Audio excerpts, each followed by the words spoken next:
After a slumberous start, Raglan roared to life.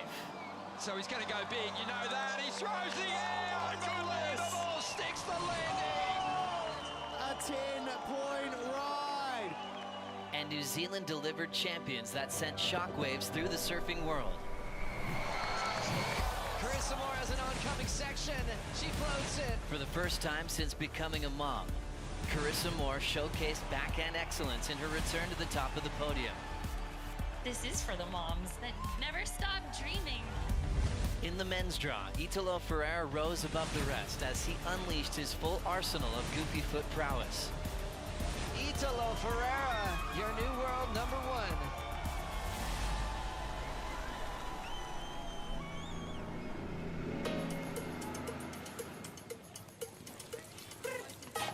Bienvenidos a Punta Roca. The 2026 World Surf League Championship Tour returns to El Salvador and Surf City's most famous cobblestone point break. Hey. Whoa! Come on now, make it. Will the fresh faces ignite a mid-season campaign to get back in the postseason race, or will the veterans continue their resounding revival? Imagine what's next at the 2026 Surf City El Salvador Pro presented by Cero.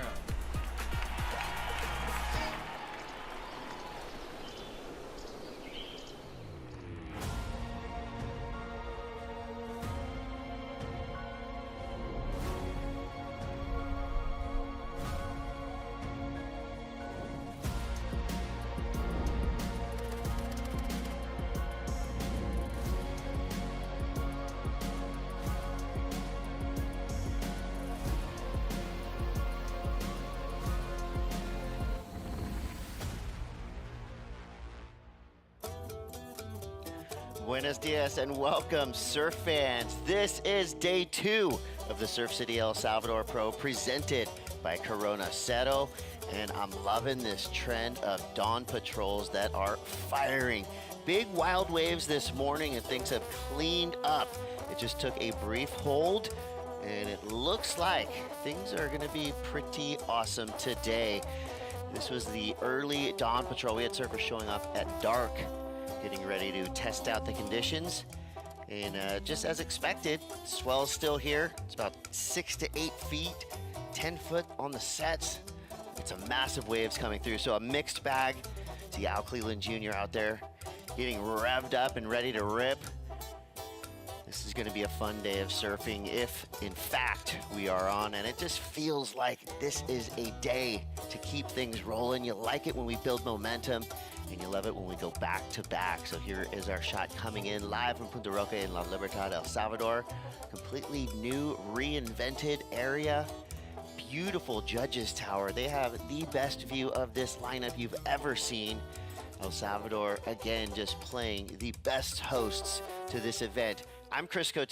This is Mitchell Salazar. Mitchell, that smile tells me something. That smile tells me that you're excited for a good day of surfing. I am. Waves are really fun. It tickered off just a little bit. I actually think that's something good, especially with the low tide that we're going to have at about noon today. Tide coming back up this afternoon. We had a really high tide this morning, much higher than yesterday. So 6:30 a.m. it got pushed back a little bit, but guess what? It seems like it's pulsing out there right now, and especially with 2 people in the water, couldn't ask for much more, Chris. Well, you know, slight chance of rain maybe later today, but a 100% chance of pupusas to celebrate another amazing day of surfing.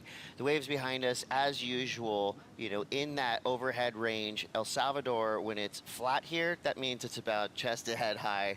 When it's okay size, that means it's double overhead. Yesterday we saw literally double to triple overhead sets coming through, and it was interesting because a lot of the good scorers, you know, it wasn't necessarily that one magic wave. It could have been those waves in the head high range. Correct. It could have been double, triple overhead waves.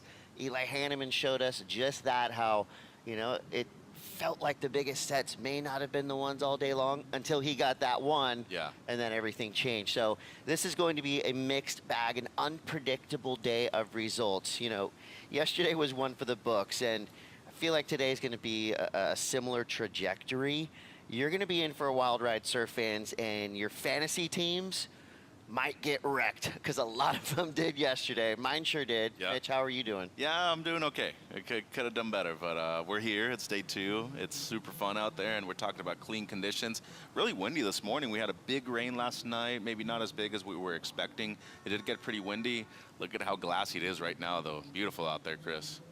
And quick look there. The heat is on, folks. We got a rad one to start it off with Sammy Pupo and Joel Vaughn. I mean, 2 incredible informed surfers, both with something to prove here. And this is a wild visual right here, because I'm telling you, an hour and a half ago, it looked like a hurricane was blowing through. It was so chopped up. It was so messed up, and now it's just glassed off. So there you have world number 7 right now, Sammy Pupo, part of that incredible Brazilian storm, rising up and whipping through town again. Joel Vaughn needs to protect his position and hopefully rise up the ranks. He's sitting at 24th right now. Both of these surfers have every trick in the book. They're both powerful. They're both speedy. You have to give the consistency right now over to Sammy Pupo, but Joel Vaughn has that X factor. I mean, hopefully he'll get a section. We'll see him go upside down. We'll see him spinning in the air. Yeah. He is one of the most radical surfers on the planet. But now it's time to show and prove. 33:58 on the clock. We're going to start it off with Joel Vaughn. Here's the test run of the day. First wave of the morning here on day 2. Plenty of speed down the line. There's that first section. Nails it. And maybe just a little bit too much pepper on that first turn. But still maintaining a position on the wave. It's a nice clean second turn. So wave driving down the line. Coping to work with there. You know, this is where we saw surfers have to really lean on every skill set they have to keep things smooth. So a couple of hang-ups on that wave, but I like the look of that one to start for Joel Vaughn, as we see right behind him Sammy Pupo. Second wave of the set. We'll see if this one stays clean through that mid portion of the wave. So obviously a bit of a different look than we saw yesterday, but still absolutely rippable. And just the spark and the spice that we see from Sammy Pupo, that turn right there, that has been his trademark throughout the season. And you can tell with that quick little stall, puts himself right in the perfect position to absolutely annihilate his last turn. So a solid wave there to start for Sammy Pupo. I mean, pretty clear that he got the better of the exchange there. Everything was in perfect control all the way from the jump. So Sammy Pupo is definitely on his way to a good score. Joel Vaughn, probably just a placeholder for that opening wave. But I mean, until the tape here is Sammy Pupo, 3rd place at the 2026 Western Australia Margaret River Pro. That's a great way to start your season. Yeah, he's at 3 keepers already, a couple of 5ths, and that 3rd, as he mentioned, coming off of his only bad results so far in the first 4 over in New Zealand. But stellar start to the year, number 7 in the rankings coming into this event. And it's not his first time surfing here, neither is it the first time surfing for Joel. So they both have experience at this location. They've all been able to experience a mixed bag of things out here at the point, but I love this wave, especially starting off the morning with this. He was one of the standouts during the free surfs this morning. And of course, you can see his read of this wave is perfect. Love that turn, going straight through the lip line. And these carves, you know, everybody always thinks of the Pupo brothers as air guys. They're great on rail, as you can see right there. Fully lays into it. And I love this layback right here. Uses the fade, especially that kick stall, just burn off some speed. Fully lays into it right there, Chris, and cleans it up at the end. So it's going to be a great start for him. I think he's underrated. He's for sure. So good, so technically perfect. I mean, watch his style, watch his body mechanics. Everything is in its proper place. Really smooth, too. Yeah, and working with Matt Myers again, so somebody who's a strategist himself, who he came actually through the Rip Curl program with Matt. He was one of the first people to sign him to his contract, and this inside, the way he lined that up, that was just so beautifully done, especially the way he threw everything into it after having a couple great maneuvers on the outside. A lot more risk right there with that maneuver. And Joel, as you said, just a bit off on this one with his timing. Took him a while to get around this first section. Once he did, I thought he was going to go big. He tried to, just got a little hung up right there, though. First wave of the set, so maybe just a bit more bump on it. Comes around, good setup carve. And then you're thinking right here, he's got the air game, maybe finding the ramp on the inside, but it forced him to keep himself on rail the entire time. And just a bit off timing right here at the end. So it's going to be, as you said, a placeholder. It shouldn't really be a top 2 score in the heat for him. You know, to me, watching Joel right when he stands up, I get excited because he is that unpredictable. Yep. And his air game is so wild. That's why he's, you know, quickly becoming so many surfers' favorite surfer. He has, you know, every trick in the book. Again, he will charge. And you could just tell right when he stood up on that wave, the first thing he was thinking was, okay, where's the ramp? Yep. I'm going to go as fast as I can and do a huge air. That's what surf fans want to see. Hopefully we'll get that opportunity to watch Joel Vaughn fly. I can just feel it that he is ready to pounce on a good section if it comes his way. So with 29:49 to go, I am expecting, and I think we're going to be receiving something rather large from Joel Vaughn this morning. Yeah, I think so too. It runs in the family as well. His brother Huey is one of the best airlists on the planet. The one thing I will point out, I think we've already seen a subtle difference in his approach this year in comparison to last year. I saw him try to go for too many airs early on in this heat that he lost last year. It seems like right now he has a better read and understanding of it. And being the first heat of the morning is never easy too, especially with these holds that you go on, knowing that there's potential to surf later on in the day. Do you eat something large though? Do you know how long the hold is? So it's typically the guinea pig heat out there. Seems like Sam just wanted to get going early, and he's already dropped a good score, Chris. Yeah, this is already lining up to be a great heat. 29:05, the call's been made, but let's get it official. You know, we can't really make it official until we talk to someone official. We've got Strider Wasilewski with Yo-Yo Hopkins. Thanks, guys. Down here with Yo-Yo. Yo-Yo, you out there for the warm-up. I saw you getting a bunch of waves. Didn't look this good earlier, and they made the call to go on hold, but now look at the waves. Yeah, it's actually pretty pumping right now. You just see Sammy actually destroyed one from out the back. Yeah, in the morning was definitely not a good go.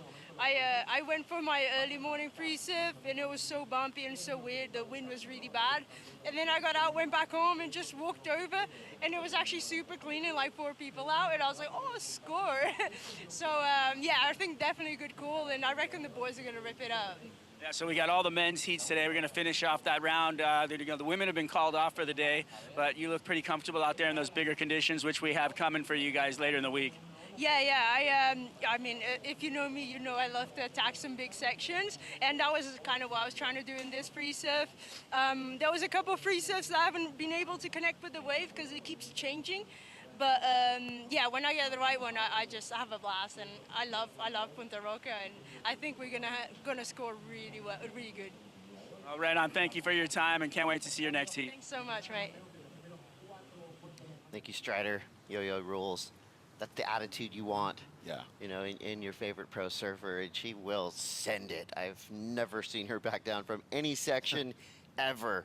So it'll be exciting once the women's round start back up. But as Strider said, we got 10 epic matchups for you today. This is going to be a really fun day. And this day, day 2, here at stop number 5, this could be some serious foreshadowing when we talk about the title race, when we talk about who is going to rise up in the back half of the season. So although it feels like, okay, we're just getting things started, this event, this day, super important for these guys' campaigns. 100%, and there's a big difference in points between round 2 and round 3, excuse me.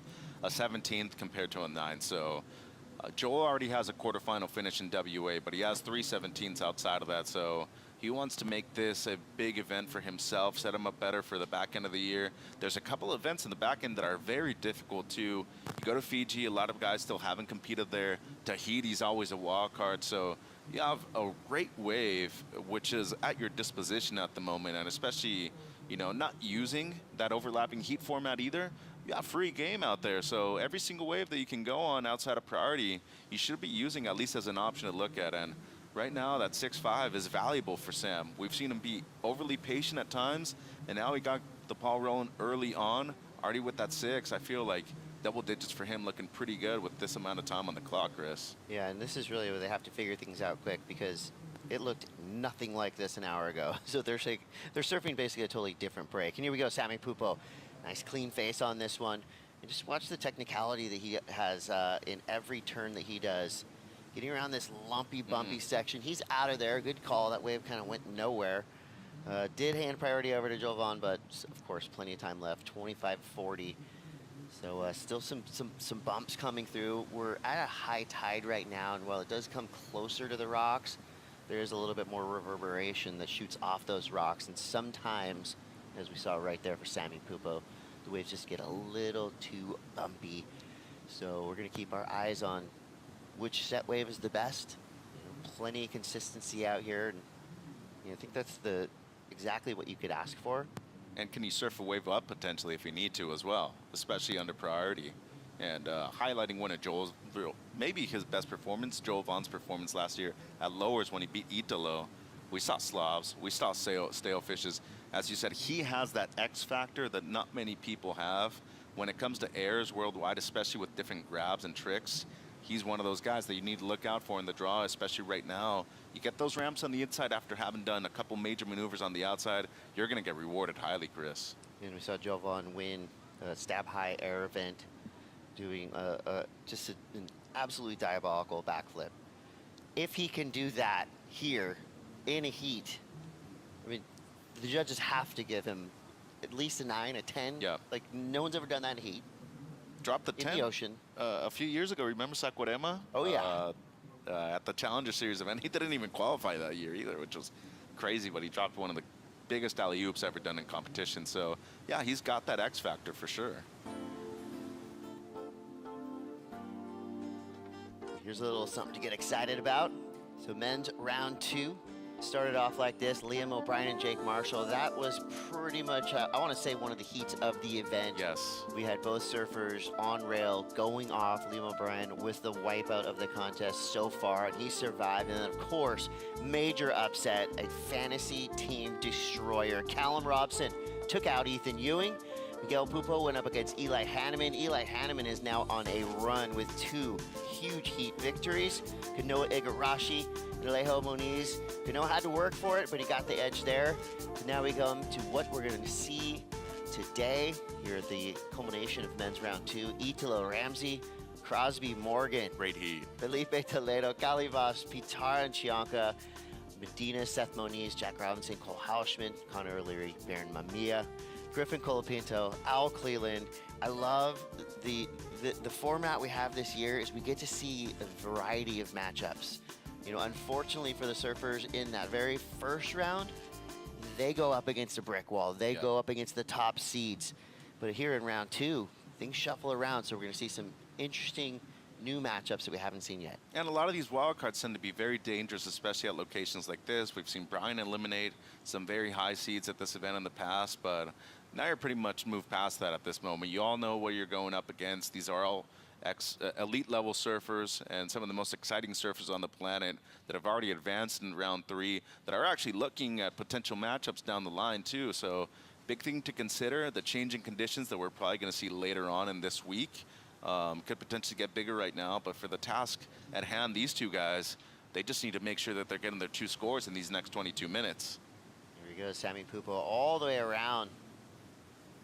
Nice roundhouse to start. Fighting against this wave a little bit, then he gets onto the clean open face. Here's where things could get interesting through this inside section. Keeps it clean on rail. Super consistent. You know, just technically sound. And if he gets a ramp, he's going to throw it up there. So every time the surfers do that, you see that little stall that they do? That's them projecting and hoping that there's going to be an air wedge at the end of the wave. Right there you saw Sammy with the quick reaction time. He was able to kind of take that air out of his files and go, I'm going to finish this clean. So just another well-surfed wave for Sammy Pupo. His biggest wave right now is 6.5. That's probably going to get rid of the 3. I'm no judge, thankfully. That is a very hard judge. It'll be his hard job. I just want to sit here and talk about it and get excited. I don't want to have to throw a number out because I feel like this one's going to be pretty decent. I love that first wrap, though. As you said, he brought it all the way around, just put him a little off timing for the second turn, but makes up for it here on the inside.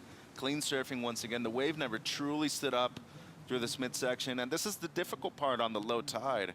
It's not that low yet, but it is dropping. It either goes super flat or it's just running past you the entire time. And as you said, that kickstall right there typically prepares you for that air section at the end.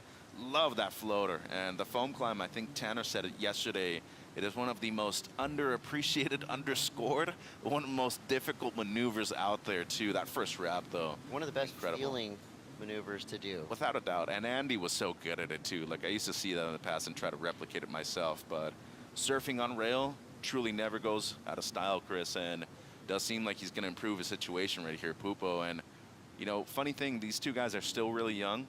Sam's 25, Joel's 22. but we never really saw Sam have to compete at World Juniors because he was already succeeding at the QS and Challenger Series level when he was young. Meanwhile, Joel, just a few years retired out of the World Juniors. He had 2 great results back-to-back actually in San Diego, both at Encinitas and, of course, in Oceanside, California afterwards. 20 minutes left. As expected, score comes through for Sammy Pupo. It's a good one, 5.5. So he is now officially in the double digits. And Sammy Pupo is in this group of regular footers that they all have a pretty similar style, nice and powerful. Everything, arms, everything is in a proper place. You see excellent waves in 2026. Look at Sammy right there with 7 excellent scores. It's a great list to be part of. Yeah, no doubt. Well, you know, like Sammy Pupo, you think about guys like Leonardo Fioravanti, Griff, you know, Jack Robinson, Morgan Siblick, Crosby Colapinto, Jake Marshall. Like, there's a certain group that they all have a similar style, and when you're watching the warm-ups, it could be it could be anyone, right? You're looking out there, you're like, is that Patar or is that Sammy? But then when you are able to zoom in and see them closely, you see the subtle details. So it's a good group to be a part of. Just solid, powerful, consistent, regular footers that have been known to do a lot of damage, of course, at right-hand point breaks. Gonna put you on the spot though. So Sure. those subtle differences when it's like that, maybe a little dark, maybe a bit further away. How do you differentiate them? Because I go off of airbrushes most of the time. I know Sam usually has the spider webs.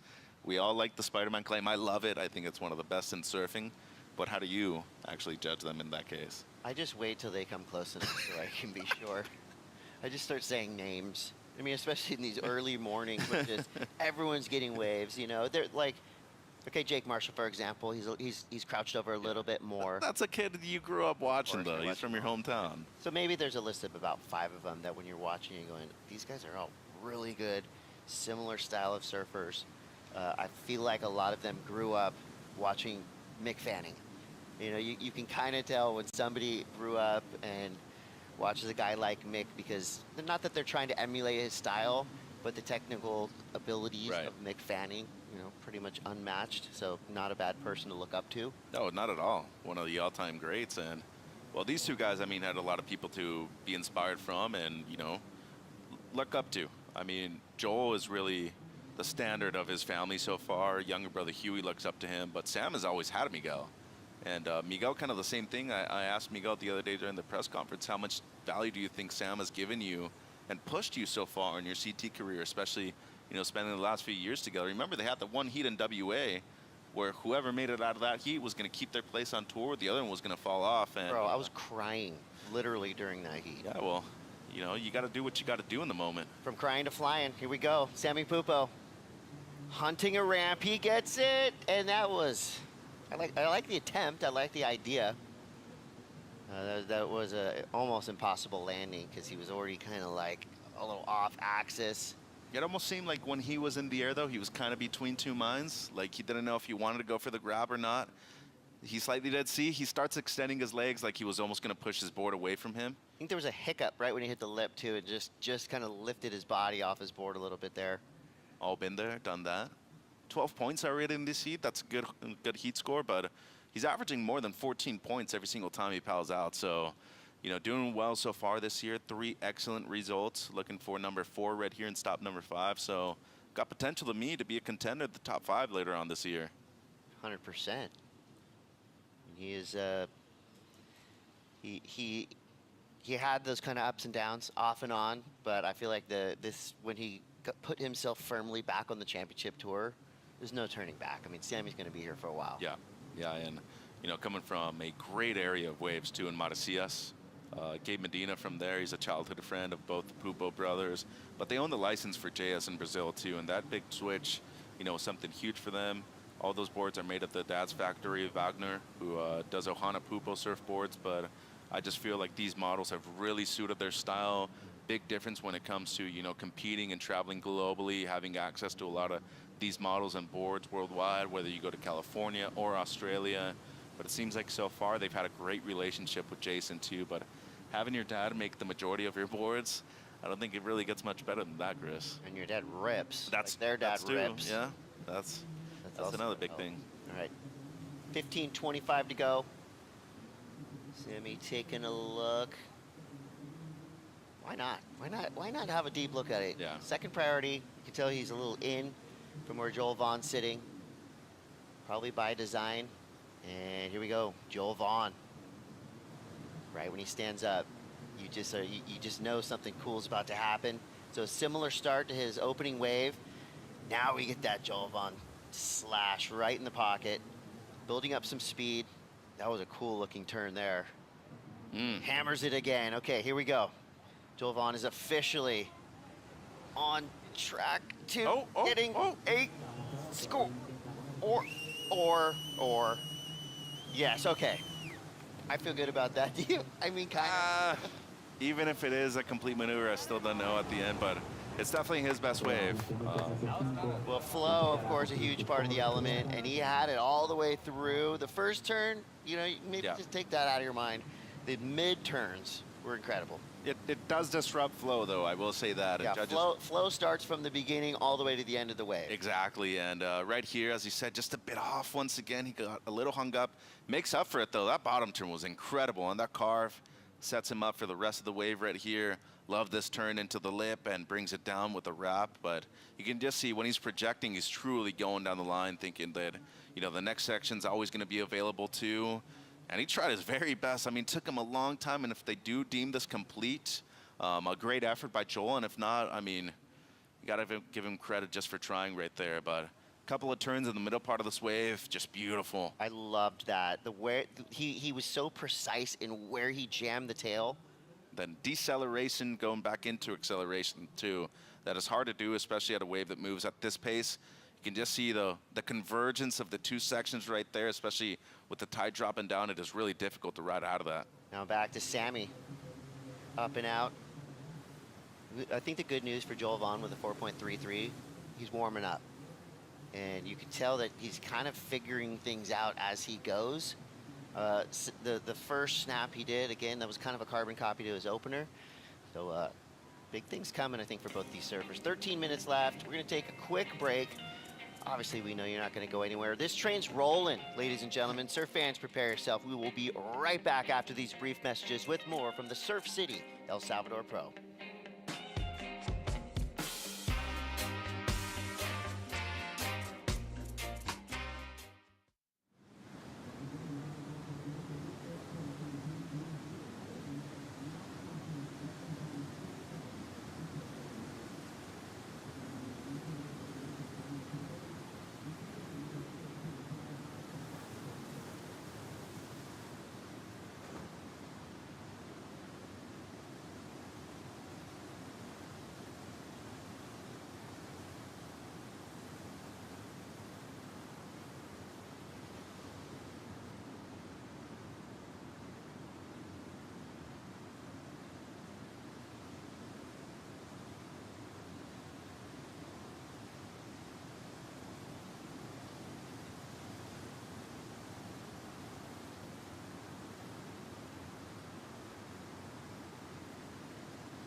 Welcome back to the Surf City El Salvador Pro, presented by Cero.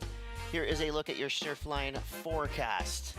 I like purple blobs. I like when they're coming right towards us. And look at that, Punta Roca, El Salvador, wide open with just arms spread. Please, come on. Every swell, every direction. Bring it. Mitch, what are you seeing here? We love that here in this part of the Pacific Ocean today. 8 to 10 feet on the faces. Slowly easing south-southwest swell. We did have that side shore early on in the morning, and it should be manageable this afternoon with the slight onshore. That means air wind, Chris. We're really stoked Dealing with passing storms, though, but largely manageable wind the next couple of days. That's going to be the main issue right here. But tomorrow, potential in the morning, same thing as Monday. But as you can see, Tuesday, Wednesday seems like a bit difficult. Comes up a lot in size, but the wind is really going to be the hard thing to predict right there. So for all of you surf fans out there, set your alarms with us. We're looking at about 4:45 a.m. to get up and, you know, of course, get dressed up and look as good as we do. Might take us a little bit extra time than some of you out there watching, but every morning we come down here, we check it, and again, I can't tell you enough, those trees at 5 a.m. looked like they were going to blow over. And now we're looking at pretty glassy conditions. You see the flags there on the bottom right.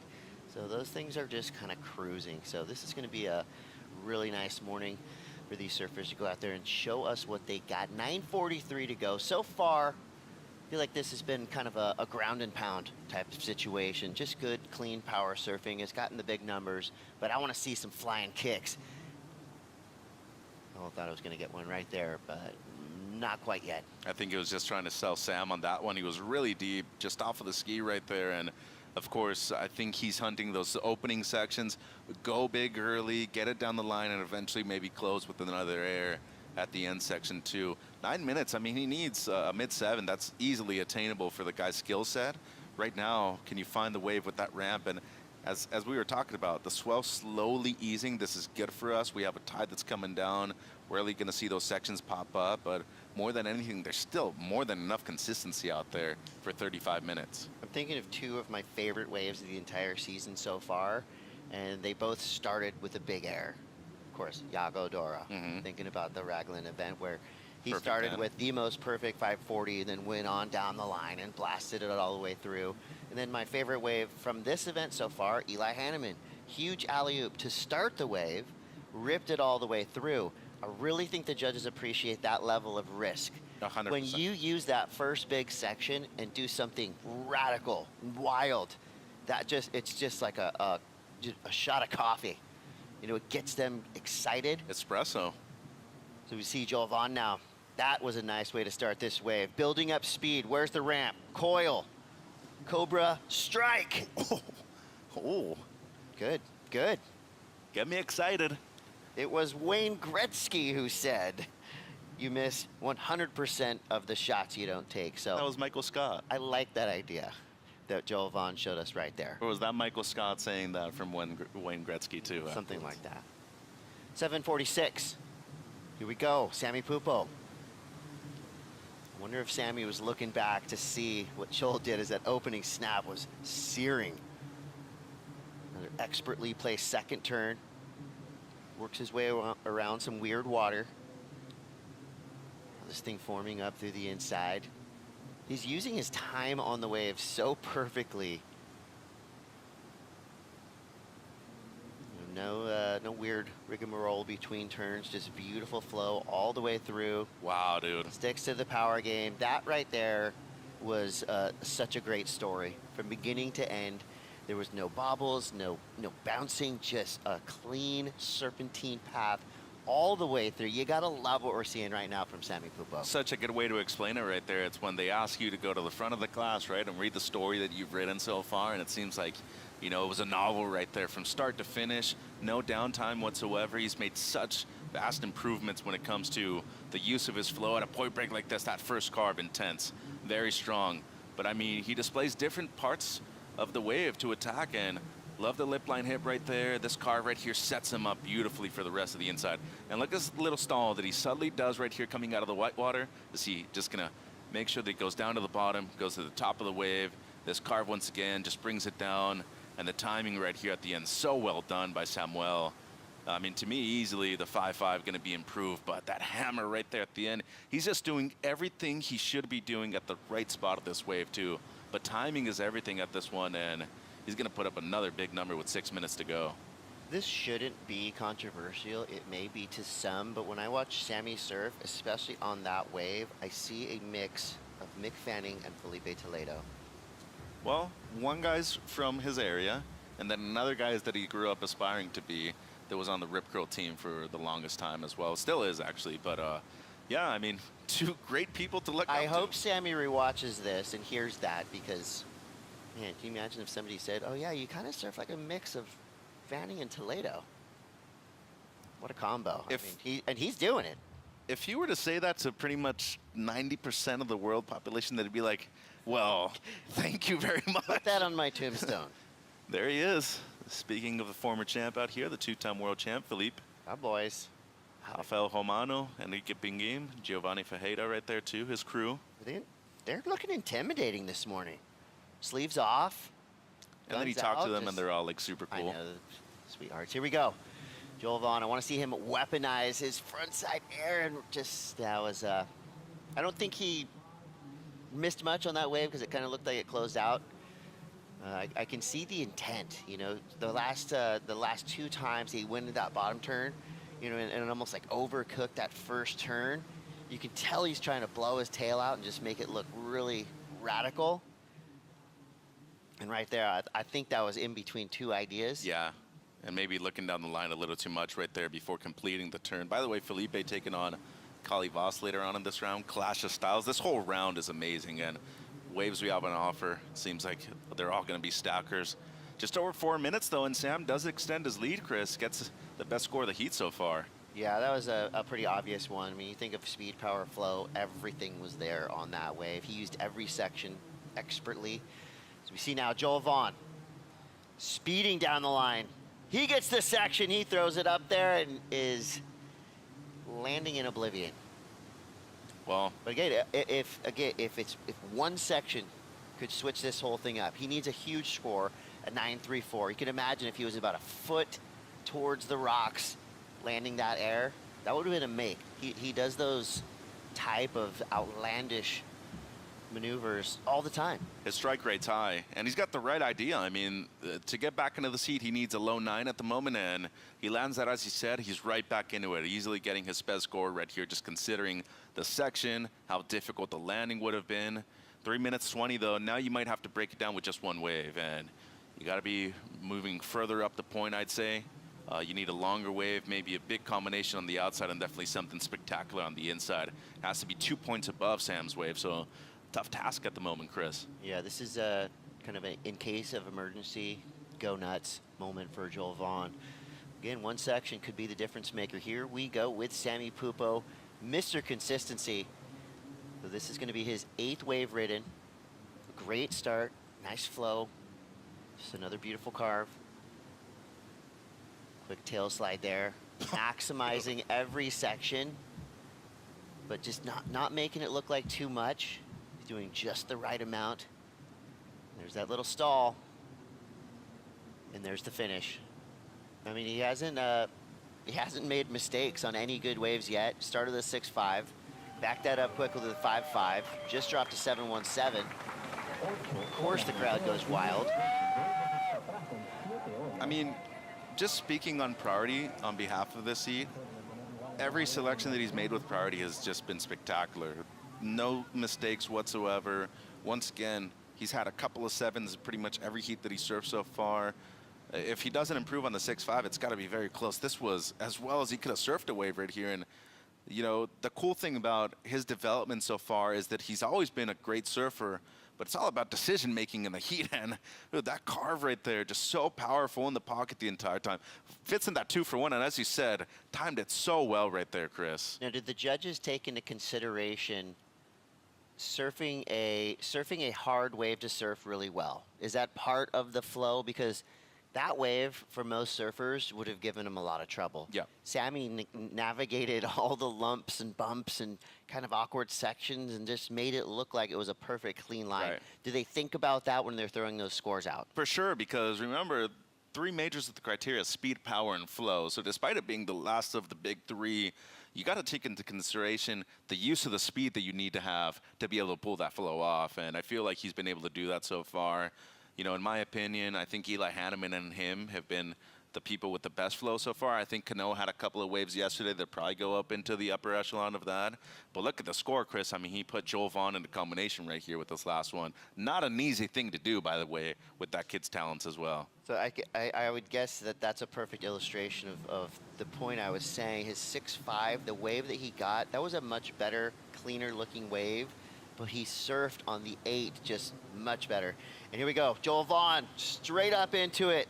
Ooh. Now he comes down with it. That's what we wanted to see from Joel Vaughn. With 30 seconds left, you know, it might not be that big number to get him out of a combo. Of course, he would need a combination of 2 waves, but a little bit of redemption. Joel Vaughn is one of the Not giving most up. radical surfers on the planet. Love to see this. I mean, you get to your feet, you never know.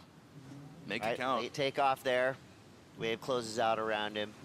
But I feel like that was a highlight package air. It was a bit rushed because it was just happening so fast. But Still gnarly, though. yeah, it'll be cool to see that one. That's going to be it. Sammy Pupo. I mean, that was pretty much a masterclass. One of the highest heat totals of the event so far. And keep our eyes on Joel Vaughn. Again, one of the most exciting surfers we have on the championship tour. Unfortunately, goes down here to Sammy. But we've got some time. We've got some time for Joel Vaughn to get things back on track and put on some big performances for us. 8 excellent waves now. Yeah, give it up to Sammy Pupo. Ocho. And I want to say over the past few years, put him on the list of most improved surfers on the championship tour. He's always been great. He's always been a really solid, consistent surfer, but he's just kind of kicked into a new level, I feel. He's going to be a top 5 threat at the end of the year. Mark my words. He's doing it every event now, and that's the dangerous thing. So the victory might be in his potential future, Chris. Well, that was it for round 2, heat 7. 8-7-1-7. And guess what? That's the proof of concept. We are on. The waves are cooking. We're going to be right back with another big one. Leo, Mateus, do not go anywhere.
The 2026 Surf City El Salvador Pro presented by Cero is brought to you by Surf City El Salvador, home of the right surf. By Cero, made with 100% natural ingredients. And by IC Sunglasses, official eyewear of the World Surf League Championship Tour.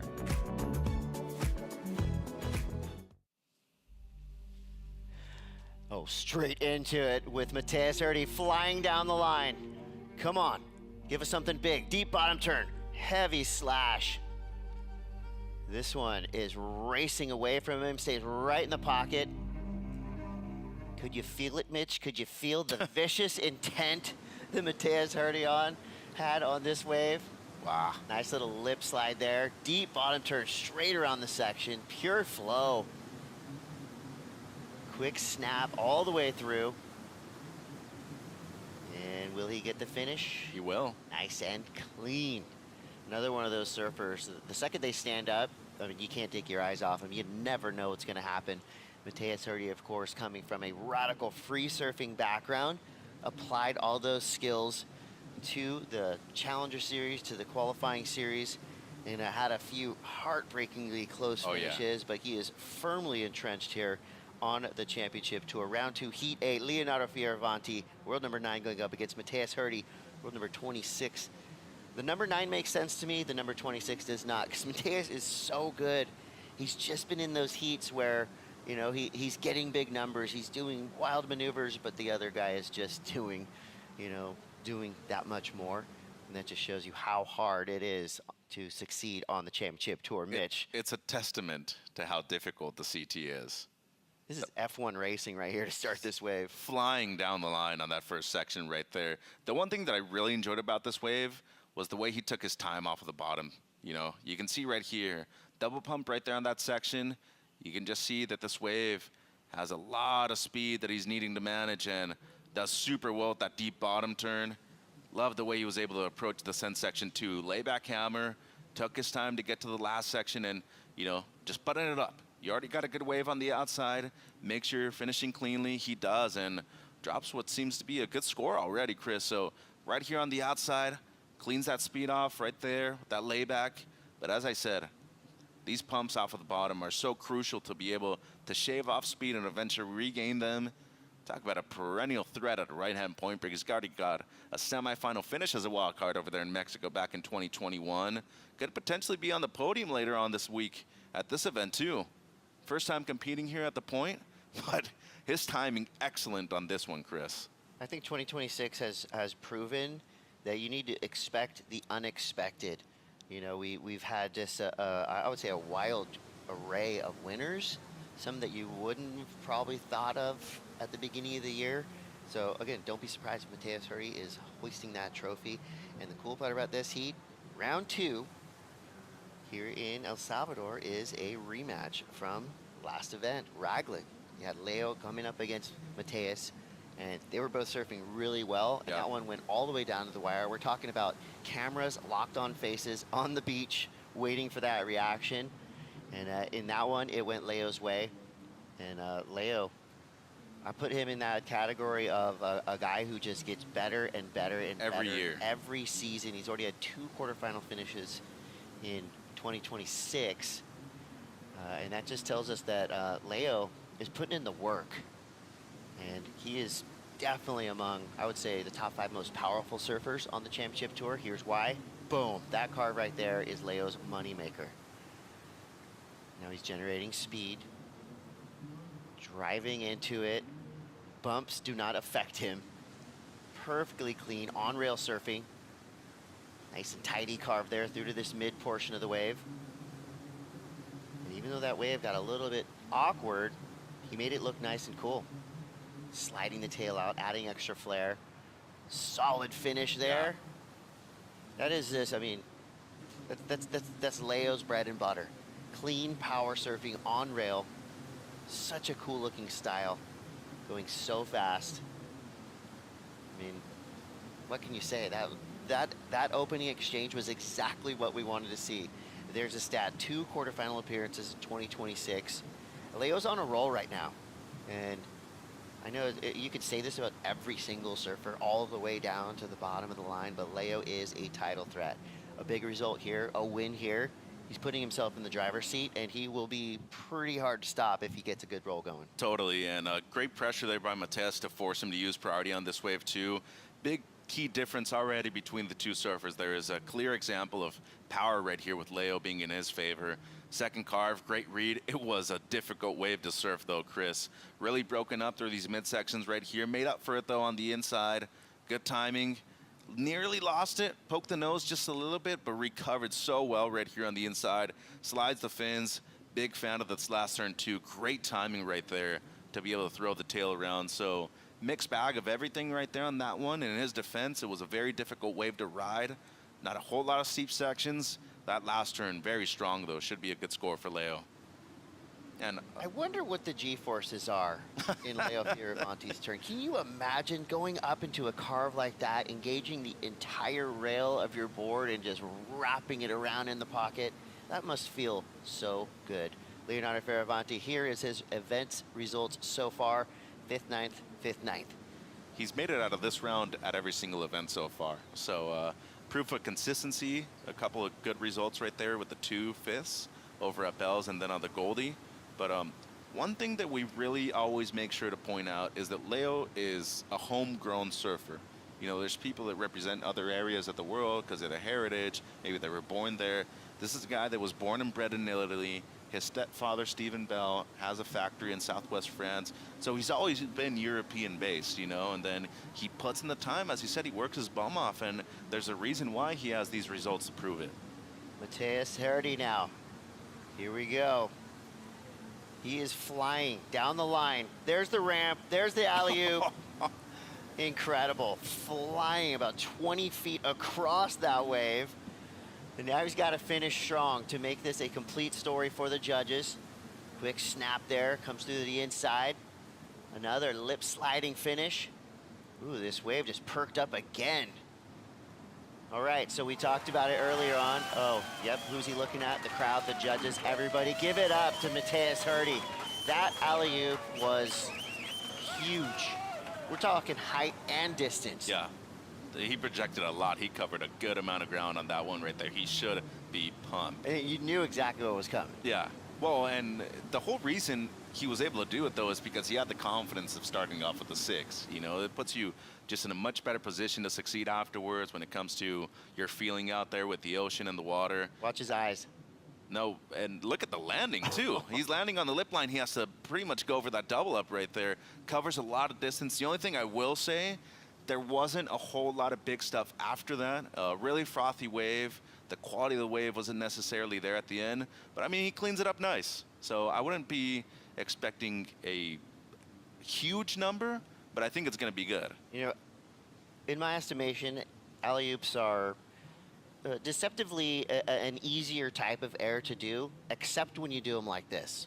Super high, launched it, full rotation all the way through, perfect landing, even got a little bit of an air drop after the landing. Yeah, that's what I'm saying. To There was a add to double a up little there. bit of the drama. It was hard.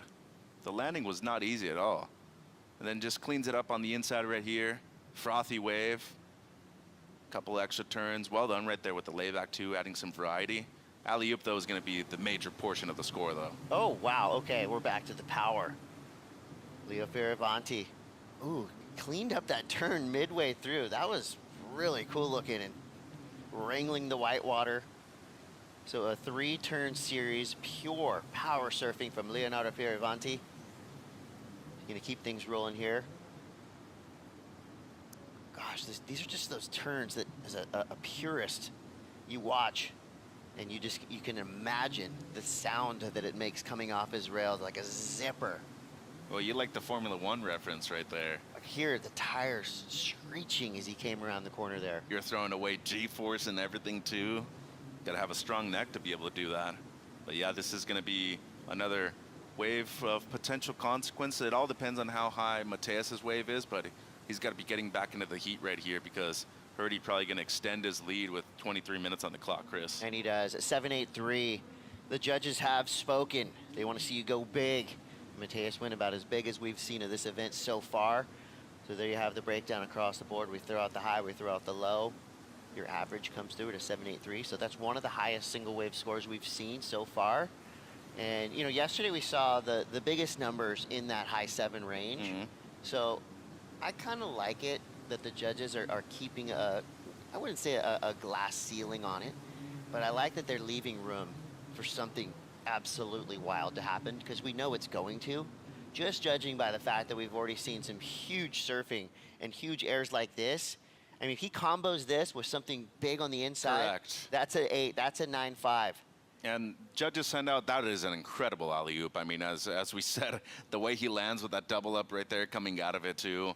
But there is, you know, a disruption of major maneuvers, though, in between. That's more of a setup, and then everything afterwards is really done down the line. So it's not his fault. The wave just didn't cooperate for anything big afterwards, but I would say that about 6 points of that wave came off of that alley-oop at the beginning. Once again, I think judges are very strict about it. They send out the criteria every morning based on the conditions. They send it to the surfers, they send it to us.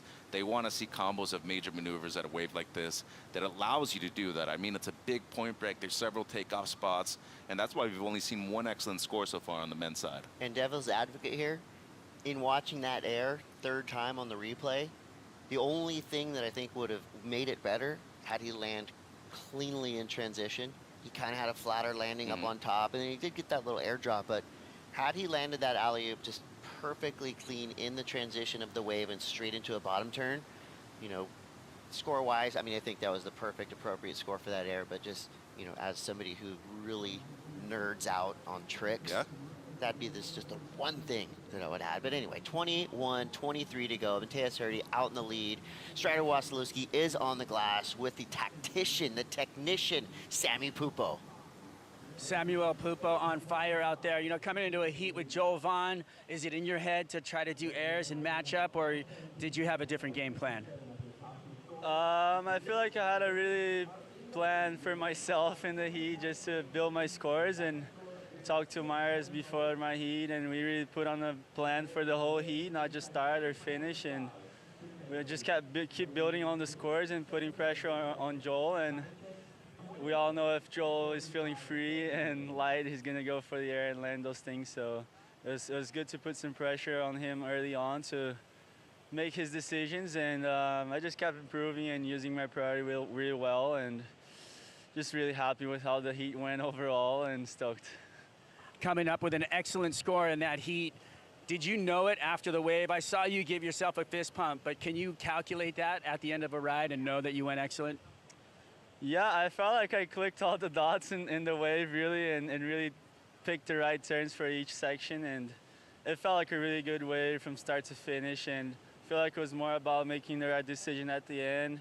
Joel was kind of halfway out, and I know he's very dangerous, and there's around 3 minutes left, and I feel like I've been in this same situation a few times and didn't really want to give him a shot at all. So just went for it and pushed as hard as I could, and happy the judges liked it. Well, we loved it. Thank you for going excellent, giving us the entertainment. Can't wait to see your next heat. Thank you, Strider. Obrigado, galera no Brasil. Beijo, pai, mãe, minha irmã, Domi, saudade de todo mundo, minha namorada, pra Cacau também, por todos os meus amigos em Floripa e em São Sebastião, e tamo junto. Obrigado. Parabéns, Sammy Pupo. He is a dangerous man. He is. For the remainder of this draw. I can't remember if I put him on my fantasy team. You should have. Jeez, what am I thinking? And coming into this event too, talking point, four-headed monster at the top of the rankings, right? All Brazilian men. All eight-headed monster. All goofy footers. Top 10 coming into the event, 6 of them are Brazilian too. So that should be an awakening too for everybody else looking, you know, outside in, thinking, okay, I got to go through these guys to be able to be a top 5 surfer, maybe be in contention for the world title. So there is something to think about right here when it comes to the points, and of course, heading into the back end of the year. Oh no, this guy's feeling frisky, I can tell right now. Cranks it off the bottom. Nice carve straight into it, almost loses it. Regains his composure. Quick snap there. He's lightning fast. And he almost ate his surfboard. Hope he's okay. That was an awkward landing right there. All right, where is he? He's coming up. Seems like he's all good. Yeah. Yeah, but those ones are... Those are sketchy. Yeah, when you see the fins come up, you're like, you okay. want to be as far away from your board as possible when you fall. Yep. And again, yesterday, the highlight package at the end of the day, we saw Liam O'Brien almost take the entirety of this ocean on his head.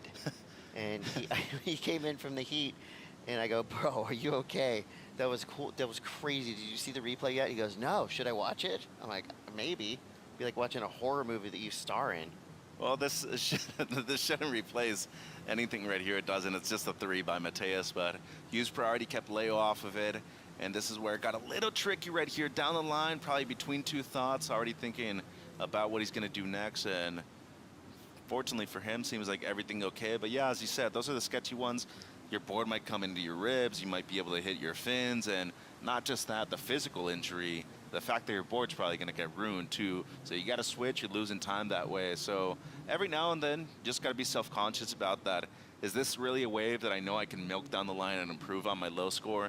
Maybe just kick out at that point. Yeah, in the last 2 minutes, I mean, you don't worry about breaking your board, breaking your body, or anything like that. You just want to do anything possible to make it through the heat. But when you still have 17 minutes, yeah. Look, and I'll never tell anybody to hold back. But preserve yourself a little, yeah.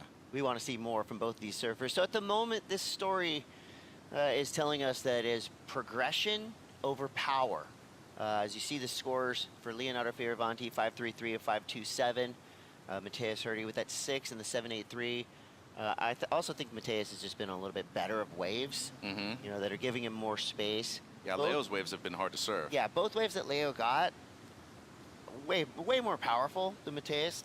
Better carves, but just not enough space. And, you know, Mateus made it abundantly clear with that huge alley-oop that, you know, the judges will reward you if you excite them. Yep. If you fly, if you, you know, the cool part about our judges, they're all incredible surfers. And, you know, they're human beings as well. When they get excited about something, that's when a big number comes out. Yep. They're obviously think about it a lot more than I do. I just start screaming at the, you know, camera. But for them, they have that ability to, you know, take the storyline out of it and just judge by what they're seeing. The human factor is important, though, because you need a difference of opinion. Of course, you want to maintain consistency, but you want a difference of opinion. Well, we are going to take a quick break, but we know you're not going anywhere because guess what? Yellow jersey's coming down the BT to loaf at us. Coming up soon. Stay tuned.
Welcome back, surf fans. We are right in the middle of round 2, heat 8. As you see Punta Roca firing on all cylinders. Let's talk surfboards. This is the Surfboard Empire CT Shaper Rankings presented by VEA.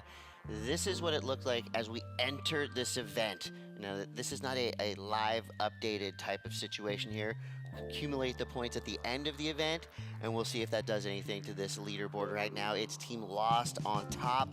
What a surprise. Yeah, that's weird. I mean, I feel like this is just a carbon copy of what we've been seeing, but hey, this is an unpredictable year. DHD, Sharp Eye, JS, Channel Islands. I mean, the big 5 on top for now. There are a few other brands that could potentially inch their way in as we see Leonardo. Huge carve. Probably one of the best carves we've seen in this entire contest so far. He's got to back it up all the way down the line. Keeps it moving. Pedal to the metal. Watch out, dry rocks coming up. Blatant disregard for safety on that last turn as we saw a boil pop up just under his bottom turn. That little round of applause was well deserved. That was beautiful, powerful, incredible surfing from Leonardo Fioravanti. And the answer that he needed at this point of the heat too. Leo, we talked about him doing well here in the past. He's dropped excellent numbers, works really hard to get to the point that he's at in the rankings right now. Currently a member of the top 10, and you see right here, just outstanding maneuver selection right here. Brings it all the way down, so much power, straight up into the lip afterwards that is so hard to hold that bottom turn into the pocket once again. And I really love the maneuver selection once again. Fit in the 2 for 1. That last turn, as you said, a lot of rocks right there underneath him. It is shallow, but boy, this was amazing, Chris. Give it. I'm feeling this wave right here. I mean, for the purists out there, for those that really rely on their power, that first turn, that is textbook Leo Fioravanti. That was surgery with a sledgehammer. Not a scalpel. That Sharp Eye looking good under his feet, too. But combos, 4 majors on the opening part of this wave and reads the last section very well. So you talked about his wave selection. It was really those different waves that he was looking at where it was the big white water behind him, wasn't able to advance anytime. This one stayed in the pocket the entire time. Great wave selection right there by Leo at a crucial part of this heat too. I honestly don't think he could have served that wave any better. No, you couldn't have. He did everything and more. But watch out, Mateus Hurdy now. Redlining, speeding across a massive section, deep bottom turn. So carves it off the top, has to kind of lean back on a little bit of a setup, but now things could happen. A huge cool. floater, quick airdrop up into a big section. What? I don't read lips, but I think he's happy about that one. Uh-oh, Leonardo now backing it up quickly. He gets up the floater of his own, cranks it around. Oh, into a layback. What a heat. Slam. And now we're gonna have maybe a little race to the Red Bull skis. Well, Leo's further out, so he might be able to recover priority in time, but Mateus has got a hustle right here. Wow, what an Mateus is exchange. getting the Super Floater Award so far. That was pretty cool. Dude, that last turn was insane. I did not think he was going to make that. He had to get up there and really put it up into the lip. And as you see right here, the Red Bull skis getting picked up. Got to get to work. And you got to tell the ski driver, hey, like, make sure I get there before my opponent. Like, do everything in your power that you can. So there is a buoy on the outside where they have to drop you off, and then you eventually have to make your way back into the primary takeoff zone. There's still a lot of time left in this heat, 10 minutes. Yeah, I don't think they're allowed to race each other either. I think they have to take turns. Got to keep the wakes down, yep. That would be kind of fun though, right? All right, 9:48 to go. Extra competition right there. Leonardo Fioravanti is right back into it with a 7.77. So power getting him the edge there. Almost getting closer to that 7.83 mark set by Mateus Hurdy. Of course, we're waiting for one more score to come through for Mateus. Both surfers now straight back out into the lineup. So just in terms of priority, rule establishes if it's close to get back to the primary takeoff zone, which is all the way up the point, the surfer who got the first wave out of the exchange, if it is close, will be getting rewarded priority. It seems to me that at the moment there is a good amount of space and distance between the two of them, but they do need to make it all the way into the takeoff zone. So this is after they jump off of the ski. This point right here, Leo's already paddling. He's about halfway there. And Mateus, if he wants to recover that priority in time, he has to beat Leo by a significant margin. Chris, ooh, this is big. Wow, good jump off of the ski right there by Mateus. He's been practicing a lot. He got a good step off there. Yep. But Leo's one of the strongest paddlers on tour, though. yeah. And this could be the X factor right here at the end of the heat. Inside the 10-minute mark right now, these last two waves could be deciding who ends up in the lead. This heat's living up to all the expectations I had on it and more. Super exciting. Instant classic. 8:27 left. And I feel like, and who knows, I might just be making stuff up here, but to me this might be a little developing rivalry. Safe to say, Mitch? Well, two events in a row, yeah. Well, we're the media. We can go ahead and create it if we want. I've done it before many times. Been accused of that.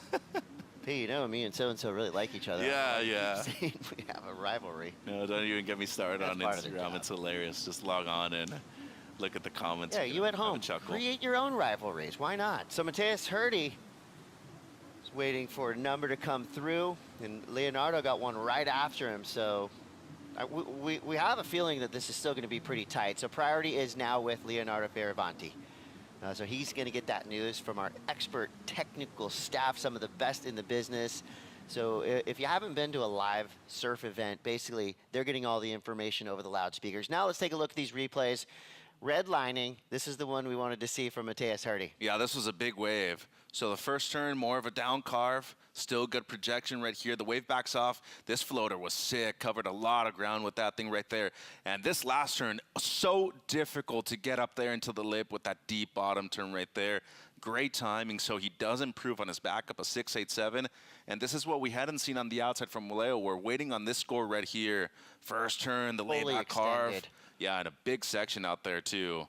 Brings it back once again. And we did see him get a combo right here on the inside. Gets the floater. And then I believe this is where we caught up with the big layback. Woo!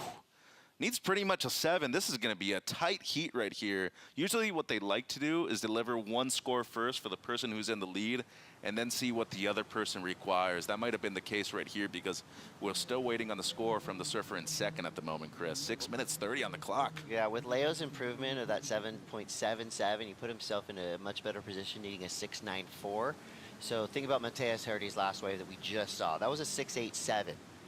How tough of a job is that to compare a wave like that? There was basically 3 massive maneuvers going 150 miles an hour down the line, dramatic finish, whereas Leonardo Fioravanti, powerful, controlled, smaller wave, but he packed a punch through every turn. And folks, the number is in.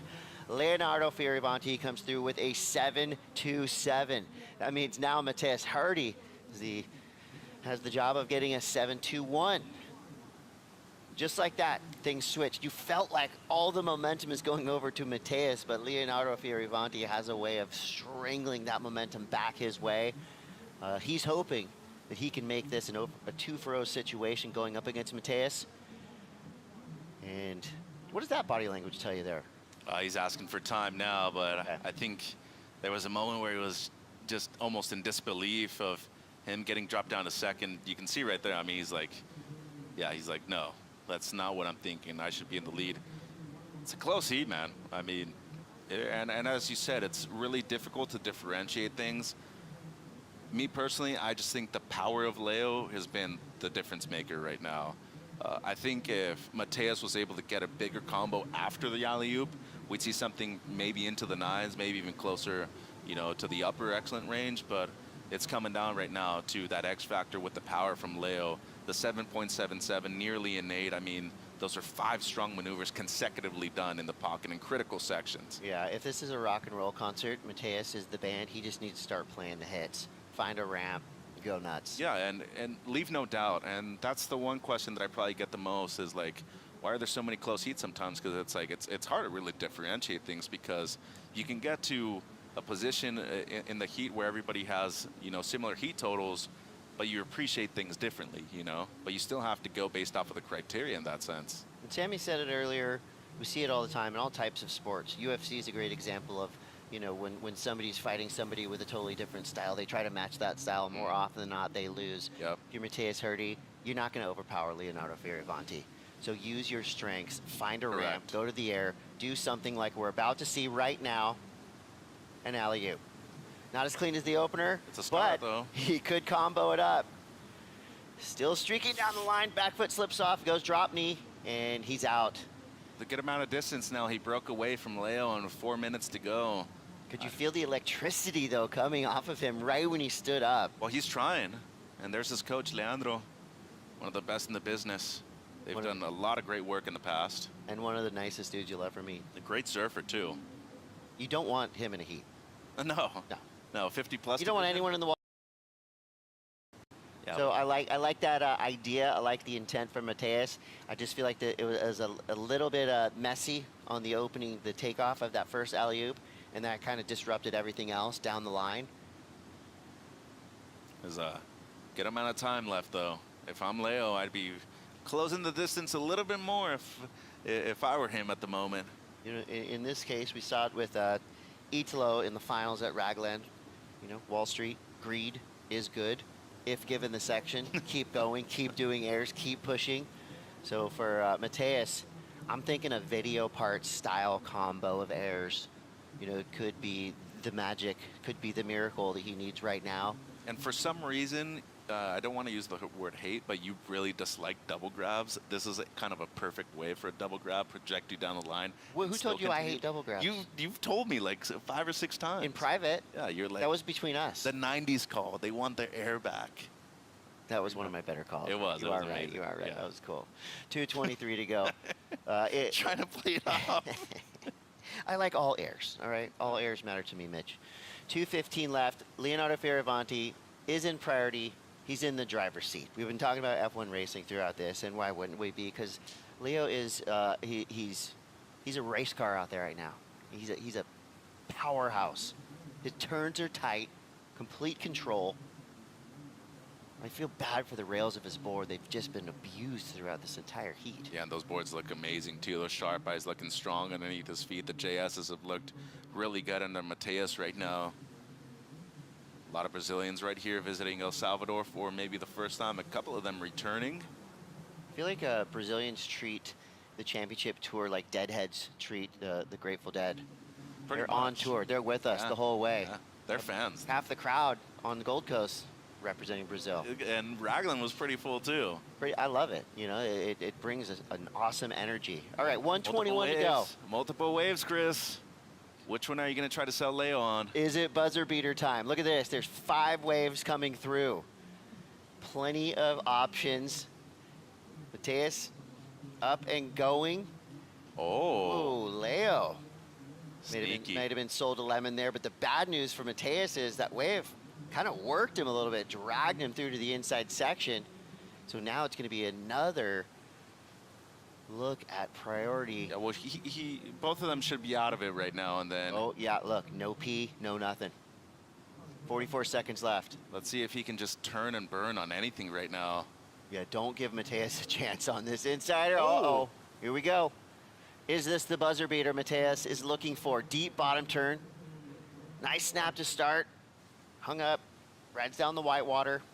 All right, he needs something huge to stand a chance. Building up the speed. There's the section.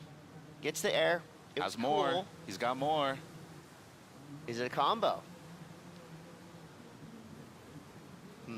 That was pretty sick. He looks a little bit undecided. That was pretty sick too, though. Mateus is a guy that will show you his emotions. He wears his heart on his sleeve. If he's not waving his arms and doing gestures and yelling in the air, I don't know if he feels that he got the number. Valiant effort. Our crowd of superstars loving it. I'm loving it too. I mean, you got to give it up to the kid, dude. I'm very entertained right now. That guy- My heart is full. That My guy- cup runneth over with Stoke. he truly gave it his all right there at the end. And this wave, the one that we didn't see on the outside from Leo, late drop right here. Good hit up into the lip. Big carve right there on the open face. Looking to replace a low 7 at the moment, and that layback was just huge at the end.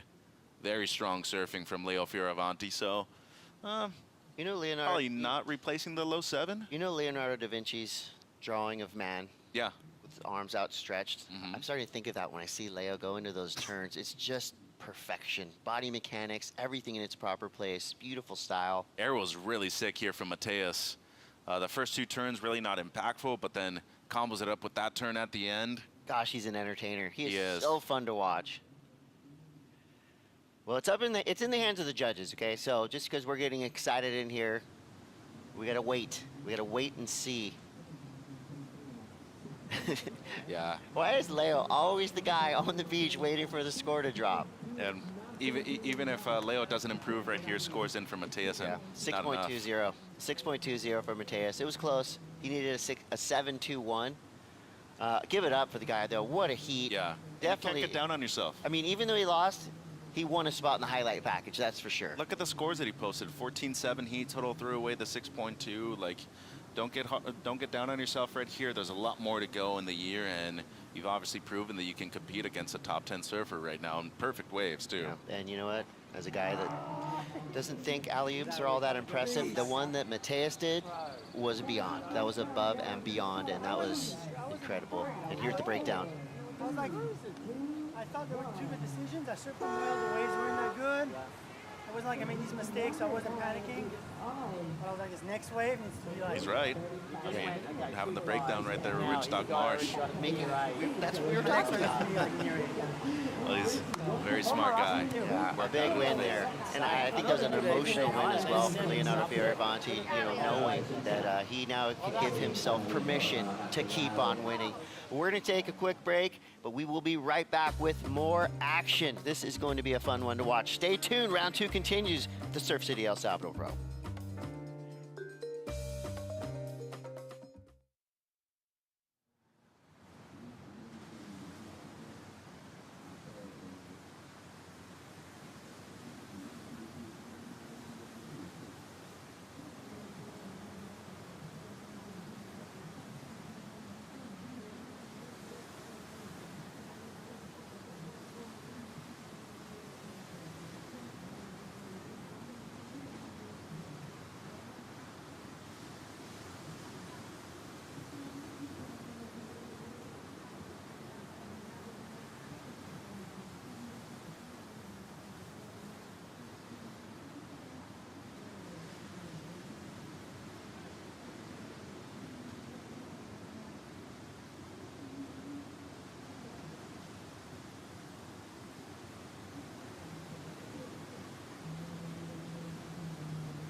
Estamos en Playa El Zonte, a unos 15 minutos manejando de Punta Roca. Es una playa perfecta, es como un pequeño paraíso. Tiene una energía propia a donde se siente la cultura de El Salvador. Está el océano, pero también están las piedras y si ves hacia la montaña puedes ver las cordilleras. Soy un entrenador holístico y ahora entrenador olímpico y me encargo de plantar semillas en las personas para que sean su mejor versión. Tenés que tener momentos en los que te liberes y te relajes y dejar de hacer, que es en el mundo en el que vivimos ahora, es hacer, hacer, hacer, hacer. Brian lo tiene bien presente porque es disciplinado. Para ser un atleta de ese nivel también hay que aprender a parar.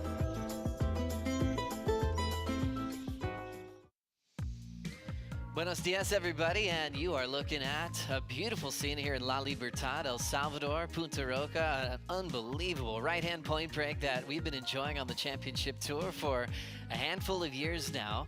As we get to a big heat, all Goofy Foot clash, so we figured we'd bring a bunch of Goofy Foots to join me here in the booth. I'm Joe Turpel, Strider Wazalewski, Tanner Gadauskas. What a way to kick off the day. After, I know, brief hold to seeing what that wind was going to do, everything laid down nicely, and we just set up another big clash in the next round. Leo Fioravanti looked feisty in that last heat against Mateus Hurdy, didn't he, Was? He's been in the gym. He loves it. He's got so much power, and he just puts it in the lip and just lets it rip. And that's the kind of stuff that is all calculated. And he goes out there knowing exactly what he's going to do in the heat. You know, Tanner, there's always the other side, right? You know, and you're a big Mateus Hurdy fan of what he brings to the tour as an exciting rookie this year. How does he move on from this? Oh, he definitely will move on. He's having a great year. His boards actually look very good for him. That was a challenging heat that he surfed there, bumpy, lumpy, and Leo looked more in form than he did. So I think he's going back to his home country, tap into that goodness, and just let it rip. Where do you want to go with Leo, Tanner? You know, with what his goals should be this year? Well, we've already got more surfing to talk about. Ramzi Boukiem, the Moroccan, will get stuck on that first section of whitewater. And that means Italo Ferrer will kick things off with priority. Brand new heat just getting started here at heat number 9. One man's a world champion into his 11th season on the championship tour. Within that, he's had 6 finishes inside the top 5, 2-time world runner-up, along with the world title and an Olympic gold medal. The other day, he got run over in a surf session, and he got about 8 stitches in his knee. I sent him a message last night. I was like, how's it feeling? He's like, you know what? It's actually feeling pretty good. That's all he wrote about it, you know, but I could tell he's going to be ready for game day, Was. I mean, you know, there's what you say and then what you see. And I saw him, you know, before the heat, warming up over there, and just right there you can see him kicking his legs, trying to keep the movement happening, because what happens when you have an injury is there's a little bit of swelling, then there's a little bit of restriction, and you got to keep it moving to keep that thing, you know, loosened up. So we'll see how it looks. We'll be able to see right away. I mean, there's gonna be a lot of adrenaline and, you know, a lot of headspace happening for him, you know, coming onto his first wave of the heat. Sometimes in a weird way, a little injury can be a healthy distraction. We've seen that happen more than once. I think the Aussies coined the phrase, beware of the wounded warrior. For sure. And look, I think for me, Italo is a performer and he's an entertainer, and he's here to show up and do his work. In some ways, he bridges that gap of an older generation of Brazilian surfers that had all the bravado and the showmanship, and it becomes a narrative around the contest site. Like, did you hear about Italo? Like, I feel like he's created something out of an injury that now we're all attached to this moment to see how he will do, and it puts emphasis on him all the time. And I feel like, you know, you look back at the greats like the Neko Pataratzes and those guys that, like, when we were doing the contest, they had that same energy, and it's frenetic, and you just want to be around it. And I love watching Italo. I'm such a fan, and I feel like he just is pushing through this injury and making the most of it. Last heat was a fun one. Leo Fioravanti, last man standing, moving on, hanging on the glass with Jesse Starling. Leo, we were just talking, and I was like, "Ooh, that was close at the end." But you said it's all worth it. It's all a part of it. Those moments, I feel like you soak them up the most out of anyone. I feel like you thrive in moments like that. Well, I think it's, you know, we work so hard for those moments, and you know it's never going to be easy. And Mateus, with this little, you know, light onshore wind, I knew he was going to take it to the air, and he was going to be really hard to beat. So I never expected easy. You know, obviously my start wasn't great, there wasn't necessarily mistakes. I thought those waves were kind of good, and I rode him to the end, but they were only 5s. He had a great start, so I was like trying to reset. And there was still 17, 15 minutes to go, so there was still plenty of time. I figured if he, got 13 plus points in the first half, I can get more in the second half. That was my mindset. Obviously, when we look back on a lot of previous winners, think John, Griff, Philippe, they all have an incredible air game. We know you have that as well. Are you saving that for us for a little bit later? Yeah, I know I have an air game for sure. Punta Roca is an incredible wave, and I do think my strong point is my power surfing, but I can take it to the air, and hopefully I can, in the next few days, I can mix it up between turns and airs, and, hopefully get the judges to go into the excellence. And now you have back-to-back pressure because your sparring partner Ramsey is out there right now. So we'll keep this one nice and short, but feel free to say something back home. Oh, thank you, and a big hug to my family, my wife back home. They're all always wake up so late to watch me, so much love to them. And Forza Italia, dai! Thanks, Leo. Thanks, guys.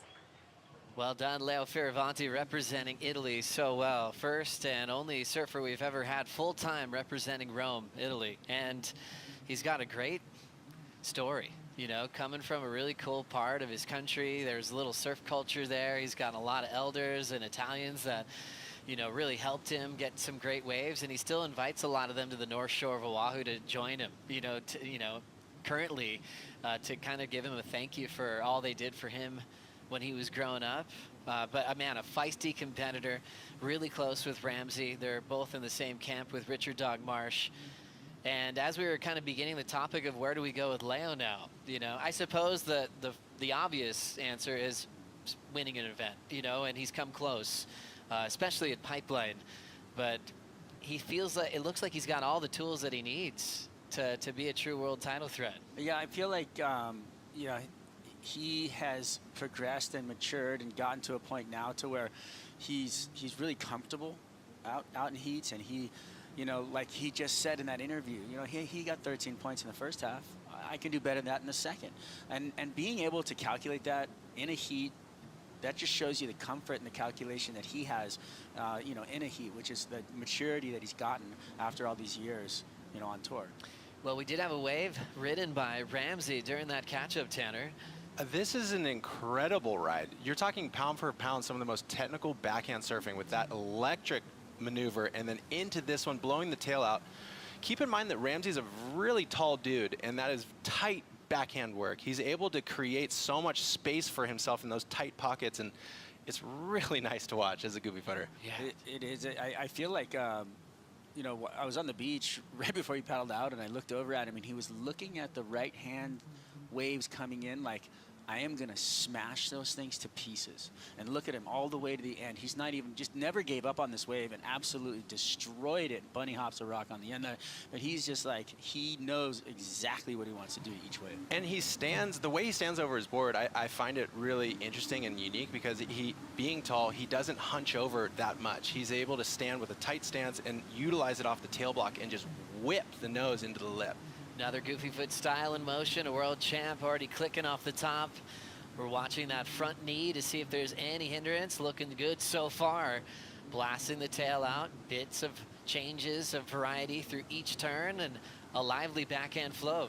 Looked pretty spicy right there. I feel like we, it didn't look like it was hindering him too much. I feel like he was backed off of it a little bit on one of the turns, but then was like, oh, okay, it feels good, and tested it out, and then went. So I wonder if he has surfed before this heat. That's a really good question. I would be curious of that, whether you just take the time completely off or if you stay in motion. Like you were mentioning earlier, Strider, with swelling, and that can hinder you, and then it's in your mind of like, oh, I'm really injured. Whether, just wait it. That might have been his first ride since that run-in. Yeah, it's interesting how you prepare, and then when an injury makes you just focus and simplify things, he's looking sharp. First turn was great, and then he had little different changes in variety. Well, right there where you saw that turn, that's where I kind of went, oh, it looked like he was testing the knee, but then here it looks like he's strong and over the front foot.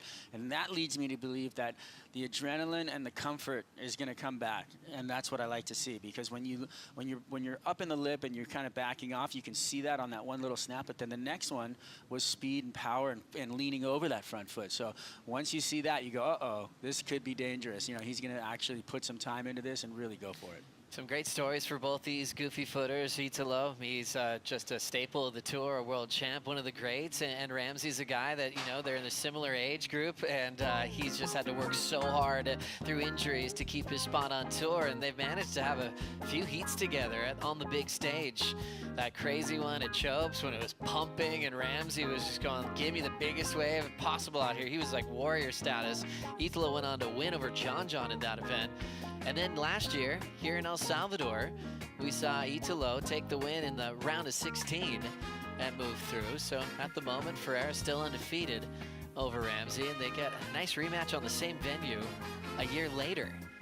Ramsey getting the call up late this year with John's decision to travel around the world again. And I think the world was happy to see that. You know, it's like we haven't seen enough of Ramsey in the CT jersey. It's just as soon as he gets started, there's been injuries. That awkward one at Bell's where he was just standing in the shore and a wave hit him and he fell, and that ended up being a very severe injury and had to take a lot of time off. So Tanner, we are psyched that he's in this kind of mode. And it feels like he's making the most of this moment right here in El Salvador. He had the first heat of the event with him and Matthew McGillivray, and I will not forget those waves he was surfing. He was executing humongous maneuvers on really big, chunky waves. And it's cool that I like the clash of these two different styles on the backhand. You have a bit more of pivot and verticality out of Ramsey, and kind of a spring load pop out of Italo. So it's enjoyable on both ends. Yeah, setting up for some great matchups in round 3. Planning on finishing round 2 today for the men. That's all we have on the cards. Heats like Crosby Colapinto, Morgan Siblick. A big one that's really popping is Felipe Toledo taking on Cal Duvost. For Felipe, maybe doing some of the best surfing that we've seen on tour to date, especially in that heat with Medina on the Gold Coast, but still waiting for his first win this season.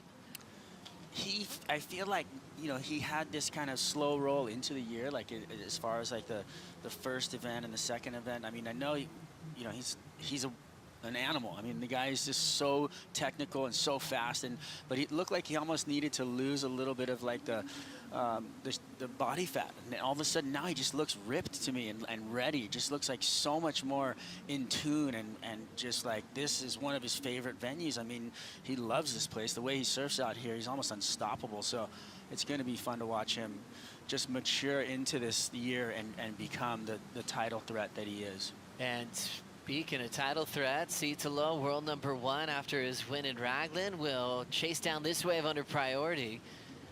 Winding up off the bottom, throws down a nice clean top turn arc, smooth rails to kick out. And we'll see a lead change there. Ramsey holding court, keeping an eye on Italo. Ramsey had a wild card in a CT back in 2011. Got past Parco at the time when wild cards just always had the guys number 1 or 2 in the world. But then still was trying to qualify, knocking on the door, doing 15+ events a year through the QS series. Italo finding more space. This is what he likes to do. One of the most active surfers on tour. Chucks the fins out the back, driving hard on that Timmy Patterson surfboard. Now he's got all the speed he needs. Big speed flow, perfect landing in the flats, and throws it right back down to the power source, jamming it in transition so well. One of the fastest surfers on the planet will shut it down with a beautiful snap and tail release again. He is so strong. And the way he can transition from a backhand float to flat water with zero hesitation with a slight knee injury, impressive, Tanner. You have to think he might be utilizing his air game on those situations because it is really dicey. You're coming off the lip with a lot of speed, traversing into the flats, and you're trying to go straight onto your heels into a bottom turn, which he did perfectly. I feel like it's really interesting, too, noting that he caught that wave under Ramsey in punishing as Ramsey was waiting with priority. Yeah, he got out wide from him, and the playing field's so big that he was able to find this wave. And this right here, like you were just talking about it, that transition right there is so hard to come off and land and then re-engage the heel edge and really drive through. And, you know, with an injury, like 8 stitches in your knee, and you're surfing like this, I mean, I'm super impressed, and a beautiful finish right here for, you know, Italo is just showing us that he is not holding back. Impressed to see the changes he's made this year with Leandro Dora.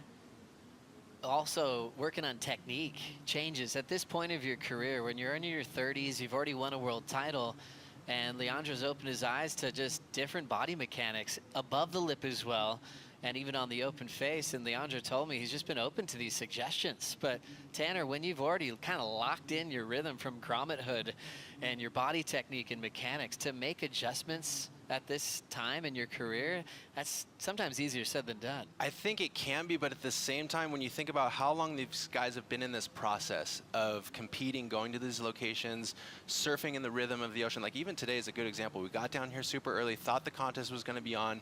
It can be draining. You're waiting for the heats to start, and your rhythm starts to slow down. So by having things in the back of your mind that aren't even necessarily competitively related, you're trying to work on a certain turn or a carve or an air, and then you can implement it into these heats. Maybe it's fun, it's exciting. I think for a guy like Italo, he can create a lot of zest off of that, and he needs to push himself. He needs to continue to reinvent himself. I shouldn't say he needs to, he's insane, he's flawless, but it's the best just want to keep getting better, because behind him is all these other goofy foot Brazilians that are ready to take that right away from him. Italo Ferreira out in front, 6.67 for that last score, stretching his lead out a touch over Ramsey Bukiem. Ramsey with priority, chasing down to 6.18. We'll be back to Surf City, El Salvador for more after this.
What a special event that we just finished at Manu Bay in Raglan. First CT that we've had there in the history of the 50 years of the World Tour, as we saw Italo just find his flair. He had 5 7-point rides, 2 keeper 8s, 2 9s, including a 9 in the final, getting past Seth, Kanoe Igarashi, Miguel Pupo, Iago Dora, and then Morgan Siblick in the final, chaired by his best friend Buchecha.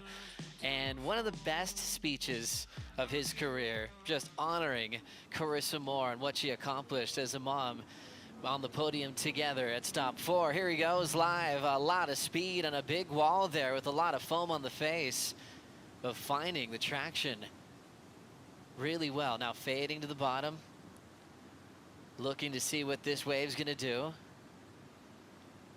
Patience from Italo, and not the easiest lip to read, and made it look real smooth there on a bigger section. You'll meet a lot of Brazilians here in El Salvador. I've asked them if this is a common thing to do a little surf trip from Brazil. They're like, yeah, it's actually pretty easy. They've been all over it for several years of getting some warm water and some point breaks. So Italo would have a lot of fans here watching him at Punta Roca today. What a wild ride that was, but he executed a lot of speed along with patience to find the right places to put that board. Yeah, you know what? There's a bigger wave too, so it was a big set, and it had a, the rhythm of those waves are a little. Ooh, look at this. Ramsey coiling up, throwing down a vertical, drops down with the lip and gets out of there. I feel like Italo's knee does hurt him a little bit, and I feel like it's almost slowed his pace just a little bit, but I think that might be a good thing because he's always so hyped up and going so fast, and with those bigger waves you kind of have to slow down your pace a little bit to fit the turns and how drawn out the wave is. This is a replay, Tanner. Let's see what we see. The thing we've been talking about this whole event is how do you handle this with the bigger wave size and all the foam that comes on the later waves in the set, and it's so tricky. This is a really hard wave to surf, but Italo did pretty well with these turns. There wasn't anything too major, but he kept flow through all of his turns, and he ended up finishing off. This is, again, like these big backside float turns are just ultra unforgiving if you do have an injury, which he does, and he keeps pushing for it. We saw after this wave, he was kind of looking at his board for a little bit, so I'm not sure how he's handling. And then Ramsey caught this wave during the break, Strider, so we're getting caught up here. Yeah, I think this was a wave before, and unfortunately, I feel like it was getting away from him the whole time. And you can see he just doesn't get out in front of it to where he can actually do the big turn that he wanted. So that scores a 3-1-7. Now we're back to live action. Book him on the load up, staying a little soft there on the face, so he's got to fade. Just all positioning moves to really set up a big vertical, and he's got to hop out, so still searching. The art of backside surfing. I was just going to pitch that to you, Strider, because my take as I'm watching this is it's about timing of the maneuvers. And today, it feels like there's a sea breeze within the wave, right? We saw that on Ramsey's last ride where it's like he's hooking a turn as it's like almost breaking over his back. And I feel like it's a bit of a disadvantage being goofy foot today because it's harder. Once you're coming off the bottom, you're more committed to the lip no matter what. Where we saw in that last heat, Mateus, and we've seen Joel Vaughn, and guys be able to utilize like coming off the bottom and readjust their line, right? Am I going to go to the air? Am I going to blow the tail out? Or am I just going to do a carve? What's your take on that? Like seeing the goofy foots versus the regular foots on a day like today? I feel like I want to agree with you because you're such a great surfer, but I feel like I'm going to disagree a little bit because I feel like as on the backhand, you can go so much more vertical, and these guys are so good that they can project down the line so quick that I feel like they can get away with what you're talking about and actually find the right section. But I do feel like you have to pick the right wave. No, it's and I do agree with you on the fact that the wind chip and the storm chip, because there's two things happening out in the water right now. You've got that little bit of wind, but you've also got that local storm out there pushing water and pushing swell across the face of the waves, and so that's why you're seeing those big chunky sections.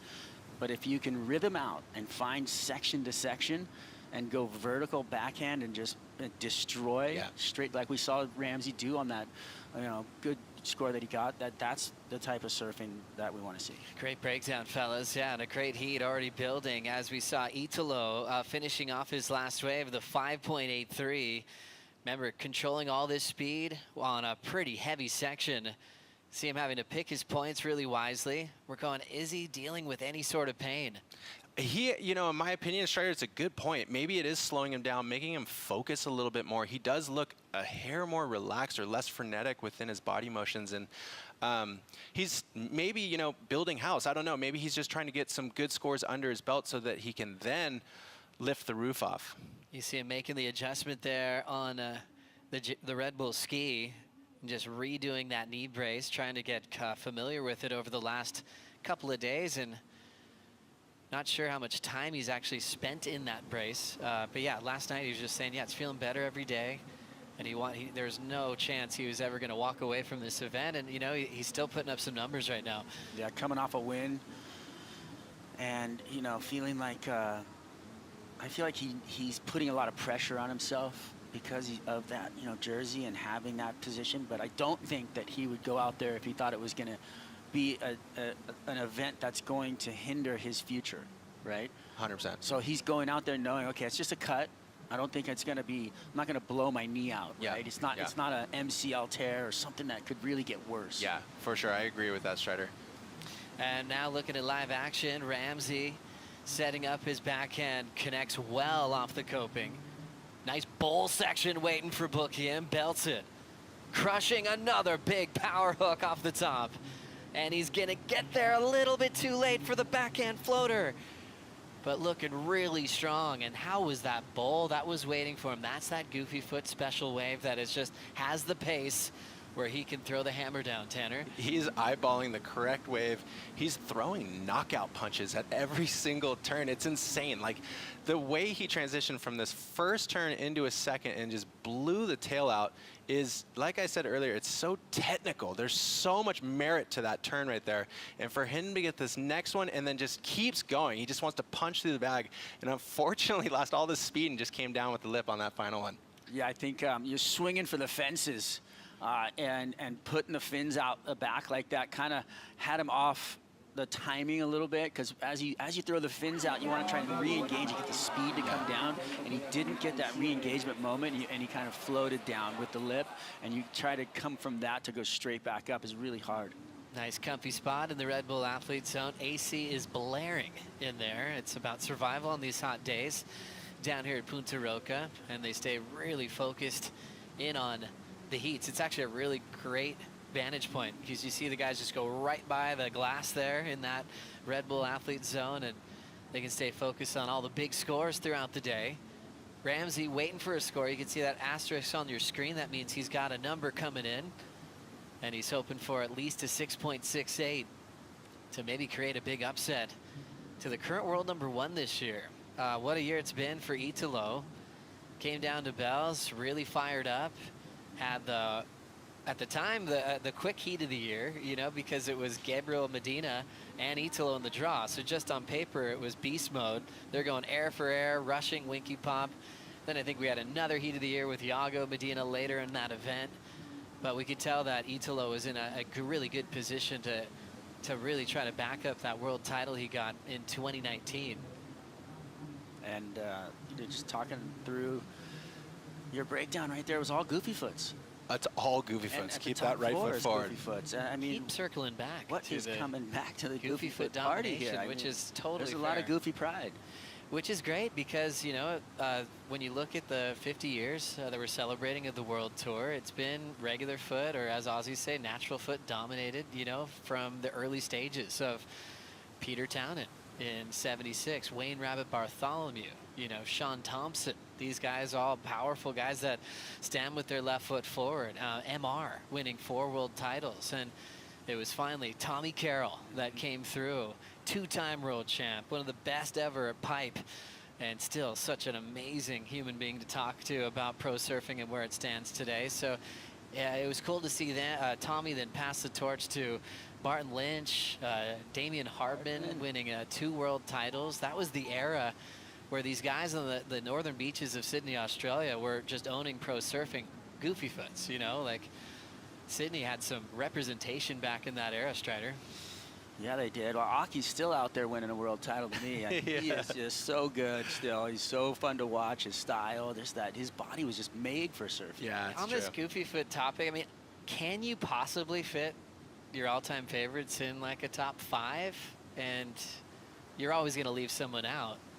But just a few, and maybe it's not all encompassing, but for you, Tanner, with your inspiration of watching goofy foots that you looked up to, who's a few on the list that inspired you a lot? Well, you definitely named a fair amount of icons, right? And then you traverse into some Bobby Martinez's and a bit more of an updated approach from a conventional standpoint. And I feel like what we're looking at now with this era, specifically with the Brazilians and Italo and Gabriel, it was the first time you would look at a goofy foot world champion as even a frontside heavy surfer. And I felt like you'd always look at Aki at Bells, you'd look at J-Bay, it was synonymous. A goofy footer had to have a phenomenal backhand, and these guys do. They pound for pound do have the backhand, but they're able to bring in so much flair on the forehand. You saw it at Raglan with Italo. They're video game surfers. They've changed it. They've pushed the level forward, and I think they're stamping their names in the same Hall of Fame, and we will probably continue to talk about them for a very, very long time. Yeah, certainly. Watching Italo with priority, looking to better a 5.83 glassy open face. It's starting to move on him. He's got some speed section there. He floats it off the bottom, throwing the tail, loses control and sits down. Priority to Ramsey. Bookium's got a nice looking wall that's waiting for him. Driving to the first section, coming from behind it. Hustling for the backhand float, controlling it for a moment, but kind of slides out right in front of Italo. And now they're shoulder to shoulder trying to battle for priority here. Ramsey's got the range and reach as far as the wingspan. He's starting to inch out away from Italo. But Ferreira definitely has had the This is so Red good. Bulls on his side this morning. I love watching this. There's blue on the inside. He's coming around the corner. He's got yellow back there. He's not looking back. But he's not looking back. Not yellow. No, he's not going to get out in front.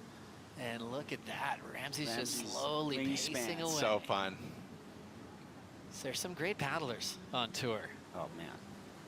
I love the paddle battles when they're right next to each other and they're literally throwing elbows. Yeah. But that's what sport is all about. Pushing yourself to your limit to win. And I think even those too, moments, you know, yeah, and they like define everything. Those paddle battles are baked into like the history of competitive surfing. You know, like you think back to the U.S. Open and having to go around the buoy and all that stuff. It's an element that we've always seen and dealt with, and it is that nostalgic feel. And here you're looking at it in height-wise, even wingspan, it's like opposite, right? Ramsey's one of the tallest guys on tour, whereas Italo is quite compact, and Italo's not going to back down in the beginning. He's pit bull mode, and I love that about him. It's like, bring it on. That's why we're here, like you're saying, Strider. This morning, everyone had an early call time. How early was your alarm clock? 4 a.m.-ish? Ramsey was here in the Red Bull Athlete Zone by himself before anybody else was here on site. And guess what? In the fours. It was 4 a.m. In the fours. Didn't have to be here that early. Could barely see the surf, and he had a song pumping. Eminem. You know that song that One he shot. Yeah, that one. No that song? way. Yeah, blasting. Wow. Mom Spaghetti, all that stuff. It was just Ramsey by himself going, let's go. You got to get guttural. You got to connect with that spirit because, look, he's coming against Italo. Like, he's in the yellow jersey. Like, you have to punch through and give it your very best. And it's challenging being a bigger guy on this tour, coming up against airs and just different flair. And I see bumps out there, and there's 55 seconds on the clock. I think we're going to get another exchange right here. Ramsey's got to lose himself in the moment and own it. He better let it go. Here comes priority, 46 seconds on the clock. He's got a world champ, an absolute bull to deal with of Italo Ferreira, whether he's injured or not. Changing directions, this might be his chance. Needs a 6.48. Is this the wave? He's also got to manage the clock. How many more chances will he get? He will go all in on this one. Ramsey setting up his first turn. He's got to stretch it out a bit. Delaying that first strike. He has to go around the whitewater. Not what he had in plan for this start. And he's going to end up stepping off. And Italo Ferreira is going to ride a victory lap into round 3. And maybe get a little more time to heal up the knee with the stitches in it. And looks like he's not trying to save that knee at all. Maybe not aware of what Ramsey did, so he's still trying to look engaged down this end section. Loading up, full rotation almost, and ends up leaning back and incomplete. There you go. Italo happy to survive that one. Very close, both surfers with 5s and 6s. And knowing that he got run over in a free surf the other day, he was managing that pain in his knee, hoping that he had the mobility to compete, and he will go 4-0 in his career over the Barrancan and move on to round 3 action, and he's got the rest of the day off. You can tell he's pumped, you know, whether it's him overcoming the knee injury or him overcoming a tight heat with Ramsey and a fair amount of bobbles on both ends. And look, he's pumped. It's just, he's screaming it. I love it. I love every bit of it. I feel like that what we talked about in the beginning with the showmanship and everything else, hats off to that man right there. Coming up next, Crosby Colapinto takes on Morgan Siblick here at Punta Rocco. Be right back.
2026 Surf City El Salvador Pro presented by Corona Cero is brought to you by Surf City El Salvador, home of the right surf, and by Yeti, built for the wild.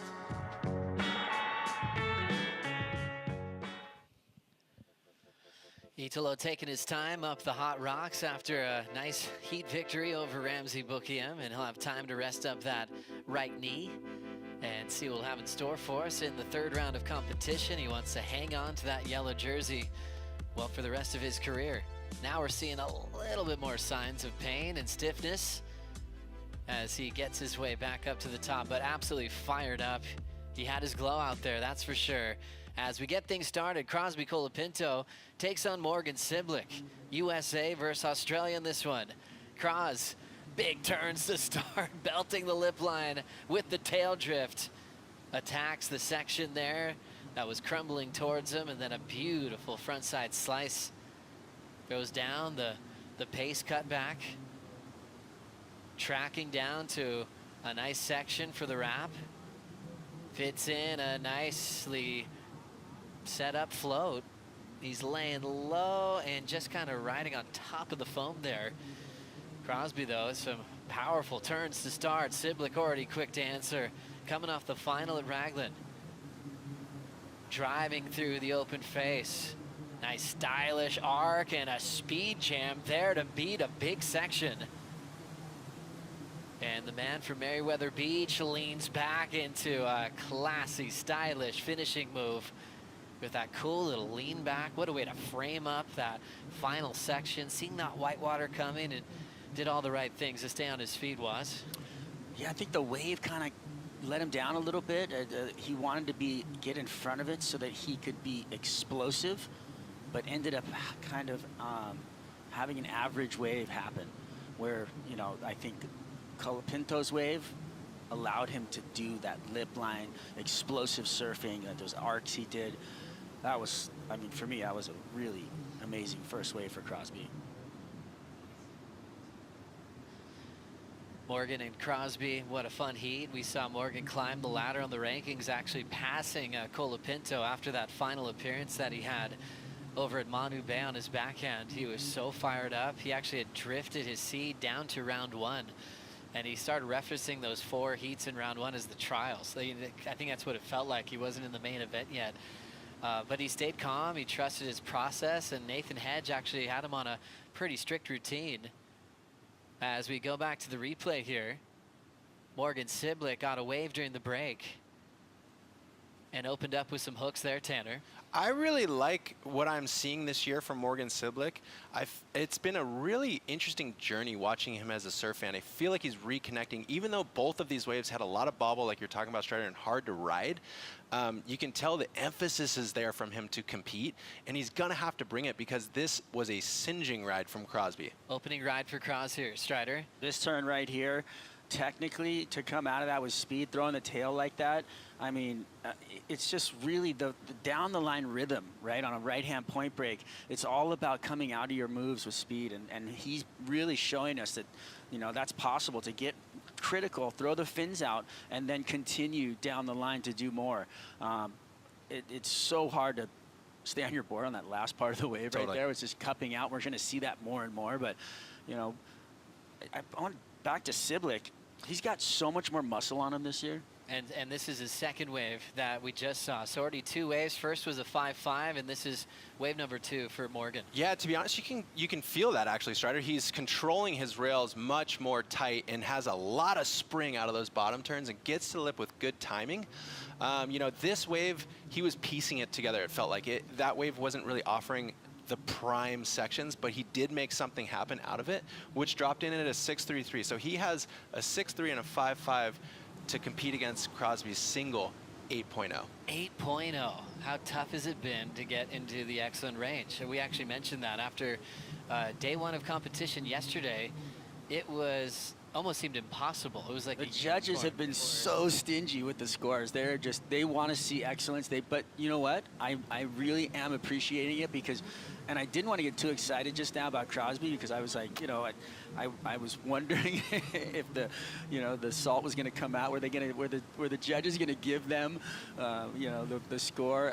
Anyway, that was impressive, excellent surfing out of Crosby. I think you had to reward that. Like Crosby in general, if you take him in the versatility he has as a surfer and you match it with El Salvador, Punta Roca, it's going to fit perfectly. You know, you watch a guy like Felipe Toledo, he almost has an understudy when we watch Samuel Pupo, the way he surfs in his lines, and you then apply it to the Colapintos. You have Griffin with his understudy, Crosby, who realistically has a ton of edge. All of these turns, spicy, with great timing like you were talking about, Strider. Yeah, you know, and the big frame, I think, is perfect for this wave. I mean, the way that his body can extend in the lip like that and travel and then re-engage, and just, to me, that's all a great recipe for success here in El Salvador at this wave. I mean, this wave just loans itself to that big body.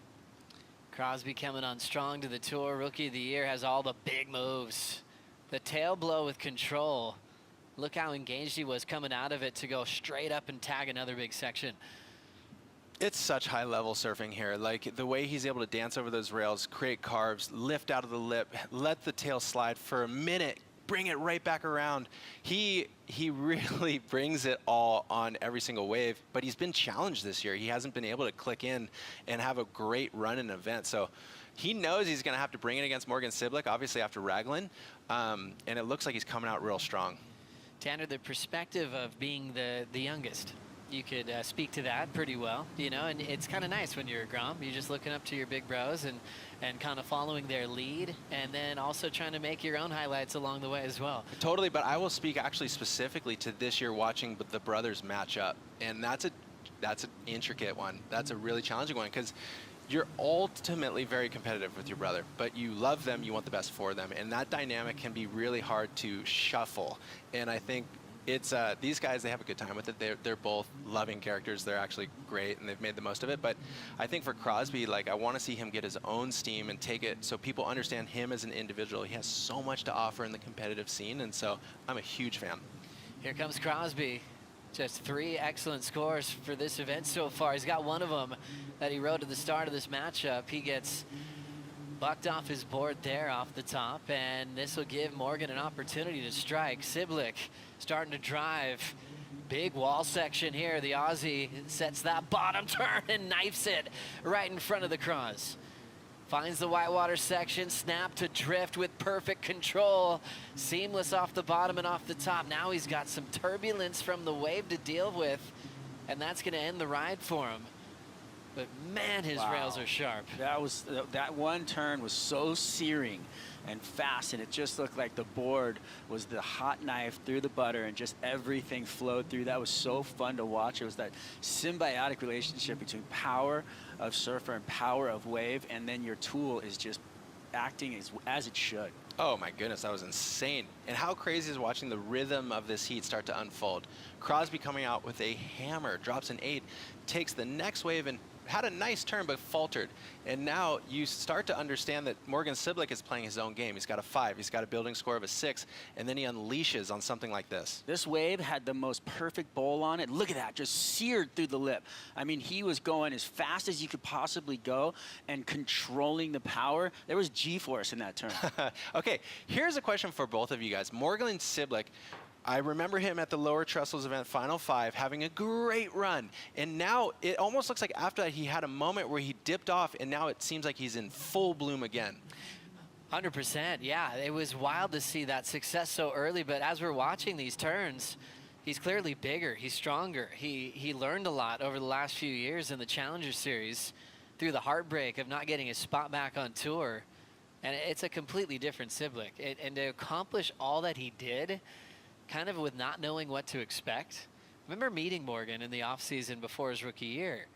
And I was like, oh, what are we going to see this year on a tour? And he's like, I have no idea. He was just that freed up, but it brought him to great success. Remember that year was the shortened season, and we had different types of events on tour, which included his home break, which definitely helped him. Meriwether Beach, Narrabeen, you know, Rottnest Island. Yeah. It was a totally different look of a schedule that we've ever had, and he found consistency, and he had John's number that year. Beat John Florence twice in the title race. Yeah, that was impressive. And that kind of roller coaster, though, of going up and being, you know, at the top and then falling down, you know, and then having to scratch your way back on, that's what builds you into this character that we're watching now.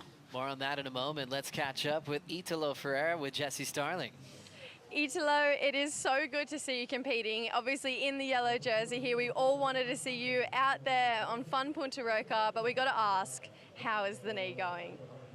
Yeah, I would like to start the heat with 8 points, but not with 8 stitchers, you know. But yeah, it was pretty hot this morning. I had like a lot of pain, you know, because I was like only like 2 days and a half, and then and I was like so nervous. On the start of the heat, I tried to like, okay, I'm just trying to do the turns on the right place, you know, and try to get the score and try to go better and better, like every wave. And then I remember in the end, I think 1-2 waves before, I tried to force a little bit more, and then I feel like a lot of pain. But it's okay. It is what it is, you know. It's I had no choice.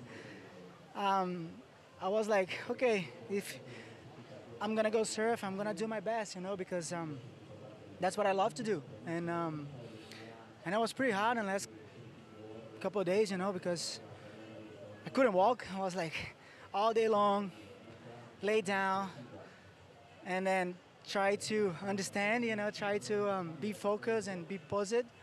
But it's okay. I had like my family by my side right here, supporting me, my wife, my little kid. He's sleeping right now, but all my team too. And then I just like, okay, time to work. Let's talk about that. This is your first ever event, traveling as a family, bringing your son on the road. How's that been so far? Because we've seen Carissa doing it now, but for you to do it for your first time must be pretty special here.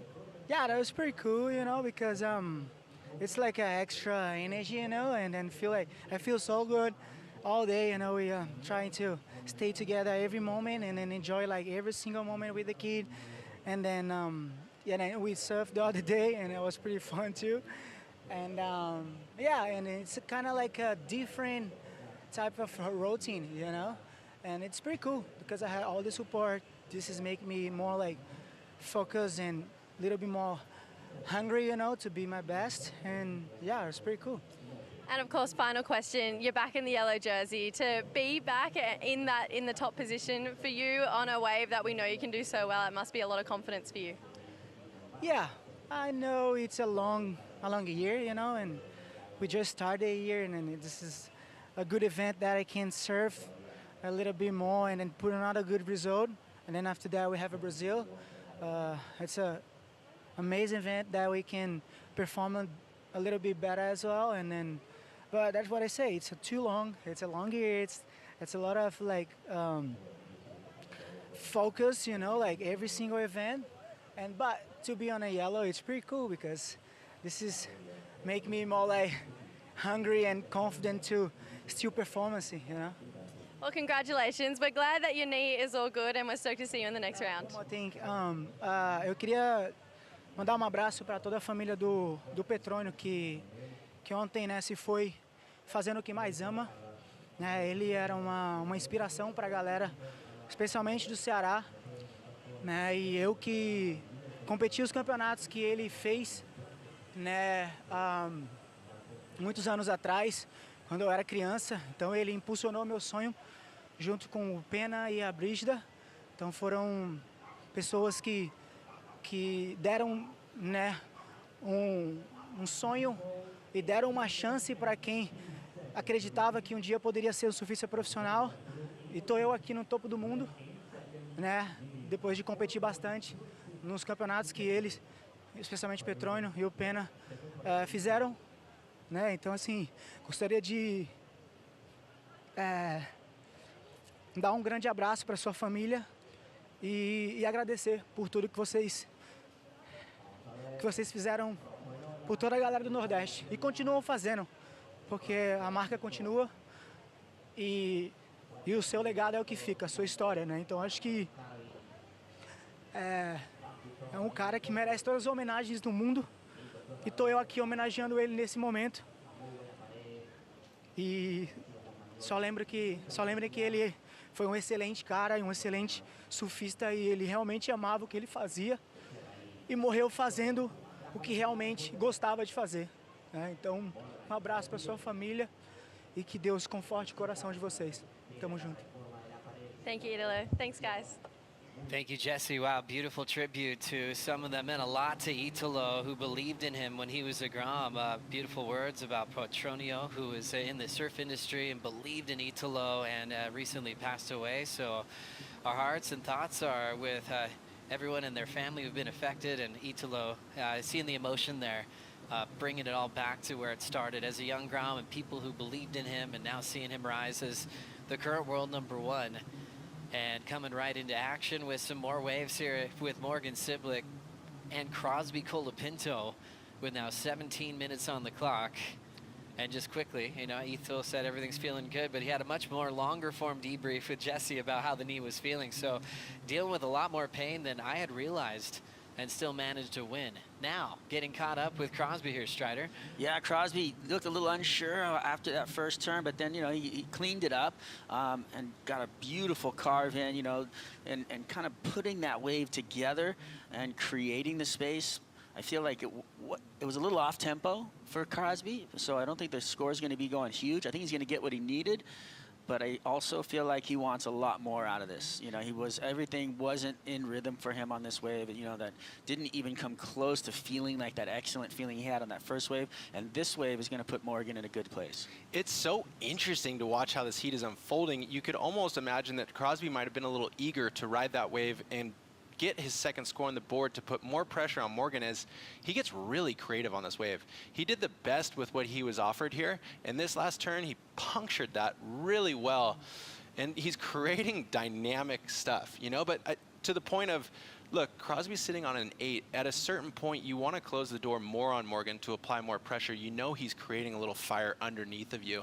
So Crosby really wanted to execute well, and that wave was a little bit, like you said, Strider, it was a little off time. He did the best with it that he could, but Morgan out the back is now starting to push his level because he knows he needs to do better. He has a 6 and a 5.9, so it's essentially the same score. So he has to push his level. But he did that on that wave. He surfed up. He greased that little air. Totally. I mean, that was, and if you paused in the middle of that air, he's probably 3-4 feet off the wave. I mean, it was sick. I love that. Super clean. So I feel like, you know, the rhythm and the flow and the feeling I'm getting from Morgan is that he's in the driver's seat.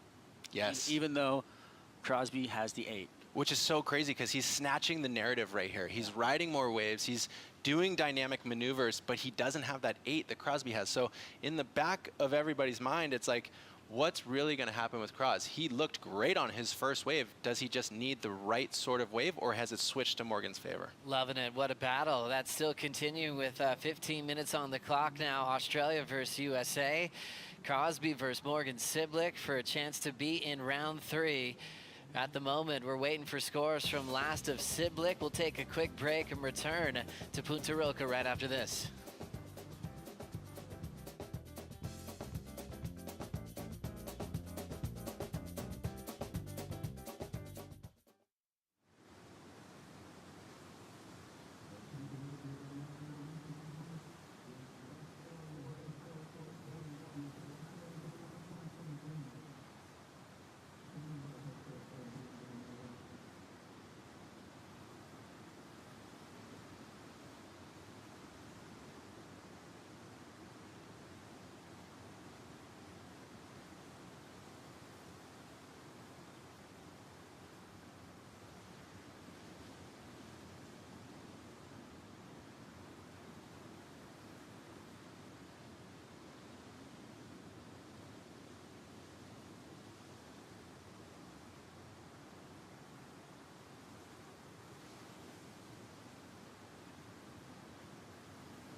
WSL One Ocean is a global initiative to inspire the surf community to protect and conserve our One Ocean to preserve the future of our sport. Para mí es muy importante porque soy surfeador. Creo que el devolver al mar y a la tierra. So what we've been doing is collecting plastics before it gets to the ocean and recycle it into usable products. Now you can go to the beach, Punta Roca, you don't see that many trash because they save it. It can change so many lives.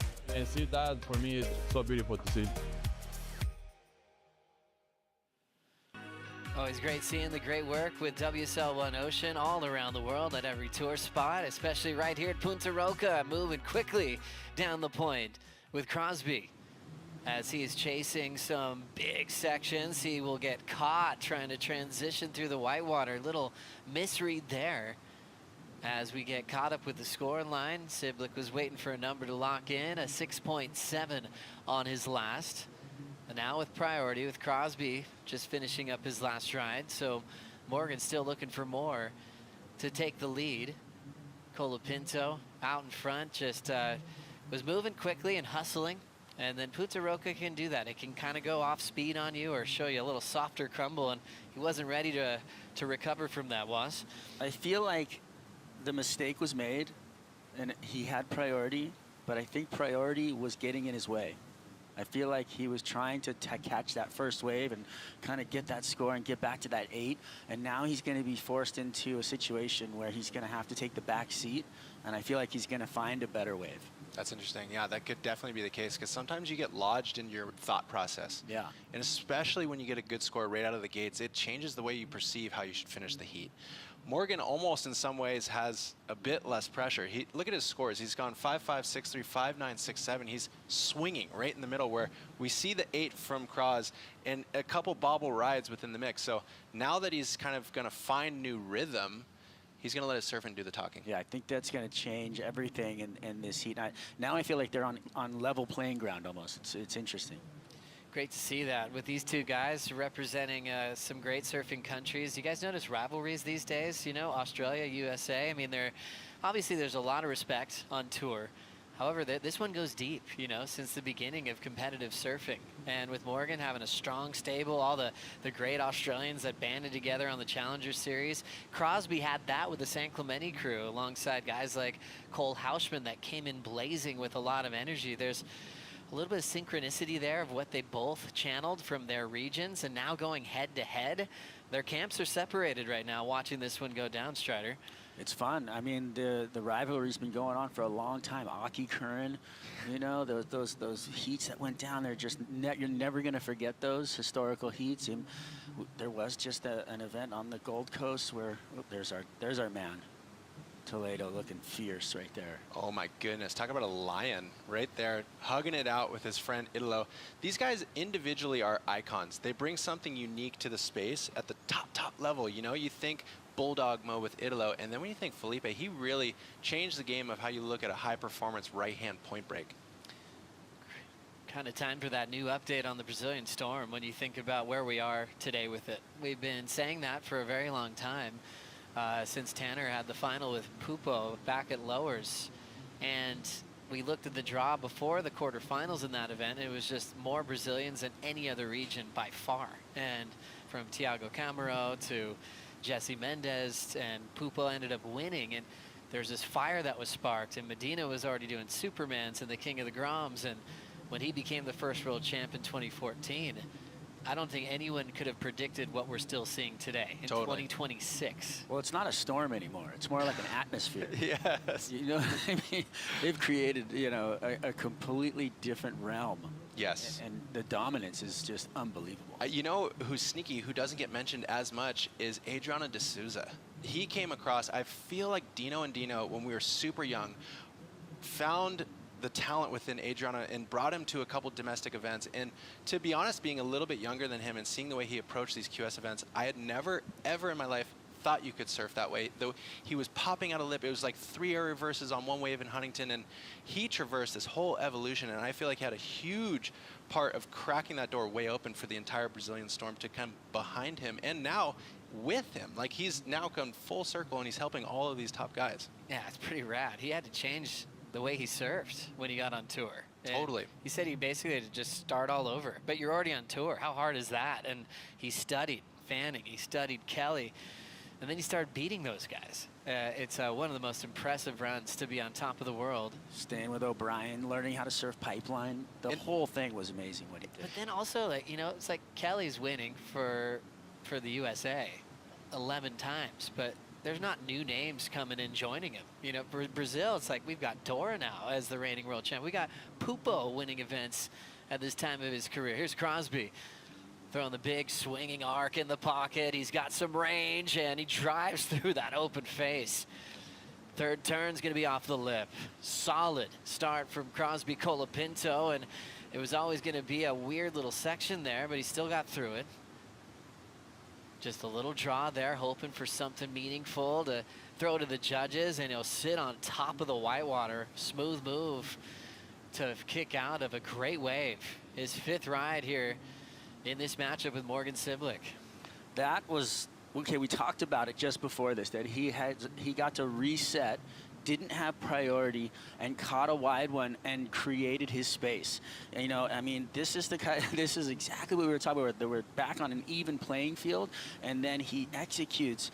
Right now he's out there on a 6'2" and a half step driver. So it's a model that he loves. But look at this wide one that came in for him, Tim. I'm so stoked you brought that up. Yeah, Strider, because it's so nice to see Crosby just go back to fundamental power surfing. He's so good at it. He's proficient on the rail. Sometimes you think of both the Colapinto brothers for the flair, but both of them actually have an incredible fundamental power rail game. And he goes to his strength right here and gets this one on the board. And Strider, it's funny, we were talking about that, and then it essentially just happened right after. Yep, Wastradamus. Wow. No, we can see it happening, though. We can feel the vibe. We understand that. We're wishing it. What's going on in the heat. We can see the tempo of each surfer, you know, and you can almost like read into what was happening to Crosby, trying to force waves and having the position, the pole position was too much for him almost. Yeah. And this is the moment you're Morgan Siblick you were hoping you weren't going to have to meet.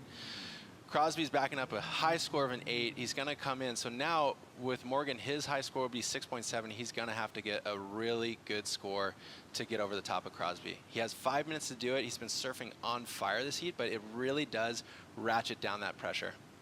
5:15 on the clock. This has been a great event for both of the Colapinto brothers. For Griff, started with a win, then a final back-to-back. Then his brother joined the tour. In the last 2 years, Crosby's actually outperformed Griffin result-wise, getting a quarterfinal, then last year a semifinal finish here at Punta Roca. Triple barrel last year. That was insane. We had a couple of gem days that they were getting slotted out here. Jordy Smith winning the event last year over Matthew McGillivray. But yeah, Crosby was all over it, semifinal. Cole Hauschman was on the other side of the draw, so that's San Clemente and USA Vibe was thriving, almost getting a final together. So he's coming here with hope, and he's targeting this event as maybe the event he'll take out for the first time in his career. Siblick coming close. He's still waiting for his first CT event win. And to crawl out of round 1, he didn't have to deal with it this time, moving up the rankings high enough to start in round 2 here with Crosby. Joe, that score dropped. And it dropped in a big way. 7.17 and an 8-point ride. I see the average out there with one of the 7.5s thrown out and one of the 7.0s. 15.17 combined total. That's exactly what he was hoping for. That's some solid work, but now we're gonna have to see the second highest score of the event go down by Morgan Siblick. Yeah, you know, look, both of these guys knew that this heat was going to be gangbusters, and the way it's played out has been in Crosby's favor by virtue of his very first ride. He kept to that 8.0. He's built now the 7, which, look, Morgan needs an 8.5, and so you're not going to just ride another small wave. It really forces him to sit for these last 3 minutes, and if it comes, obviously he has priority. He will give it a look, but it's all up to Mother Nature. And Crosby's had to go for a little ride through this heat emotionally. I mean, went from the 8, then he's down to the bobbles, stones, and he's just kind of all over the joint, and then finally recaptured rhythm on that last wave. Yeah, it's crazy when you see the hustle of some guys starting with an excellent score and going, oh gosh, I'm nervous now. I don't want to lose this heat with the top number. And you could see that. You could so much. Yeah. And I think Crosby did a really good job to find that gear again. Backs it up with a 7.17. Doesn't want to fall too far back on the rankings. Remember, the midseason cut's gone, but to qualify for next year, you got to be in the top 22. So Crosby sitting at that 18th mark. Still hasn't hit his goals quite yet, as he wants to be not just in the top 10, but fighting for a world title this season. He was dirty after the loss to his brother in Raglan. It was, one of those tough ones, for the Waves. It was one of those one heat days. It was Griff, Cross, the Waves went down, called the contest off for the rest of the day, and the look that Crosby had on his face when the camera turned him in the water, he was just like, no. Turn it off. Turn it off. That was not how that was supposed to go down. So he's just channeled that fire and hopped over the pond here to El Salvador with a lot more fire in his belly. 2 minutes to go here. And it will be Morgan Siblick chasing down the 847. Coming around the corner with the bottom turn. Draws that carve off the top. Sets up the rail again for the power cut back. Pushes back into the whitewater again. So 3 similar type of turns and switches gears with that lean back off the top and gets a little sticky off the climb, but manages to punch out the whitewater. The Aussies like it there. Body language tells me they know he didn't get it. I mean, it was always going to be hard. That's the best wave of the heat that you need. You're going to match that against Crosby's 8.0. And is it the same? I think Morgan might even be calling it right here and coming in. But I want to take a moment and give some sunshine to Team Sharp Eye. Their boards are looking insane. We saw Leo Fioravanti doing a similar style carve that Morgan just did on that last wave, where you garner all your speed and you come out that section no brakes. This is a full body carve, and both of the guys are really handling that transition well, and the equipment looks phenomenal. Yeah, great call. And Morgan gave props to the shaper for Sharp Eye in Australia from Spain, Alvaro. Morgan said he's been spending a lot of time just dialing this thing in really well. That 77 model that was kind of made for J Bay. Just did some little changes to help Morgan's type of surfing, and it's been phenomenal. 25 seconds, and he is moving on. Morgan Siblick tried hard to have a kind of a buzzer beater finish, and it comes in at a 5.7. So after the final at Raglan, now he'll be out in round 2 here in El Salvador, and Crosby will get a chance to surf with a world champ. Italo Ferreira, Crosby Colapinto. Oh, what a heat. In round 3. That was fun to watch. That was a great battle. I think that midway, effort from Morgan Siblick, and that knifing, searing turn where you were talking about, that Sharp Eye just sitting in the water so perfectly. Yeah. And then the rebound of Crosby to come back. That was really fun. Great surfing from Cros. Started with an 8, got his second scoring ride on his last wave, so put together a heat where he had to scrap a bit and found that gear to take out Siblick, who's been hot coming from that final at Raglan. Crosby being very consistent with his efforts here at Punta Roca. He hasn't failed to make the quarterfinals. Now in his 3rd start. And his best the semifinal last year. Coming up next, one of the heats of the round features a past champion here at Punta Roca. A 2-time world champ, Felipe Toledo, headlines the matchup with rookie Cal Livost. We'll bring in Jesse Starling and Mitchell Salazar for the call right after this.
2026 Surf City El Salvador Pro presented by Cero is brought to you by Surf City El Salvador, home of the right surf.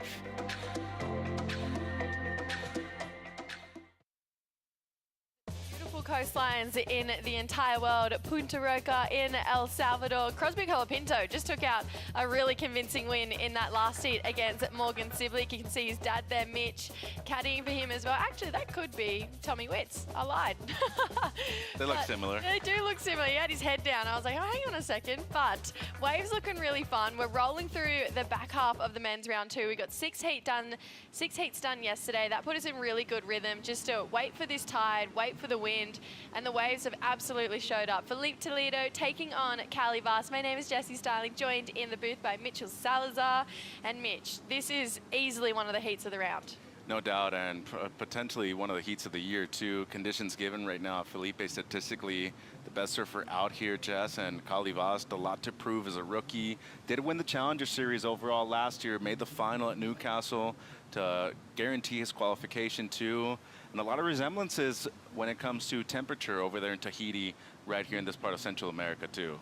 I really love the way that Callie attacks this wave as well. We saw it, I feel like, similar what we saw at Raglan with Carissa doing. She almost sat just ever so slightly behind the pocket a little bit on the foam ball that did really just put her nice and tight in the pocket when it came to hitting it on the lip. So Callie, from what I've seen in free surfs, have had that approach, and as a goofy footer out here, that's kind of what you need, especially coming up against a guy like Felipe Toledo. Yeah, an Olympic gold medalist, though. Best CT results, second place as a wild card back in Tahiti. That was against Miguel Pupa, the final that he lost at home. Of course, we also have to talk about his experience in the Challenger Series. A couple times he got close to qualifying, actually achieved it this year. But as you said, you know, statistically against Felipe, you have to be perfect out here right now. Felipe has just been untouchable usually at this event, just with how good he is. Obviously, Griffin has been a bit of a block in the road for Felipe here in El Salvador. Let's see if Callie can kind of act at that same level that we've seen Griffin do for Felipe. But 2023, he won here, hoisted that trophy above his head. This time last year, though, when he competed, he actually lost to a rookie last year, which happened to be Al Cleland. Yeah. And now he's come into El Salvador again, first heat, drawn a rookie. Do you think that plays into someone like Felipe's mind, or probably not? Given the way he's been surfing so far in 26, I don't think so. And, you know, just considering the crew that he has around him, I know Rafa, Giovanni, they're all traveling with him as usual. Right here in this part of Central America. He feels home and typically stays over at Adzonte, and I feel like, you know, these waves do have obviously something really good for his style too, but the slight air breeze, this is something really good for his style of surfing, Jess, and talk about speed, it kills, and he is something really talented when it comes to using that speed at this wave right here. And you want to know what is crazy? He hasn't dropped below 14 points as a combined heat total this year. This season alone hasn't had a heat where he's come below 14 points. His lowest heat total of the year so far was his first one over at Bells. Ever since then, he's been building. Obviously has the highest heat total of the year so far in that incredible heat against Gabe Medina. 18.94 holds the highest combined heat total on the men's side of the tour. And that was easily some of the best surfing I've ever seen with my own two eyes in my entire life. Not just this year, I mean ever. Yeah, and even the heats that he lost, he's still posting big scores. I mean, 15.71 heat average when it comes to 26. That is the highest on tour, but he is inside the top 10. Yeah, as you said, 2-time world champion. He's looking to become a 3-time world champion. And just a rad dude, too. You know, father, they moved back to Brazil as a family, a big movement for them, and now looking to get number 3 and potentially get his 3rd final here, Jess, his 2nd victory as well. It's pretty interesting to see this storyline of family keep on rolling through this year and this season. Obviously, Carissa winning with her daughter in New Zealand just a couple weeks ago was one of the most special things I think the surfing world has probably ever seen. And then for Italo, he's traveling with his family here, he dedicated his win to his family. But Felipe is one of those guys who is extremely family orientated. So for him to also be going back to Brazil after this, you would imagine that this leg of events, in theory, should be pretty good for Felipe if Callie Vast doesn't get in the way right now. Correct, favorable, as you're saying. And yeah, it's a location that you've been to multiple times. You've been here every single time when it comes to CT competition. And of course, you know, we talked about Callie doing well over there in Tahiti. It's of course his home, but you're a rookie. And we've seen a lot of close heats when it comes to today. you have to leave no doubt in that sense too. It's like a boxing match. You're going up against the champion. You really got to demonstrate why you're the person that's able to take their crown away. Well, speaking of family, two of our favourite brothers on tour currently is the Colapintos, and Crosby is already through to that next round. He's down there on the glass with Strider. Thank you so much, Jesse. Yeah, you know what? We were just talking about what an emotional roller coaster that heat was. You started out with the 8, but then you were down in the troughs and looked like Morgan was in the driver's seat. Yeah, it was pretty crazy. You know, like the waves are pretty good. This morning we showed up, the wind was like howling into the faces, so it was like unsurfable barely, and then it kind of turned on for the first couple heats, and I went out and I was just like, all right, let's just like let it come. I feel like all year it's kind of been like, I was just like pretty anxious like the first couple heats, but I just wanted to kind of just like sit back and kind of let it come to me. And that first wave came, and on my third turn, I heard like the pop, and I just went, oh, I just broke my board. Like third turn, I was putting a score together. I was like, all right, I'm still like can do a turn, so let's just like finish this wave. And I just went more front-footed because it's in the back tail, so I kind of just did some more cars and then ended up finishing it. I was like, oh, it's a pretty good score. And then the 8 came through, and I knew I broke my board, got out to the jet ski, and Tommy was right there. I was like, Tommy, like, let's change my fins, because I had some like PC fins in there with a 6.3, so it was like went better with the board, and the other board had fiberglass fins. So I was like, let's change the fins. Got on the board, popped them out real quick. Tommy dropped the fins, swam down and had to grab it, popped the fins back in, went back out, and just had to like slow down and just get the job done. That's a lot to happen in a heat right there. That was after your first wave, and then you had to deal with the whole rest of the heat. But you prevailed. You reset, you got comfortable, and your last wave became one of your keepers. Yeah, I kind of almost got anxious. Like, got on a new board. I haven't really rode it all since I've been here, and I wanted to get that first wave. Fell on the first wave back on that board, and then was like, okay, just like slow down. All I need is one more wave, you know. And then got another wave, fell on that one, and I was kind of starting to panic, and I just went, all right, slow down. And then Morgan let me go on my 7, and I was like, all right, let's just like flow this thing out and rip it, and ended up getting 7. So I was super happy. Morgan's been ripping all week. Everyone's surfing so good this whole week because the waves have been cooking. So I knew like going into it, it's just going to be like, it's going to be a full rip show, and just kind of focus on myself and focus on my surfing because the waves are so good. Now that your heat's over, you can go relax and you can get comfortable and watch your brother? Yes. Let's go Griff. Let's go Cole, the Tommy squad. So it's going to be fun to like sit back and watch these next couple of heats because the waves are cooking. Right on. Thank you very much. Congratulations on your heat. We'll see you in the next one. Thank you. Love that fun interview there between Strider and Crosby. And Mitch, we just got so lucky because a good friend of ours, Kanoa Igarashi, came into the booth. And Kanoa, I'm not going to lie, you've picked a good heat to come into and talk about. Yeah, that was, I saw this heat on paper and I really wanted to watch it. And so I was going to come down and watch it anyways. And I was like, oh, well, jump in the booth and sit, you know, talk story with my friends. And here we are. Obviously, leading up to the event, the surf has been absolutely cooking. We saw you compete yesterday, you won your heat, but El Salvador has been seriously providing so far.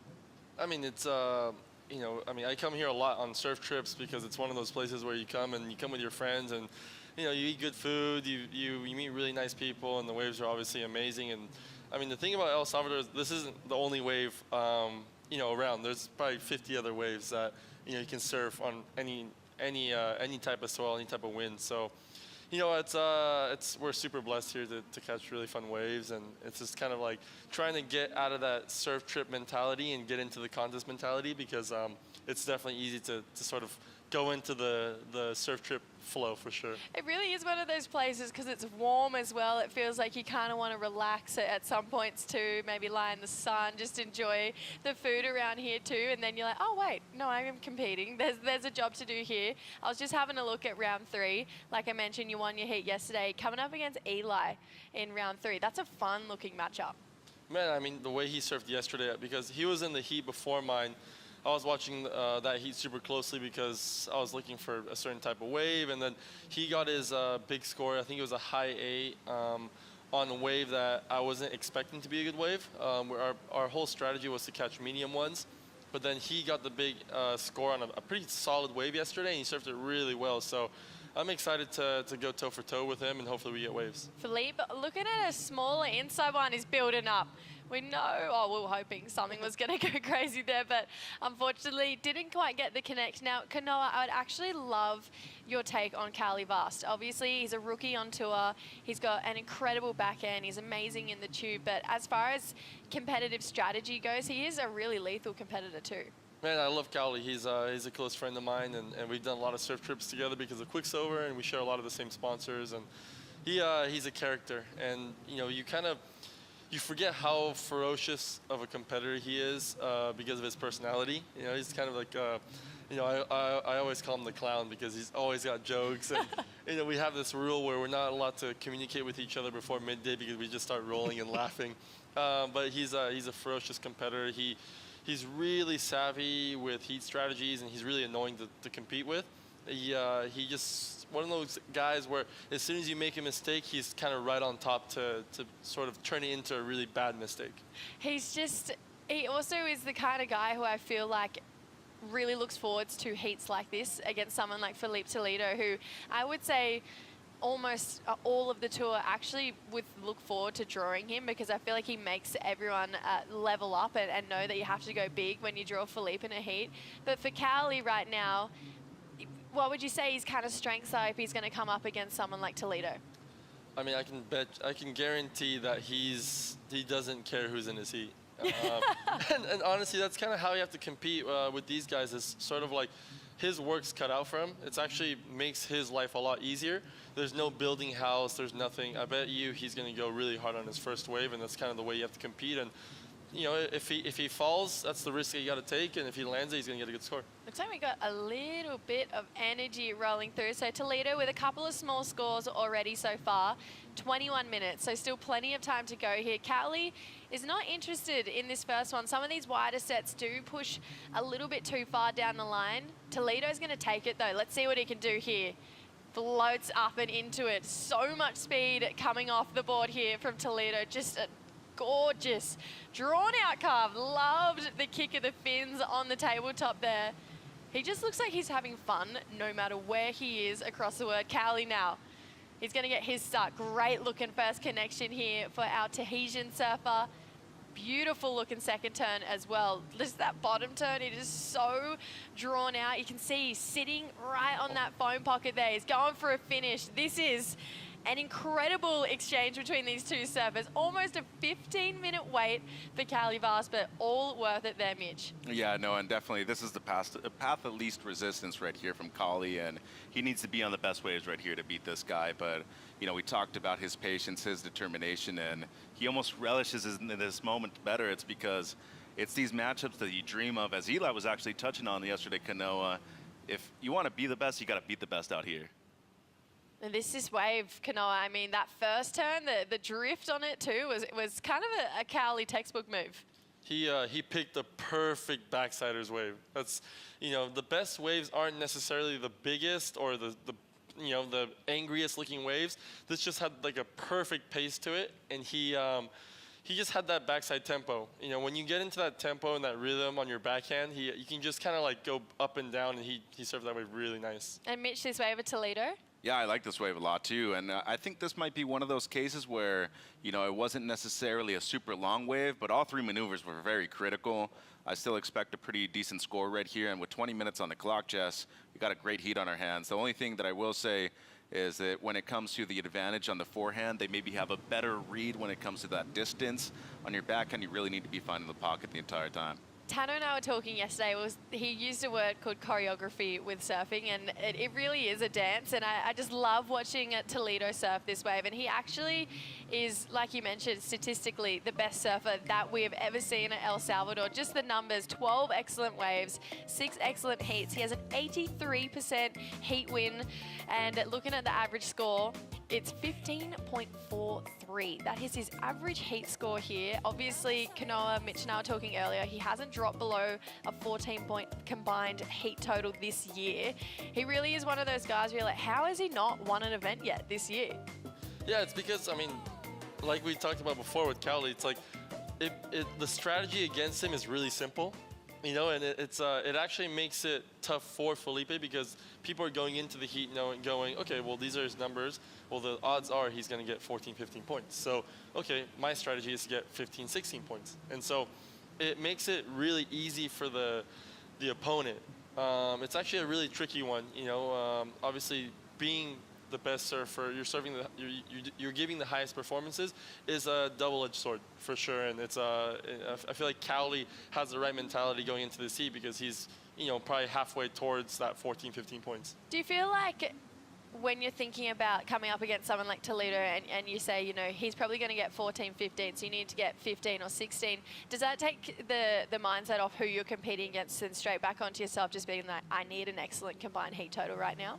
Yeah, because you can't really react to what Felipe is going to do. I mean, that first wave he caught, Cowley did so. I mean, when I first watched it, I was like, well, I can't believe Cowley let him go on this wave. But then it was like, it was a really regular foot type of wave where it was like 3 real different turns, and the wave had a kind of a tricky pace on it. Perfect for Felipe, but probably Cowley wouldn't have surfed it as good as Felipe would have, but then the wave behind was the ultimate wave that he was looking for. So then again, like, he knows what he's looking for and he knows how he has to surf. We've seen a couple of great goofy foot waves already in this event. Cowley, he's going to swing again here, under priority here. Looking for another one of those cupped out bowly waves like we saw. This is a good section. Cowley up and into it on the second. Let's see what this end looks like. It's a big turn here for Cowley Vast. Just 3 solid turns, not mucking around. As far as this point goes, hasn't really put a foot wrong, Mitch. No, not at all. He's going to convert with 2 waves already. And, more than halfway through the heat right here, he is just oozing with confidence at the moment. It's really the only way to surf this heat. And it seems like priority with Felipe on the outside. Good looking wave here. Toledo looking for one of those nice stretched out walls. Puts a hard carve down at the start here. Talks more on that second turn, jamming it in the pocket here for Toledo. He would have been hearing scores start to filter on through. Chip on that 3rd and 4th section here. We're hoping for a big finish. Nice rail carve here. This one's going to get away from him. That end section is so tricky on the bottom of the tide. So that one, unfortunately, just drawing out a little bit too fast there for Toledo. But scores starting to lock in for the previous exchange. If we look, Toledo got a 7.5 for 3 turns. It's a pretty solid number there. But Cowley getting the better of the exchange, an 8.33 there, Kanoa. And he's going to take the lead right here, too, with this last one. So he's converted on 2 waves. He's done his job already. And I think, Kanoa, you touched on it. But yesterday I was mentioning you got to be aware of the situation you're in the heat, right? You got to be paying attention to the beach announcers. You don't necessarily have to surf the heat that you're expecting. You need to surf the heat that you're out there doing at the moment. Yeah, I mean, Cowley, like we mentioned before, he's halfway towards, probably the goal of his heat. I bet he paddled out going, okay, let's get 16 points. And he's halfway towards it, and he's got 15 minutes to get another 8. I mean, he's going to get another nice score and probably go to the lead here, but just like my gut feeling tells me he's going to need a 3rd wave. Mitch, you've got to come to Punta Roca a lot over the last couple of years. We're going to get back to that. Replays here. Cowley, 3 big turns here, Mitch. Yeah, and Felipe decided not to use priority on this one. It's really just a setup hack at the beginning. Second beautiful bottom turn, as you've been saying. He really draws that thing out.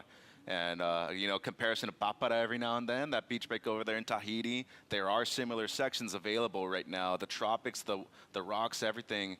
And then Phil with the answer, the opening part of this wave wasn't bad, Kanoa. Unfortunately, the back end of the wave let him down a little bit, but the first few were really great. Yeah, I mean, from a competitor's perspective, it's like you have to go on these waves. Like, he didn't know that this wave was going to get kind of weird on the inside, so he had to surf what was in front of him. Unfortunately, like, just the wave, when the tide gets lower like this, it's sort of the inside section has a mix of rocks and sand, so depending on where the wave comes in, it breaks differently. So it's kind of like the exact opposite of like a wave pool where you know what the end's going to do. Here, it's kind of like you're just surfing the next turn, and then at the end, you're like, is this thing going to be an absolute slab coming towards me, or is it just going to be some soft sections? So it's fun when you're surfing it, but it's kind of annoying when you're competing sometimes. Yesterday was definitely a fair bit bigger too. We saw a couple of crazy wipeouts on that end section. Obviously, Liam O'Brien stands out as like one of the ones where I think everyone went, oh my, right at the end of that turn there. Well, he just chuckled. He saw that. When you come into that though, like obviously you're thinking, I have to hit this, but it's a scary section to go at. No, like because that was 2 heats before mine. I was watching it going, okay, this is probably just gonna have some, big sort of soft section that he's gonna do a layback on. And then all of a sudden he was loading up and the thing just completely barreled over him, and there was nothing he could have done. Like me and Snake were talking like maybe he could have lip lined it. It's like, no. Maybe he should have done a layback underneath. No. It's like there was literally nothing he could have done. It was the gnarliest section I think we've seen all throughout the day, but I spoke to Lobby after. He's fine. I was like, are your knees okay? And he's like, yeah, I'm fine. And I was like, oh my gosh.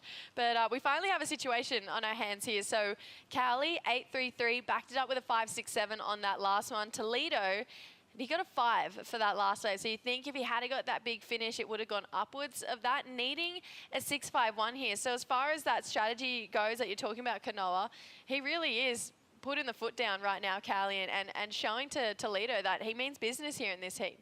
Yeah, like, I mean, my competition brain is, whenever I watch heats, I'm always in this competition mindset. And it's crazy, for people watching at home, you're like, okay, Cowley's in the lead. Wow, he did so well by getting that 5.67. But in reality, like we all know, we all have that gut feeling where Felipe's going to come back. He's going to get that 6.5 eventually in this heat. So that 5.67 was probably not useful. And it's kind of a crazy way to think. But, although he has 14 points, he's in the lead. It's kind of like, what if he just stayed out there and he would have saved a little bit more energy and he would have banked on maybe another 7 or an 8. It's like this crazy way to think, but I mean, he does have priority, so that's in his favor, but he's looking at catching probably one more wave for the rest of the heat. No, I love it. I can't wait to dive into that competitive brain even more. We've got just past 12 minutes to go in this heat. Cowley Vast is putting on a pretty good show right now. Toledo currently chasing a 6.51. Let's see if he can get it right after this.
One more turn, no. Let's rip straight back in. Toledo rolling into this one under priority here. So goes hard at a carve for Toledo. We've fallen in love with those hard rail carves here. The Gold Coast, he put on an absolute show. He's got that same kind of speed and pizzazz that we saw on the Goldie. Goes into it. Big tail jam to finish here for Felipe Toledo. He's currently looking for a 6.51. Bit of a fancy kick out there. And then Cowley looking at better, a 5.67 here. Into it on this first section. Just love that carve down into a bottom turn and massive top turn, but goes down on the finishing section. You can see he was so on his toes there, but that had the energy it needed to better that 5.67, Mitch. Oh, no doubt. But I mean, there's still a chance. That second turn had a lot of quality in it, and those are the moments of brilliance that you look for as a judge. But 9 minutes here on the clock, as Kanoa was saying before we went to break, needing a 6.51. That is, an easy score for Felipe, especially at this wave right here. And he surfed that wave so well. That second bottom turn, for anybody that's ever done a foam climb at a point break like this, that second one is so hard. It's coming down on you. You're losing all your speed. He recovers so well afterwards. It's funny. something that I've noticed over the last couple of days is there's not a lot of waves that push out beyond that 5 or 6 range, but getting a 6.5 has actually become quite tricky. But what do you think of this wave here, Kanoa? Man, he read this wave really good. Another kind of like front side wave. This would have been hard for Cowley. And Felipe was just able to sort of make the most out of like every section that came at him. And yeah, like we expected, he was going to get that second good score, and Cowley was going to be needing, you know, another good score for sure. And he was on his way, but the wave sort of just didn't allow him to keep projecting forward. So we got 8 minutes to go. There's definitely still time for at least 1 or 2 more exchanges. Something that is definitely noticeable with these two is Cowley wants to be on those bigger waves. He hasn't really taken off on any of those mid-sized ones rolling through. As far as what I've seen, it's not the most consistent day with sets. There's heaps of those really fun mid-sized ones rolling through. Based on your competitive mindset right now, if you're Cowley, you got that 5, 6, 7 Kanoa, are you thinking mid-sized one, try and bank a 6.5, push for a 7?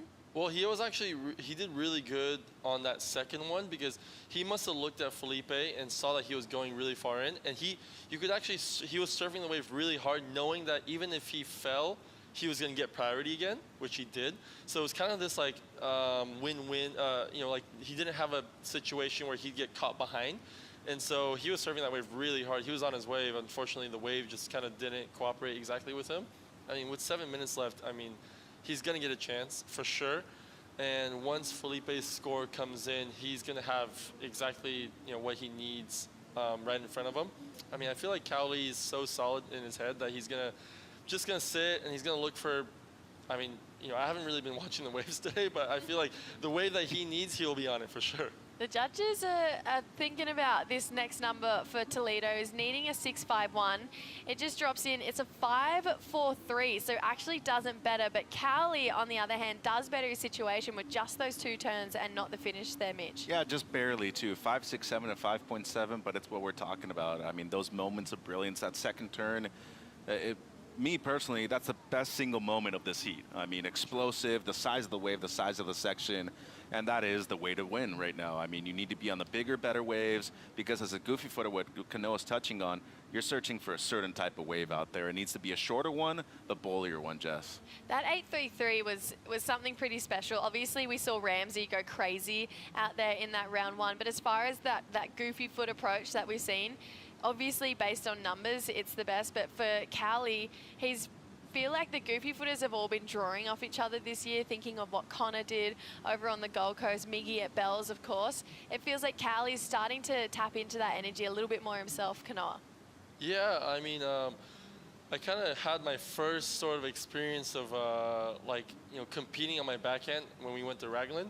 It was kind of like, okay, wow, things are really simple.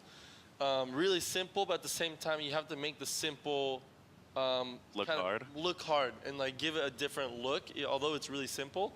You know, for front side, we're so used to going right, and you know, I have my bag of tricks that I'm going to draw on depending on the section. But in backside, it's like, okay, let's change angles. Okay, let's throw the fins. Let's stay clean. You know, you don't have laybacks. You don't have these tail drifts. It's a real kind of like simplified version. But at the same time, you have to complicate that somehow in your own head. So it's a pretty, this is a perfect heat to see the differences of frontside and backside. But that's why this heat was always going to be good on paper. I'm really intrigued because obviously we get to talk a lot about the dog pound and what it's like for those guys to be a part of that. But for you work with Snake. It's another kind of group of athletes that have really banded together. Can you give us a little bit of insight in what it's like to be part of Snake's team? Man, it's cool. It's cool to have a coach that's kind of like we say coach, but at the end of the day, they're kind of like the team principal. They're like the team, like the team leader, seriously. like the team captain. Yeah. I forget that Snake's actually not a competitor sometimes because he's on the beach and he looks like he's about to get ready for a heat. He's like sweating and he's all amped up. And you look at Dog and it's the same thing. Like look at Snake. He looks like he's about to paddle out for a heat. He knows the ins and outs of the rocks and the swell direction and everything. But it's cool to see me with Alan, I'm always rooting for Alan. I'm always rooting for Aaron, for Steph. When Steph won at Snapper, it felt like we all won. And it was kind of like, okay, let's ride this momentum together. So it's really cool to see how, your sort of teammates, you can draw off your teammates. You can support, I'm going to support Alan big time in his heat coming up. And it's cool to see Snake put so much passion and so much effort into each of his athletes, and it means a lot for us. I think it's particularly cool as well because he's been in your shoes before too. Just like it's cool that you guys can kind of figure that out and lean on it. But it seems like a really fun family vibe. Obviously you see that a lot with Dog, and I feel like it's the exact same. Like even I remember at Bells, you guys were all down for everyone's heats watching. So yeah, I love just all the different team environments. Right now though, Felipe drifting the fins on that first section here. Goes up and into it for that second one. Currently chasing a 6.54 on this wave. Jams into it for a third turn. Little just work back to the foam here. You can see he wants to stay where there's a lot more speed. Checks up and into it. There's a finishing turn here. Oh. Big jam. Ooh. Question mark. Okay, is it, obviously he landed it. Is it a ride out though? They've been a bit critical on that. They want to see that board well and truly out in front of the foam, which I think fair enough. It's a point break. Let's finish with an exclamation mark. But Mitch, early thoughts. There's a lot of damage done out the back too. Yeah, well, if he pulls the last one for sure, got to watch the end section once again. But he surfed this wave way up. I mean, that first turn really critical, blows the tail out. The second turn just as strong. And right here, look at how he adjusts to the pace of the wave. So well done. Throws the tail once again. Love these foam climbs that he does, and that just sets him up with the pacing for the rest of the wave right here. It gets difficult, and give him credit just for trying to get into the lip with that amount of speed. You got to ride out cleanly, though. I don't think that's a completion, Jess. And that leaves doubt right here, needing the mid-6 at the moment. Yeah, the hard work was all done. You can see he was just a little on his heels right at the end there. He kind of extended away from his body, and then it forced him over his heel edge. Kanoa, you've been in that situation where you know you need to complete your waves. Your take as a competitor on that ride out? I mean, in a free on surf. On the spot. No, in a free surf, in an edit, yes, it's a make. But in competition, the heat where... If you're falling not on purpose, it's not a make. So, I mean, he was on his way. It was funny, I just realized something, like, watching those two waves, his last 5.43 and that last one, like, that wave felt like the wave was sort of waiting for him, and he was kind of always in the pocket, where the other wave, I felt like the score came a little bit lower because he was chasing a lot, and it kind of showed something in the scale. I mean, I just learned something here, just sitting here. I just felt like you want the waves that wait for you, and you're kind of in the same pace as the wave, instead of floating and trying to chase something down. I felt like if he would have finished that turn, it would have been a really well put together wave. It feels like he knows maybe as well, but you can see he wants to get something more.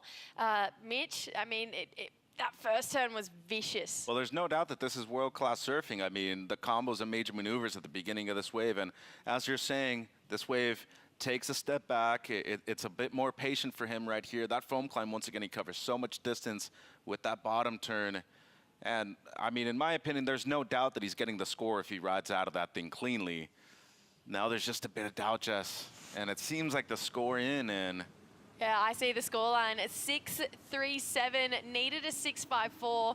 It came so close, and he's such a passionate, emotionate, not just surfer, but person as well. He seems to be the type of guy that really does wear his heart on his sleeve there, but just that tiny little moment at the end there, it absolutely would have been across the finish line for that 6.54, but I cannot believe we're about to say this because the clock is going to wind down. Time is over.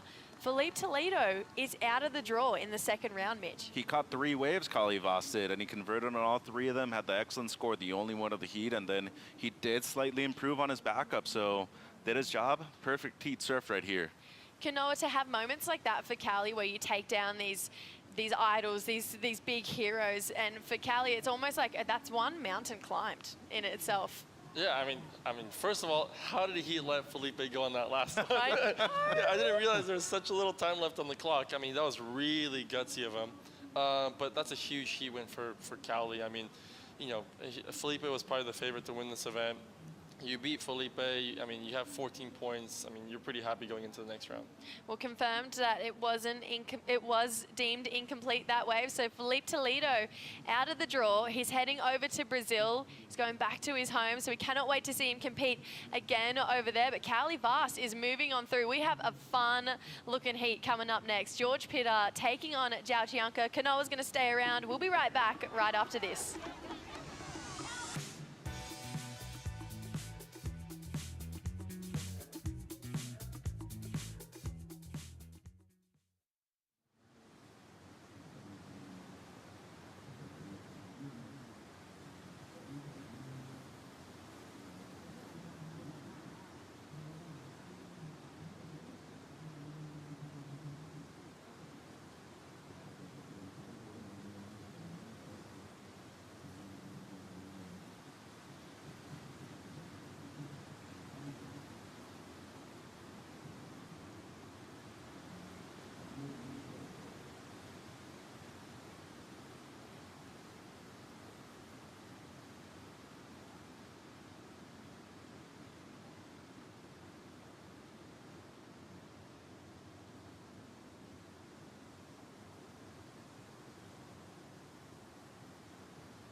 llegando al momento más esperado del día, el momento de ver el atardecer.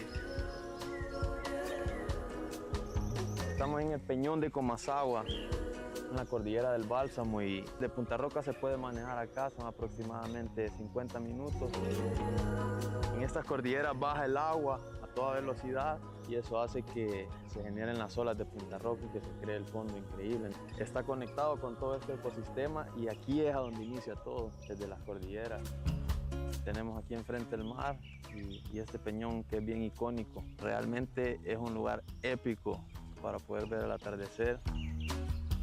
Lo increíble de El Salvador es que podemos estar en la playa y rodeados de un ambiente totalmente tropical y en cuestión de media hora estar en un volcán, estar en las cordilleras, estar en un pueblo o ir a unas cascadas.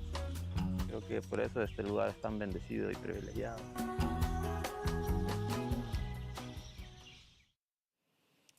It's always cool to see every part of the world through the eyes of the locals. Such an incredible place that we are in right now at Punta Roca, La Libertad, El Salvador.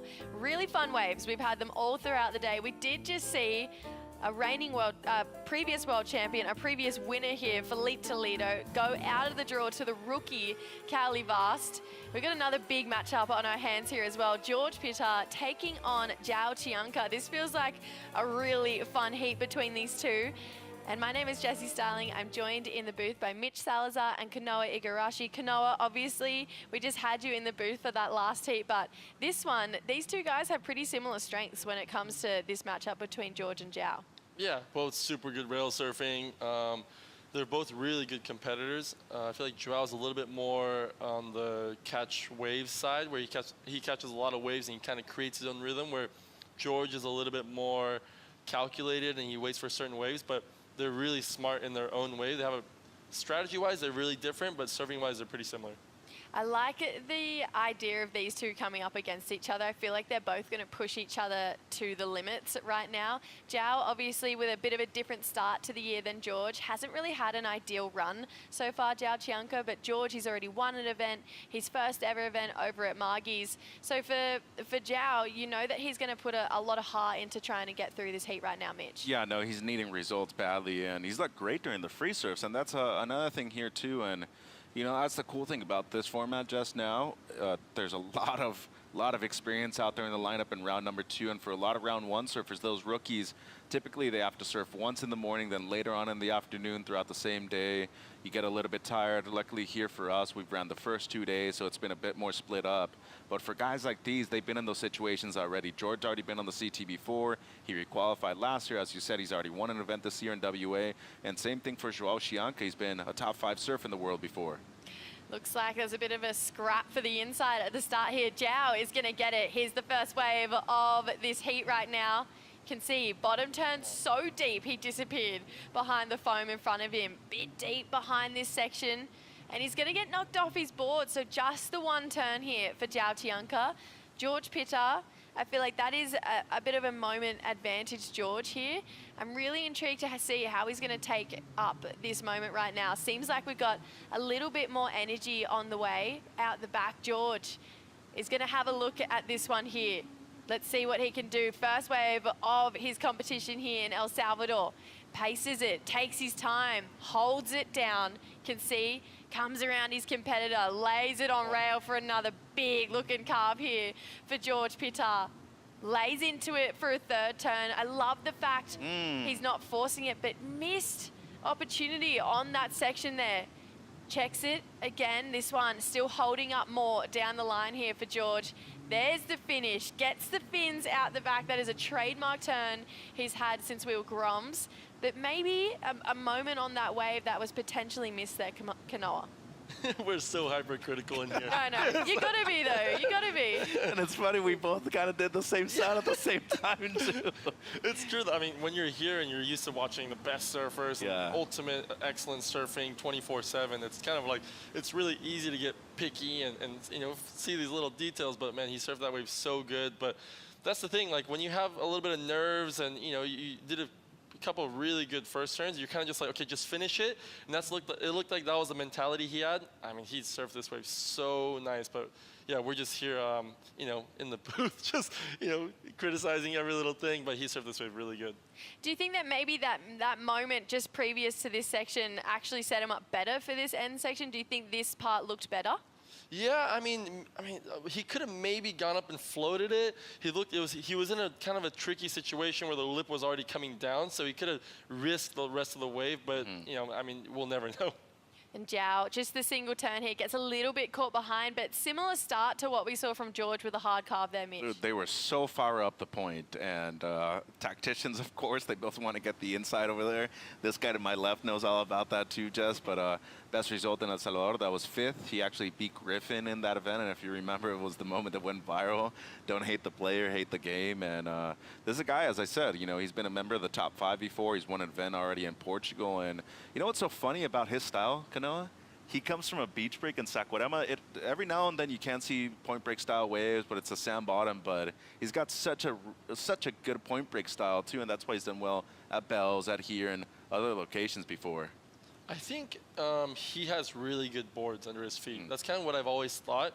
You know, having a good board doesn't necessarily mean a board that works for everybody. I feel like he has a board that works really good for him, that suits him.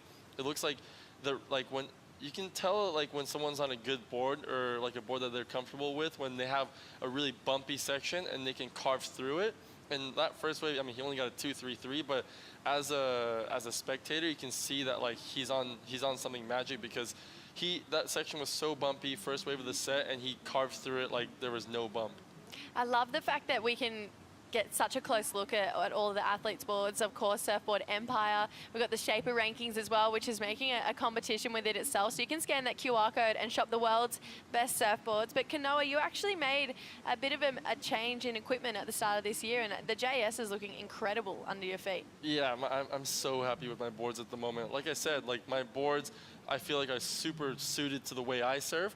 Maybe my board wouldn't work for you guys or vice versa, but for me, I just feel like they just plan into my feet and I can do whatever I want, whenever I want. My 5.6 would work great for you. Yeah, maybe 2 of them. George locking in a 6.5 for his first wave. He's going to back it up. Getting this one under priority of Zhao here. Into it on that second turn. He's just got such nice tempo and pace, but pushes slightly too hard there. You can see his nose just burying as that wave started to cup out, but not overdoing it, not over surfing this wave, just meeting it where it's at, which is something you said you noticed before, Kanoa. Yeah, it looked like that wave had a nice tempo to it, nice pace to it. That was like, that turn that he did, I feel like he does really well, where you sort of hit it a little bit later than a normal like turn, and it releases the fins, and you use your nose as a fin to sort of guide you back into your neutral position. And that one, it looked like the nose sort of, it grabbed good, but it kept sliding a little bit more than he expected. But it was, I love this turn when it's done properly. Oh, just buried that nose there. It was looking like such a great wave. To find this under priority too, Mitch, with a completion, it was just such a smart decision. 100% it was a smart decision, and the only way he's getting a score out of it is by going big right here, and you don't shame him for that. But yeah, right now he's going to be in a comfortable lead, but at the moment, I mean, he pulls these turns down the line because his first one came in as a 6.5. We're probably seeing something north of that if he's able to complete the wave. But as Canelo was saying, everybody has a certain tempo that they like to share with this wave. GP's got a good style for this one at the point. We saw an incredible tempo in that last heat from Cali Vaz, taking down Felipe Toledo, which is a big task no matter where, but he's won here before. Cali down there with Strider. Thank you very much. Yeah, Vaz, incredible heat for you. It looked like you weren't even thinking about the deadliest surfer out here at Punta Roca, who is Felipe Toledo. Yeah, he's one of the best for sure. He won 2 times here. I watched this competition when he won, and yeah, I just played my game. I knew there's waves, and he's gonna do his game, and I'm gonna focus on mine, meaning getting the big ones and do big turns and finish the wave and start good. So that was the plan. It worked pretty well, and yeah, finally it goes in my way. After so many hits super close, this one was super close but goes in my way, and I'm more happy to finally get a chance to make it through, especially after what I've been doing lately. So yeah, super stoked. and you were just at home for a week, and the stress level there was so high that this is just nothing. Exactly. Yeah, the level over there was something special because it was really big. Big session at the Hupo, paddling session. And I only had 5 days at home. I did three days of swell, big swell. And yeah, I got one of my biggest ride ever over there. Almost nearly died on the drop. And yeah, I think the stress was higher there than this one because here I was pretty confident doing my plan. But yeah, stoked. And tell me a little about the board. You look like you're connected in a new way. Ah man, this is a secret, man. Don't go down to the size. It's a GIS special, so yeah. Nah, this one is really good. It's a monster round tail, especially 4-point break. I really like, and yeah, we add a little more volume, and yeah. Looking good, looking good. Anything for your fans back home? Yeah, my family, of course. Everybody that I love, and yeah, it's good to make this hit, and I'm super happy. So yeah, into the next one. Congratulations! Can't wait to see you in the next one. Thank you, man. He's such a fun and just funny guy. I can't believe that he said, you know, I almost died, but I didn't. So that's okay. I can't comprehend what he does at Chopu. It just looks like the scariest wave in the world, but he just absolutely tackles it like it's a 2-footer, the Kanoa. He showed me a picture of a photo he got yesterday, and the water shot. Yeah, it was the best surf shot I've ever seen in my life. Really? Yeah. Shout out to Morgan Mawson. It was the most beautiful photo. I want it in my room. They're probably saving that thing though. They're probably saving that. That thing's gonna be worth a lot of money. But that's like one of those kids that he's ultra competitive, but when he wins, like he's relaxed. But before the heat, I saw him paddle out, and he was laser focused. He looked like he was about ready to just do anything at his disposition to make that heat right there. It's so funny how light he is afterwards too. That's so true. Even all along the Challenger Series, he was just honestly like a bull, like before his heats. It was like no one go near him. He was just so locked in and so in the zone, but he's found what's working for him. Back to this heat though. Zhao getting a bit of damage done here, Mitch. Yeah, needs a 717. First carve really nice. I really love that beautiful second turn in the pocket, a bit more aggressive. This wave set up well. It was a tricky section right here at the end, so it took him just a little bit of time to ride out cleanly, but still, he's going to get his best wave by far, and still plenty of time on the clock, just 20 minutes. There's a particular moment on that wave after he comes out of his first turn. He drives so far back to the foam to then bottom turn into the lip.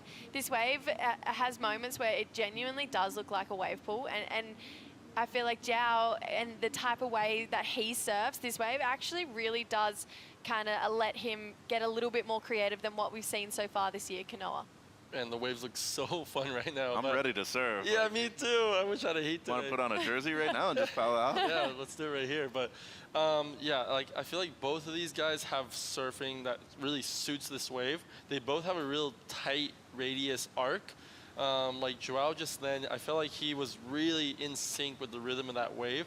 That wave, the end section just kind of split up a little bit. I think it was like maybe the tides drawing out and they kind of split the wave up into two. But before that, he had such a nice rhythm to the wave, and his arcs were fitting in that kind of curvy pocket. I feel like that also goes to having a good board where it just kind of does what you want it to do. And you gave us such an incredible breakdown of the type of competitor that Cowley is. For someone like Zhao, he is a big name. I mean, he's been in really high-end positions before on the tour. So for someone like yourself, if you draw Zhao, what are you kind of thinking? Well, I mean, every competitor has their own kind of Excel spreadsheet in the back of their heads of how each competitor serves and what you expect from them. I mean, if I was in a heat with Joe, I would expect him to catch a lot of waves, and I would want to break his rhythm by catching a wave that I would maybe normally not expect to ride myself, but just to break his rhythm. So, these little things like that, I feel like these are You're spilling everything. Just like cut it off right there. There's no secret. Listening. There's no secret. Everyone watches me compete every week, so everyone yeah, knows. That's so true. Everyone knows what I'm gonna, what my game plan is, but these are little things that you have to adjust to. I mean, I say that right now, but if I have a heat with him tomorrow, you know, he might all of a sudden be super patient, and it changes my whole perspective and my Excel spreadsheet in the back of my head. So it's not a guarantee, is what you're saying. It's not a guarantee, but that's the idea of the Heat plan. Obviously, Mitch George had such an incredible run over at Margie's and trying to mimic it. I'm going to get back to that here. He's got to have a good look at this one. He's using up first priority. I was nervous he wasn't going to get into that one for one moment here. Trying to better a 3-point ride. Lot of speed. Floats this first section for George.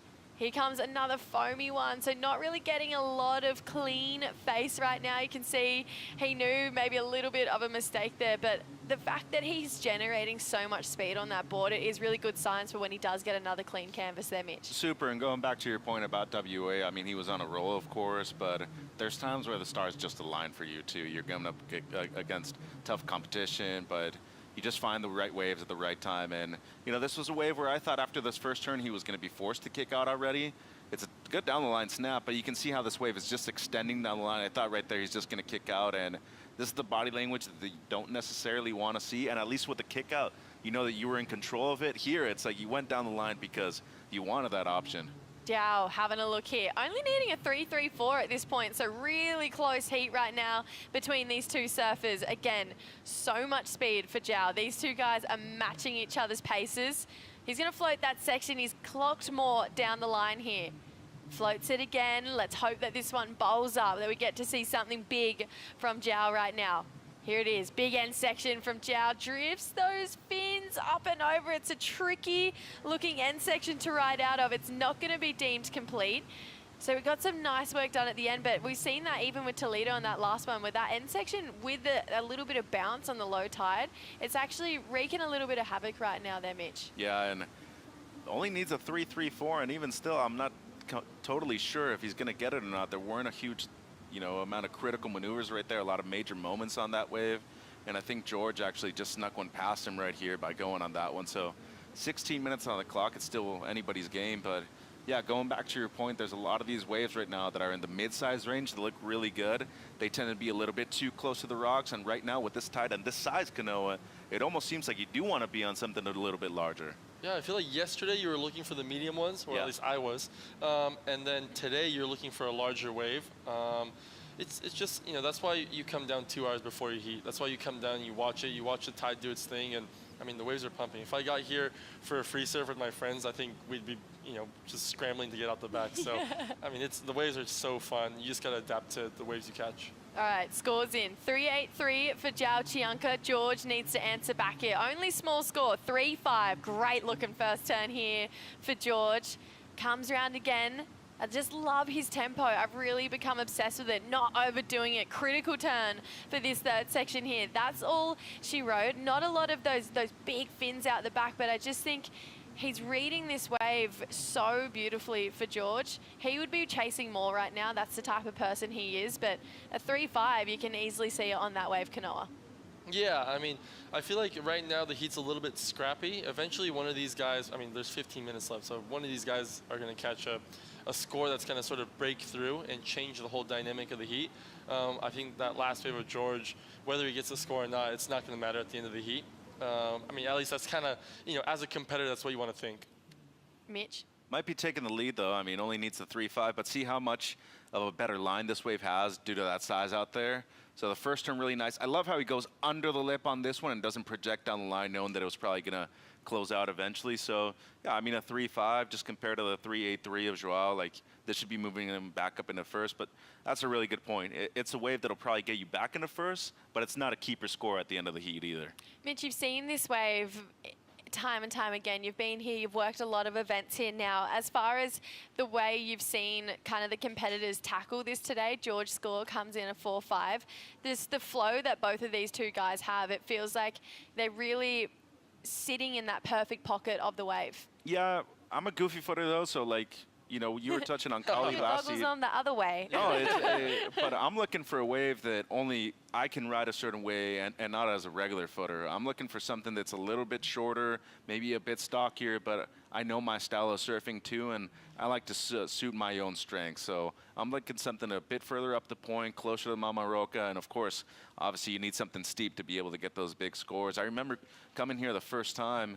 Zeke Lau, Mitch Cruz had a final. They paddled so far up the point you can barely even see them in the final too. And I remember thinking to myself, those aren't even where the best waves are. You want to be a bit further down the point. And for a regular footer, they're looking something with a bit more projection. And it seems like these two guys have the style for that, Jess. I'm not going to lie, we haven't really seen Mama Roca come into play yet. I feel like I haven't seen her pop up too many times. You got to paddle out and like witness it yourself. I know, I know. Got to do an ollie over it. Oh my gosh, absolutely not. I'll face plant into that thing. 13 minutes to go here. Zhao, he's got priorities, using it up here. He's gone back into second place. You're so right, Kanoa. This is starting to get a little bit scrappy. Let's see if Zhao can edge ahead here. Comes round. Big looking first turn for Zhao. He's going to put it on rail for that second one. Nice looking section coming ahead. Gets into it. He's got the completion here, so 3 turns. George now out the back. Looking at better, a 4.5.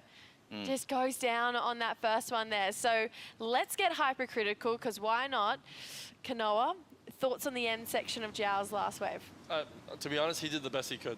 Like it had a double lip on it. It was one of those sections where you either hit the lower part of the wave or the higher part of the wave. He hit it on the higher part of the wave. It threw a little bit of water, and that was the best he could have done. I mean, getting hypercritical, maybe he could have changed his angle and got a little bit more vertical, and he would have got more green face and less of the white water, so he could have thrown more water. But I mean, it's just, yeah, it's I mean, he surfed that wave really well in my opinion. I feel like the scores aren't reflecting on how good these guys are surfing. Let's get hypercritical more. This is fun. Strider down there with Britt Merrick. Thank you very much. Yeah, Britt, I mean, you got a couple of athletes in the water on your boards out there. How's the gut right now? How you feeling? Oh man, it's always hard when you got, the same board in the heat. I mean, it's a two-edged sword. Like, you're going to lose someone, but you're also going to make sure someone gets through. So it's a two-edged sword, and you just don't even know what to think about it. But it's tough in this one because it's really high stakes for both of them. I mean, Joao's had a tough year so far. Really needs a result, needs to make some heats. George, on the other hand, has had a pretty good year. He's sitting at number 5 in the world. So he wants to make some heats here as well to stay in that, top 5 conversation. So it's high stakes for both of them. I can tell they're both really trying hard. And for me, it's just kind of like nerves on nerves. And then give me a breakdown of, what each surfer is riding, what model they're on, and, what's under their feet, how many liters, everything else. Yeah, they're both such different surfers, these guys. Shaping form is totally different. I mean, their boards bear no semblance to one another. So George is riding a Mikey February shortboard. It's a 6.1. It'd be about 29 liters. And his backup is a 6.1 Goldie, which that's the model that he won Margs on, which is traditionally our pipe model. But he and I have been working together to make it a shortboard model. It's been going really good, so that's his backup. And then Joao is on a 6.0.5 Jarabbit, old Jordy Smith model, so kind of a throwback there. It's a bit fuller. It's got a lot of carry over these flatter sections. And then his backup is a 6.0.5 version of the CI Pro. So really different boards. I got to get in a different mindset when I'm shaping for both these guys. Well, thanks for your time. We'll let you get back to the heat, but good luck. You're going to win one. Either way, we're winning. Thanks, buddy. Thanks, Strider. Thanks, Britt. It's pretty cool to know that these guys are on polar opposite equipments at this point. Backups are different as well. We are past that 10-minute mark, so this heat really starting to wind down, come to a close. Zhao has just taken back the lead. George Pitter is going to be looking for a little bit more here. He's chasing a 5-point ride. We're going to look and see who's going to take this one out right after this.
Welcome back to the Surf City El Salvador Pro, and guess what? We have so much surfing competition happening this year. Live music returns to the US Open of Surfing starting on July 25th in Huntington Beach. Headliners include local natives, real estate, Matt Costa, and more. Scan the QR code to get your tickets now. And we have someone who has won that event in the past. Kanoa, can we see your name in that event this year? Man, that's Tell us. I really want to win the US Open this year. We're gonna have a nice break before Tahiti, so that's gonna be my window to try and go for the third one. Yes, I'm so excited. The US Open looks like it's so much fun. It kind of gives that festival vibe that we see over in Brazil as well. Right now, though, Zhao, he's currently got the lead, so looking at better of 5.33 here. Hacks it in that second turn here. Starting to find a little bit more flow for Zhao Chianca right now. He's going to keep building down the line, goes into it and loses the fins on that final maneuver there. Loved the outside work though. Felt like he put his foot down just a little bit more there, Mitch. Yeah, it was a tough wave to surf in his defense too, and the only way he was going to get a score out of it was going big, but still has the lead at the moment. Judges real quick with that one, just 3-6-7. It doesn't change anything. So right now, up to GP with priority to potentially get that 5. But, you know, this wave, as we were saying, a lot of these big ones tend to have a really good line. It seems like just that get in right there, Cano, put him off a little bit. I feel like with the lower tide, it makes you, the bigger ones kind of go off the reef or the cobblestones a little bit. I mean, he surfed this wave so well, but it was just like, it was kind of one of those waves where he was chasing a little bit, like we said. But, I mean, he did his best. I mean, if he would have finished this, it would have helped his case big time. I got a question for you, because I think it was right after, or like right before or after New Year's that I saw you, and you came down here and trained. You've been here a lot, and I've seen you most of the times, too. How are your feet? Because this place, for anybody that hasn't been here, it ain't easy to get in and out of. No, it's not. I mean, it's like anything. The more you do it, the better you get at it. You watch guys like Brian and stuff. They look like they're walking on sand. He like skips almost. Yeah, I mean, yeah, it doesn't even see the rocks, I think. But I love coming here. Like I mentioned it before, but it's a direct flight from LA. You can come here for 2 days and score, go home, and it's cool to have sort of that Latin culture so close to home for us in Huntington. I mean, Huntington could be, 4 foot and closing out, and here's 6 foot and lined up. So for me, it's a no-brainer to fly here whenever I can. I'm pretty intrigued as well. Obviously, we spoke about it earlier, and that chat with Britt kind of spiked my memory. You've made the move over to JS Surfboards. When you first made that move over, did you have any kind of inclination to try some of Parko's boards from the early 2000s, like that kind of model, just to jump on it and see what he was riding? Well, that's the board that I rode yesterday. No way! Yeah, it was a replica file 2006, I think it was, when Joel won Kira, Bells, and multiple events, and that's the board that's my favorite board right now. With No way, that is so cool. Well, hopefully we can get another look at it before this event comes to an end. Zhao, highlighting this one, a lot of speed here, good looking pocket, pushes hard into it here for Zhao Chianca. He's hit another gear right now, checks it in for that second turn, another good looking bowl here, up onto it. It goes over the heels there for Zhao Chianca. It is, you go on an emotional roller coaster with these athletes when they're surfing, and the first turn's so good and then they go and complete. It's almost like your balloons popped and everyone just goes down. I feel like you're feeling it in here too, Kanoa. I mean, any sport is such a roller coaster. Surfing is such a roller coaster. Out of the water, in the water. I mean, it's just one of those things where it's I mean, you felt like this was the wave that was going to break open the heat. And then he kind of skipped. I think he thought so too, and that's what made him sort of fall. Oh my gosh, that turn was crazy. All the hard work was done, Mitch. Unfortunately, this section just looked like maybe his nose getting in the way. But I agree with Cano, though. I think he got ahead of himself. He was so excited in that moment, too, especially after that first turn. Because if we break it down, this is the single best moment of the heat so far. So committed at the beginning of this wave right there. It truly stands up. But does this work down the line? The setup carve, still projecting with a lot of speed. But you can just see right here, I mean, it seems like his eye line's just always looking down instead of concentrating on the section where he's already at. And leaves the door open, unfortunately, because GP still only needing the 5. We don't see a change of situation right there, Jess. No, that hurts my heart. That was on its way. I mean, it was a 4.03 just for that last wave, which essentially was pretty much that first turn. So if you get that completion, you take it all the way through. Who knows where that could have gone? But you're so right. It does really leave that door open for GP right now. Needs a 5-point ride. He's been waiting for quite a while. Kanoa, obviously, we've been talking about it over the last 2 heats, but a 5, obviously, you want a certain looking wave, but it can be pretty well a small one surfed up or a mid-sized one just surfed from start to finish. I mean, a 5 was the wave that Joao just went on. Yes, seriously. So, I mean, for us in the booth, it's really easy to say, but, you know, if you can radio to George, you just tell him, like, hey, brother, that last one was definitely a 5. We'll work on it for you. If we ever have any notes out, hey, just Kanoa, that last one, no, I'm kidding. Just to let you know, that would have been a 5. Yeah. Hey, but, I mean, to be honest, though, throughout the first 2 days, getting a 5 or a 6 ain't easy out there right now, right? They're really demanding. It really is. I mean, you have to, you know, you have to put like some good turns together. You have to finish it. I mean, Joao surfed that wave super well, and just one mistake made the score a 4. So it turned it into kind of a throwaway score. So you really have to finish it. It's pretty interesting, these two guys as well. I feel like when you watch 2 heats back to back, obviously we saw Cowley in such good form there. So when you think about either of these guys, obviously there's 90 seconds to go. We still don't know who's going to win this. When you think about them and Cowley, how do you kind of see that heat playing out, Kanoa?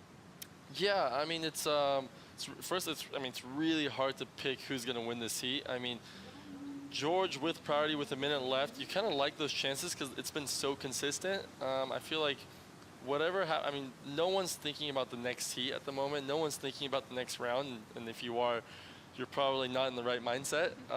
But, I mean, I feel like in George's situation here, he's obviously just going to bank on one wave. He's going to have a lot of pressure on him if he catches this wave. And these are the moments where this can lead to a big result for him, or he's walking away with a throwaway result. Well, this is it, Jess. Yeah, look out the back. There's not much more after this. So George has to go this wave right now. He's got to cup down a little bowl on this first section here. Goes into it for George Pittard. Needs a 5-point ride. Good looking second turn. Speed moving down the line, into it for a third. You can see that he was using that as a bit of a projection down the line. No more clean face. It's just those 3 maneuvers. Kanoa, on the spot again. Let's do it. Let's talk about it. What is your initial feeling? That was brutal. That wave was just like, nah, you're not getting the score. It just, you know, he was on his way. He had the perfect flow, but then the wave just kind of, you know, it just had different plans. Maybe he should have finished it earlier. I'm not sure. Joao is going to take this wave just in case, and I feel like that's a really smart decision. At this point, he doesn't know what George has got done.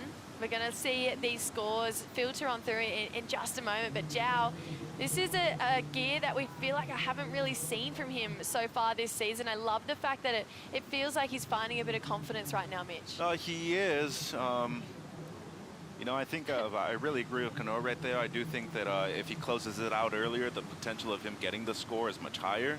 But right now, I mean, it was still a decent wave. The first 2 turns were great on the outside. But you need to have that exclamation point right now, right? They're very demanding about that, and especially when it comes to shorter waves, you really need to make things as doubtful as possible. So you feel... As undoubtable as possible, excuse me. You feel that it's not the 5, Mitch? I don't. I don't.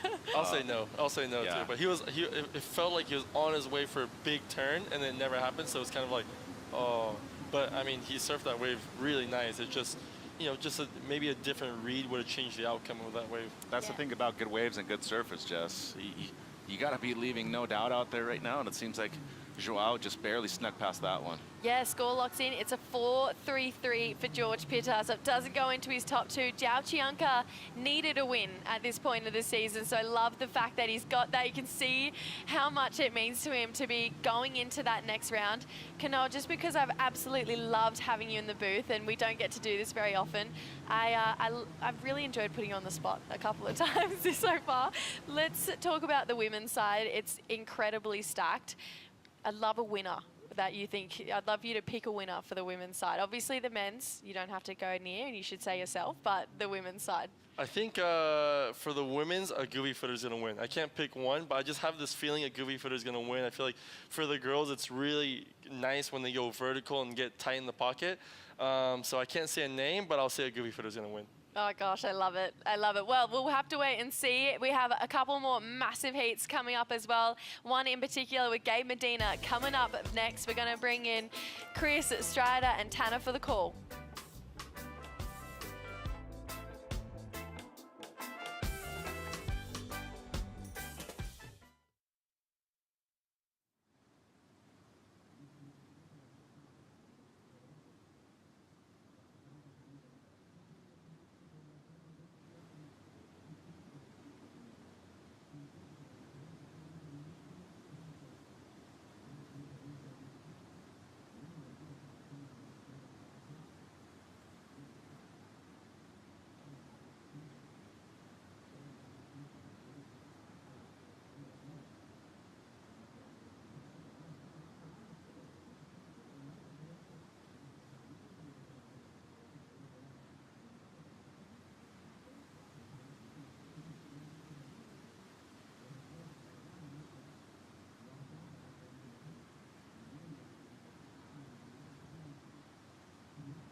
Punta Roca es una ola realmente perfecta.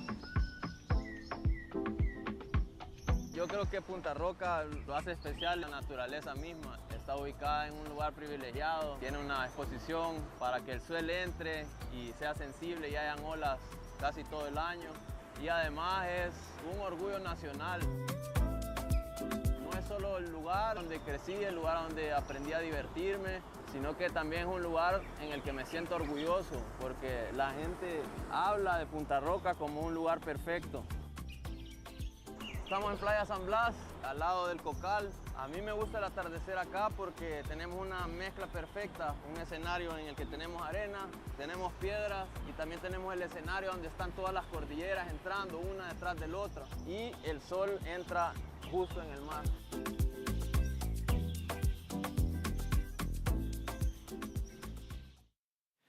Welcome back, surf fans. We got another excellent matchup for all of you to enjoy. This is a huge chance for Seth Moniz to go from the basement to the penthouse, but guess what? He's going up against Monstro. That's right, Gabriel Medina. Well, welcome. We got the Goop Troop in here, and we're going to go skill level, high to low, left to right. Tanner Godowska, Strider Wasilewski, Chris Cote. Welcome back to the booth, guys. During that break, we couldn't take our eyes off the screen. These heats have been electric. That last one was like a seesaw battle back and forth. This one, I mean, by the numbers, talking Gabriel Medina here, but Seth Moniz has an arsenal. He can unleash. His back's against the wall, so we'll see what he does as we start with Gabriel Medina. This powerhouse. He's come to the tour this year with seemingly a just different attitude. He's super light, he's happy, he's having fun, he's blowing tail, he's flying down the line. He's doing kind of awkward floaters to finish that way, but anyway, Medina has been on fire. I'm so surprised that he hasn't won every single event. He's just been surfing that good, that powerful, that consistently. Tanner, what's it going to take for Medina to take this whole thing out? It's been a wild year as a surf fan and watching on the webcast because he's back in the mix. He's looking amazing, yet in some regards he's not the front piece of these conversations for the wins and for the title. He's not in the yellow jersey, but he's had a great year so far and he's surfing so good. In the background, we know he's trying different shapers, different boards, different models, and I believe he's taking his Cabianca out here today, but he's in a moment, I think, where he's open to advancing himself, evolving how he's approached things. With that new equipment, you can see him trying new things out, and I think it's amazing. Like, it's quiet to this point, and I think El Salvador could be the event where he just flares. He's definitely, you know, he was number 2 on the power picks for this event in fantasy surfing. So, you know, the other 2, Toledo and Ewing, were the other, you know, the top out of the top 3 of those 3 are out of the event. So he could, you know, like you said, he's actually the guy that could be winning this event really quickly. You know, the tops have been chopped off. We've seen the biggest names in surfing out of this contest. So these underdog stories are starting to develop, which I feel like that has to be something that Seth Moniz has thought about, right? Ethan Ewing out, Stephanie Gilmore out. The biggest, the best, the top echelon has been kind of falling victim to these Cinderella stories that are developing. And we had a conversation after his heat win that about, you know, Colapinto almost falling off tour last year and then coming around to be, you know, world number 2. We helped him out. And basically, yeah, he said he liked we what fired we said, him up. right? But my point here is that I think that, you know, in Seth's head, he's already corrected his year, and he's going somewhere else than he was. And I feel like that's a key point in confidence and trying to get somewhere. He's definitely up against an amazing opponent here, but Seth just needs to surf as himself, for himself, and stick to his game plan. I like it when Seth is forced to throw knockout punches. You know, everyone calls him Sketchy Seth because he can do anything at any moment. You never really know, but you know he will go for it, as we see him take off here on his first ride of this heat. I want to see that right now. Well, that's a good start. No, that's not a good start. I loved the look of that turn, that vicious intent, throwing it up into the pocket, tons of spray. Maybe just a little bit too much pepper on that one. Do you think that's excitement? Is that nerves? Is that just being overamped? I honestly feel like I like to see that, because I feel like he knows he's just gauging his limit at the moment. And like you were just talking about, we know he's going to have to send it. You know, he's going to put it down on the line as hard as he can. And, you know, to me, that was just a little bit of, you know, getting your warm up and understanding yourself and what you can, or, you know, what's possible out there right now. And I like it when Seth is riding waves. You know, sometimes we see him choose to sit for more premier waves, and he's allowing himself here the opportunity to ride, find rhythm, find his comfort zone, and push his level. Well, it looks like he's going to be swinging for the fences here. Trying a frontside kickflip, it goes awry. Well, one thing I got to say is that base hits are great, but they're not going to do it against a guy who hits home runs nearly every single time. So Seth's going to have to swing for the fences. And look how much fun Gabriel Medina's having. That is, he used to come to these events straight up Darth Vader. Everybody was scared, glasses, not talking to anyone. Now he's like having the most fun of anyone on tour. He's our new kind of, I don't know. This guy just comes with lightness, and his surfing has loosened up a little bit. He's having a blast, and that's bad for everyone else. Well, not to mention the precision, you know, that he attacks the waves with. I mean, the board placement on pretty much every turn that he does is perfect, and it's so impressive to watch the way that he can just stick to the board through transition of like heavy sections. I mean, every one of those turns was perfectly placed. Really well said. Yeah, I feel like that third turn specifically, he goes oververt right there in the pocket, and to be able to come out of it with that much awareness, have the timing to hit the lip perfectly there, that's a masterclass. And when he claims it, you know he's feeling it. Yeah, I mean, we could probably say he's going to go close to excellent when he claims a wave. Yes. He knows. He knows. Well, that was a rapid response, too. I mean, Seth had that wave, the back-to-back waves, both really didn't go his way, and Gabriel Medina capitalized on it.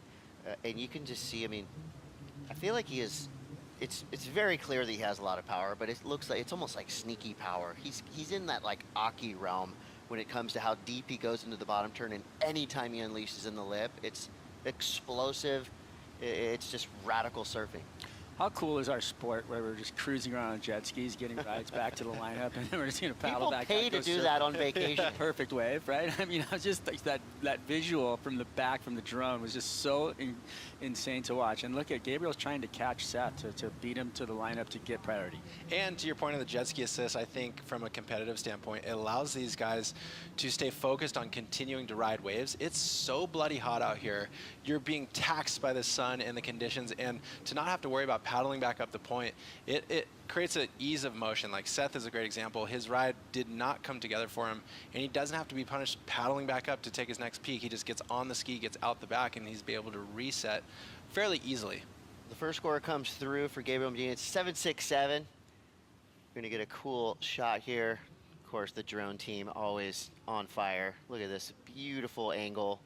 And this just shows you the precision that Gabriel Medina has. That last turn, he made it look so easy. Trust us, that section would be so hard to time right. We should get into the bathymetry and what's going on underneath these waves.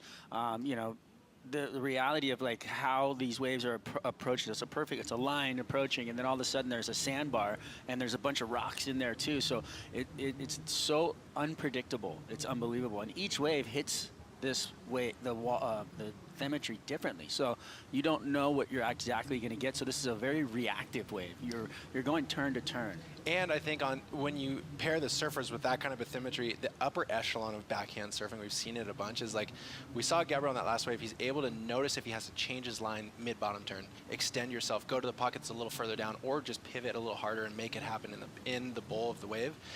You do have to be reactive, and guys like Medina, we've seen Ramsey, we've seen Kauli. Goofy Foot has been definitely on fire today. Well, I want to say bathymetry too, so bathymetry. 23:22 to go. Gabriel Medina off into the lead for now at that 7.67 while we wait for the next wave to roll through. Let's go down to the glass. We got Jess and Zhao. Zhao, that was a heat that it was crucial, especially this part of the year. You and George, it was really close. You were going back to back, really similar scores, but to get a win, to be going on through, there's a big point difference between this round and the next one. This is a really needed heat win. Yeah, for sure. Going up against George coming up like so strong this year, I was feeling the nerves, but I also was recognizing my effort, you know, throughout the week, like putting up good performance on the training sessions, and just knowing that my heat win could be like way closer than it looks when you go up against like high seed and top guys on the rankings. So yeah, I knew it was gonna be like a wave by wave, heat by heat type of day. Still, like, those days are the most stressful, that you have to really settle down and like just be present and not rush and not think like forward, not think too much ahead of yourself. So yeah, stressing, but made it super stoked, super happy to be on the next round. Board's feeling amazing. Myself, I feel like my results haven't been like reflecting the work that I have been putting throughout the years. But yeah, it will come around, it will come along. Just have to be hopeful and stay prayed up. That was something we had Kanoa in the booth during your heat, and it was something that he noted. He said your boards look incredible under your feet. Britt gave us a little bit of an insight into what you were riding, but this board, as you built confidence and momentum, just looked incredible for you. Yeah, it really did. I was joking with Britt that the board made the heat, not myself, because I was stressing out so much, like trying to get everything together and just settle down. But the board, I just felt like my first few turns on the wave, they were connecting so good, and I knew they would be scoring high enough to make the heat, but still have to work on that clean finish sessions if I want to get to the big scores. But yeah, the board is a G Rabbit 5'11.5", and a lot of work behind this board, because last year I didn't really felt like super connected with my equipment. So I came to Britt and said like, hey, let's run some old files. Let's see like if we missed something behind us, and if we can start new, start fresh. And yeah, this is a board that came along like from like 2000, from last year, final part of the season to this year. So yeah, feel good on this. And of course, just a moment to all your fans back in Brazil. Yeah, thanks to my family, thanks to my friend, all the people around the world too, outside Brazil. I feel like I have been getting so much nice messages on the social media, just supporting really like people that has been enjoying my work outside of the lands, outside of the league, and just like, hey, stay hopeful, just be grateful, and things gonna come around. And com certeza dizer obrigado para minha família, para meus amigos, para todo o Brasil. É fuso horário bom. Espero que todo mundo esteja positivo aí. Muito obrigado pela energia. Com vocês tudo é diferente. Obrigado pelo suporte, pelo amor e as mensagens. Vou trabalhar nessas finalizações e fazer bom campeonato, se Deus quiser. We love it, Zhao. Congratulations. Thanks, guys. Nicely done. That was a battle for Zhao Chianca. You guys want to get board nerdy a little bit here. For the lay person, right? So Zhao Chianca said 5'11 and a half, all right? I'm the type of person I put a board under my arm and I think, this might work. Tanner, Strider, both of you guys have great relationships with all of the shapers that you've worked with for your entire surf careers. Tanner, what is the difference between a 5'11 and a 5'11 and a half? And would a normal person know that difference? And like, how much does that affect a person like Zhao Chianca? Well, long story short is, you know, to the average person, it's not going to make much of a difference. But I feel like what I took away from that interview was very interesting is noting that Zhao's on a G-Rabbit, and so he's dipping in maybe even a decade ago into the files of Channel Islands. Godowskis Rabbit? No. Oh, okay. It was a Jordy Smith board, okay. and we heard it in the heat before Kanoa mentioning that the board he was riding was a file that Parko rode and did really well at Belzon. Strider, you know it really well, working with Matt Baylis from day one, is the shaper-surfer relationship is so interesting. Everybody wants to progress these designs to a certain point, and you're looking for improvement. Yet you come to the end of the road sometimes where it's finite detail work, and it can't change the board enough, and it's super important to go back, start over, new design, new shape, new tail rocker, and go again, because it can create a new vibrant energy in your surfing, and I think Joao has needed that. I feel like even him laughing that the board made the heat, he didn't. Like, he's feeling an excitement about his riding. And Strider, don't you think that makes such a difference in your surfing? Yeah, I think, you know how you were saying they're going back to these older models. I'm getting chicken skin just talking about this right now, but there was a social media post, and it was Matt Bayolis and Mason Ho, and they were pulling out old boards. I saw it. And it was Andy Iron's board, and it was an F1, which is their new star product on the market right now. So this board had to be, 15 years old. And here they are going back to an old file, updating it, and putting it onto the market.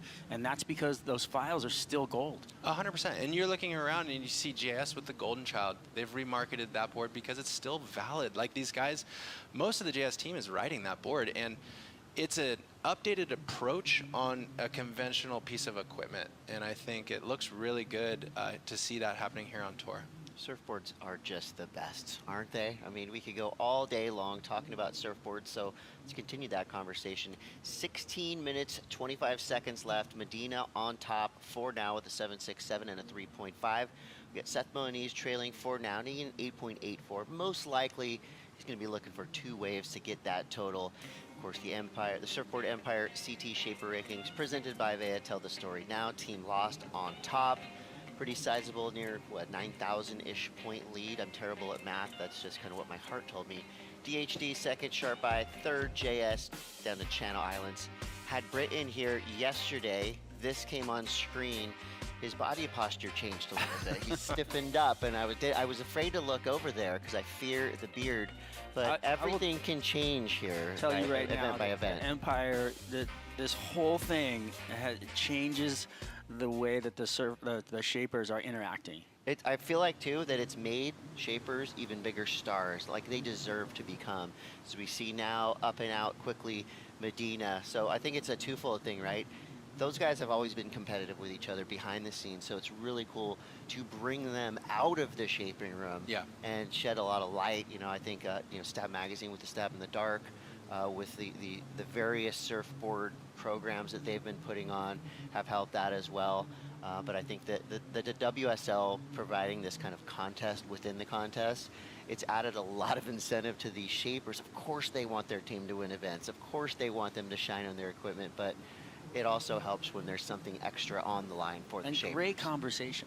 Oh, 100%. Such a water cooler moment. Which is so great to dive into and have that and watch them interact. I mean, just the cold shoulders in the Red Bull Athlete Zone yesterday with Matt Bayolis and Britt Merrick standing there. But you know, apexing out, not saying hi to each other. I like that awkwardness. It makes good times. I think what it does is it starts to celebrate. Like, you look in, let's just use the F1 as an example. You have the car manufacturer and the driver, and both are to be celebrated. And here in surfing, it's always been the surfboard shaper and the athlete riding the boards, but the surfboard shaper wasn't getting the equal amount of light. And it's funny to see. It's not funny, it's important actually to see, because they're still pushing the performance designs. And you mentioned stab in the dark. That's a concept where you take away the names and the logos on the boards and you have an athlete just test for the highest performing surfboard. That's a great concept, because then it's really just pushing your designs, not necessarily just your brands. And I think, like you're saying, Strider, it's created such an happening that's going on right now, and it's a great energy. No doubt. Let's keep that energy flowing. 13:42 to go. We are going to take a quick break. We'll be back with the culmination of Medina versus Moniz. Do not go anywhere. Punta Roca is still firing.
Welcome back to the Surf City El Salvador Pro, presented by Cero.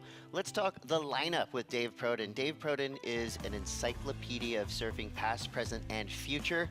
This is a great show that takes you inside what's happening, the WSL Championship Tour, and kind of the surf landscape as a whole. He has shapers on there. He's got a bunch of pros.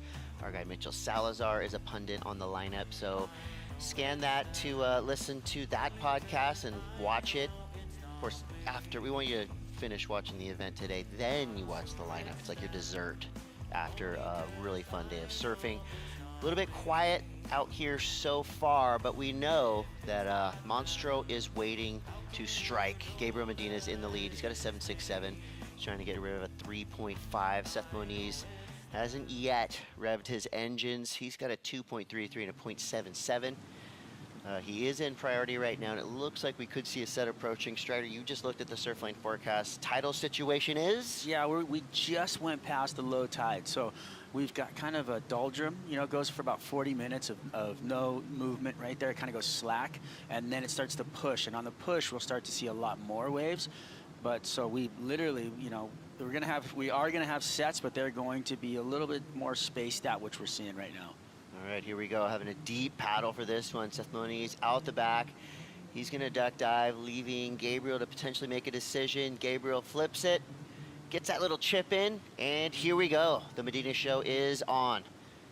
Bottom turn, blows the tail out. Pure power being able to maintain his composure through that rough spot. Second turn was a dagger. Gets the third, nice kind of foam climb snap. Gosh, everything's just put together so nicely. Commentator curse, my bad. What were you just about to say? You were about to get excited. I was watching, just thinking in my mind, he is ironing this wave out. How is he going through the chop like that? How is so powerful. How can you not glaze him every time he takes off, too? He has such vicious intent when he's going down the line. Pour that sugar all over the donut. I mean, the guy is on fire. And watching him surf is just it's like biting into the donut, right? You're just like getting every taste and morsel and just like, look at this guy. He actually, look at how many bumps are on that face. And for him to be able to do turns like that and position his board, it's so hard to put down turns with that kind of rupture on the face. It's crazy. And he's jumping in and out of the pocket and coming up with all different sorts of variety. I'm really surprised he fell. He was on his way to what could potentially have been a 8. I still think he's going to get like a mid-6 for this, though. I mean, he was crushing it. So this is such a bummer for Seth because Seth's been waiting with priority out the back. You let this wave pass, you know it's a set of some kind, and Medina makes you pay. Even if he doesn't make that last maneuver, you're inside your head of thinking you gave him that opportunity. That wave looked like a bit of a chunky papusa out the back because it was kind of rolling in and it just had a weird look to it. Seth duck dove it, and of course, I mean, Medina turns around, capitalizes. Again, Strider, that point that you made of how he was able to slice through that, I mean, it looked like he was on like a foil. It did not look like he was affected at all by so much reverberation coming up the face of that wave. That is a different type of power, it's a different type of expertise, and no one does it like Gabriel Medina. Score comes through at 5.33. You know, that finishing maneuver, it looked like he could have had 3 or 4 after that. So the fact that he had that messy finish, that fall at the end, and still got a 5.33 is pretty telling of things to come. I personally didn't mind that he fell. The turns and the surfing he did out the back for me was worthy. And I mean, yeah, of course. I wanted more. We wanted more. We wanted to see him, you know, complete the wave and probably would have went, you know, into the 7s or whatever it may have been. But that surfing he did before that, the confidence and the way that he was controlling the board through that water was insane. And it ultimately changes his heat from a 1-wave to a 2-wave situation for Seth. So realistically, nothing will turn over on itself in 1 wave. Seth is gonna, even if he gets a great ride, it won't change. Medina will still have the upper hand to decide how this heat's gonna end with a priority. And it's one of those heats for Medina where he's kind of cruising to victory right now. Like, he hasn't ridden that perfect Medina style wave all the way through. So the fact that he has made a couple slight errors and he still has this big of a lead, I mean, that's him in 2nd gear right now. And we know he has 12 gears. But let's throw some sunshine on Seth real quick, because we talk about him a lot as an underdog. I don't love this situation that's unfolding for him. I don't like it when he sits a long time and he thinks about his waves. He's a free surfer in mindset, and once he's able to loosen the trucks up a little bit, you see some really wild stuff, huge laybacks. He's done some absolutely iconic airs in his time competing. So let's hope he's focusing in the right headspace. He's got a huge ask. He needs a 13 total against Gabriel Medina, as we see Doug Silva staying out of the shade, staying cool in the vibe, and watching Seth because they're working together. And look, let's just hope for fireworks on Seth's behalf. I mean, how much of this is just bad luck? Well, yeah, his opponent has a couple of scores on the board, so it's not really, we're not going to boil this down to luck. I think at this stage, you know, that's where they meet. And when you're out there in these heats, you have to create your opportunities, you know, and you've prepared, and then you're going to end up on your waves. And that's what's happening right now. And Seth, unfortunately, has pushed a little too hard, and he's come unstuck, you know, a couple of times, and now he's going to have to try to go bananas. Yeah, make your own luck. 5:42 to go, Medina in the lead. Seth currently comboed, and Medina has numbers that are already Hall of Fame. He's still got a long career ahead of him. So we see him paddling again, so gets this wave in 2nd priority, hustling down the line. Decent section in front of him. When Gabriel starts to just kind of loosen up and have fun, I mean, of course, just huge things are going to happen. We've seen him win so many heats in 2nd priority, but now here is Seth's chance. He's still got 5 minutes, 15 seconds left. He's an incredible surfer who can do turns like that, get the judges fired up. Quick snap float, trying to get around this section. Little pocket turn there, slides out just slightly, cleans it up on the 3rd. Now he's hunting a ramp. So good reactive surfing down the line. This wave is kind of trying to do everything in its power to work against him, but he's still going. Comes around to the inside section. I mean, he's doing everything he can possibly do. Slides out at the end, goes down. With 4:40 to go, I mean, he's definitely going to improve on both of the scores he had, but now he has a front row seat to watch Gabriel Medina make a slight error there, slipping off the front of his board. Doug Silva that day. So, look, you know what? I'm going to be a little hard on this right now. I think if you are Seth and you've waited that long, he must have assessed that the conditions had changed so much that his game plan had to switch. To me, that wave, I don't necessarily think was worth riding. He did a great job with what he could do on it, but it was a smaller wave from the start. He showed a variety of turns here through the pocket, some lively carves, but he's coming up against a 13-point total. He's comboed currently. So to think that he's going to use this as a 3+ or a 4+ to then need a 9 under 5 minutes is challenging. And then the last straw there is that that final turn had spice on it, but he might have needed to pull it to just solidify whatever score he was going to get out of this wave. comes to a 4.67, so he does climb out of the combo. But now he needs an 8.33. So I'm not putting this thing, as Strider would like to say, in the fridge. I'm leaving it on the counter because there is a chance for Seth Moniz. So with 3:30 to go, it's an uphill battle. Gabriel's out the back with priority. And 3 minutes flies by. And again, you think of Gabriel Medina's strike rate, the numbers that he puts up in every category. Medina's going to sit out the back. He's going to wait for his opponent, and he's going to make sure that he controls priority through the end of the heat. And this is a very, it's a mountain for Seth. Yeah, he's going to have to get really crafty. But to be honest, he's probably going to have to rely on his X-Factor maneuvers, which he has a huge bag of. But like you said, Strider, peak position, Gabriel Medina with priority, highest heat score, backed up with the second highest heat ride. So it's in his control. Check out these numbers. So this is the heat score differential. This is how many points Gabriel Medina has beat his opponents by. I mean, 29 points. That is massive. And these analytics, of course, they just tell us one thing. Gabriel Medina is dominant, always has been, probably always will be. And I think for him, you know, just knowing that he had the opportunity to take some time off, of course, with that injury. I feel like Gabriel is surfing with a different type of gratitude than we've seen in the past. He was always surfing for titles. He was always surfing to win and beat everybody. And now it just looks like he's grateful. He's having fun. And some big results have followed. He's got a 7.67 and a 5.33 now with 2 minutes to go. Seth Moniz is closing back into the takeoff zone, but there is one thing that's against him right now is he is up against surfing's greatest tactician, I would say, in history. Kelly Slater, Gabriel Medina, Adriano, 3 of the surfing's greatest tacticians. Yeah, no, 100%. Also, to boot, the tide, right? It's kind of drawn out. There's not a lot of waves coming through, so you're not seeing this rapid repetition of riding waves. And then you've got the score needed. Like an 8.33, I think that's going to be like the second or third highest score of the entire event so far. Yeah, I think you're right, Strider. In these conditions, I mean, these are all things that are just so hard to climb over. That mountain just became just vertical. One big miracle ramp, maybe? You know what? I wouldn't put it past him. Remember Seth's error in the U.S. Open? For sure. Pretty sure this thing's in the fridge. It is, if you look at it, there was a moment in this heat where Seth got stuffed with priority, which you're thinking, hey, that's a good thing. You have the look of the lot. But at that moment, like you're saying, Strider, the tide bottomed out and everything slowed down. And then Medina started riding waves. His wave count is doubling Seth Moniz's right here. So Seth really had that like chunk of time where he's sitting on his board. And then he rode. He's got his best score to 4.6, but the rhythm has gone to Medina in this heat. Now Medina's paddled him up the point. He's not even looking at this wave. So here we go. Will the magic ramp appear? It will not. 30 seconds left. That was harsh. It was like the ocean just said, give me that board.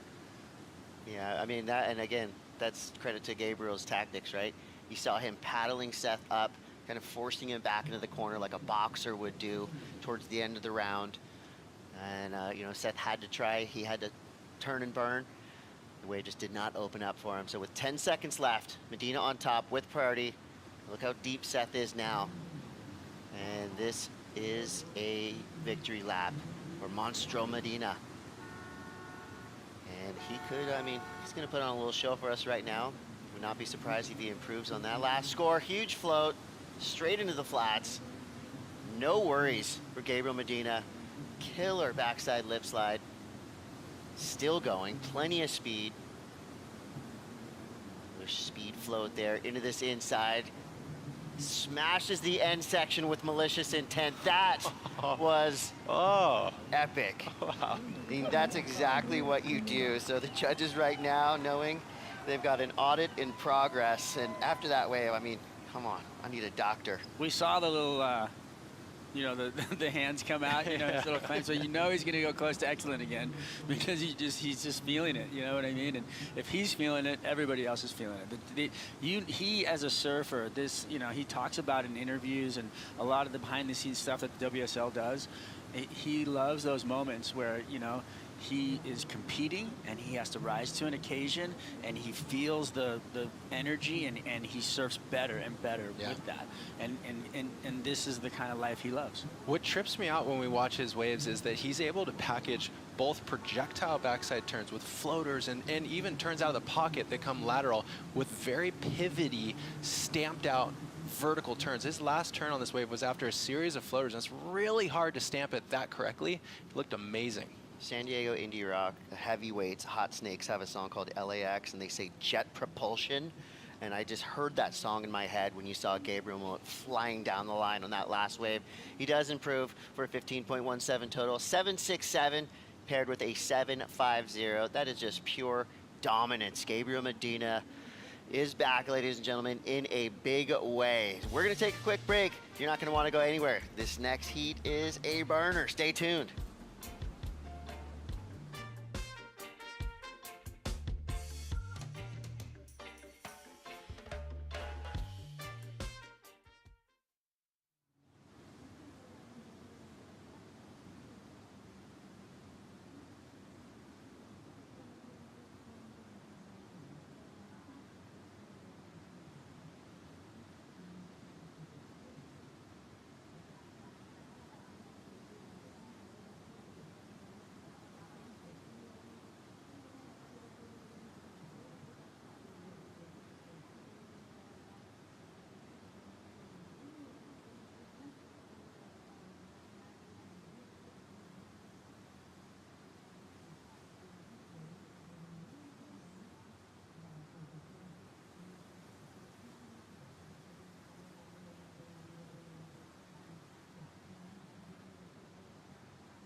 The 2026 Surf City El Salvador Pro presented by Cero is brought to you by Surf City El Salvador, home of the right surf.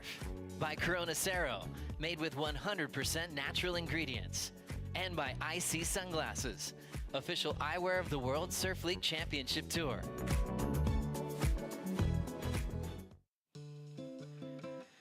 Coming in from a dominant performance, Gabriel Medina and the crew, and look at the laughter, the lightness. There's just something different about Gabriel Medina here in 2026, and I'm here for it. I mean, I've always been a fan, but it just that fandom is growing year by year. Here we go, power versus precision. Starting off with Cole Hauschman in blue, up and out real quick. Just a little tester on that wave.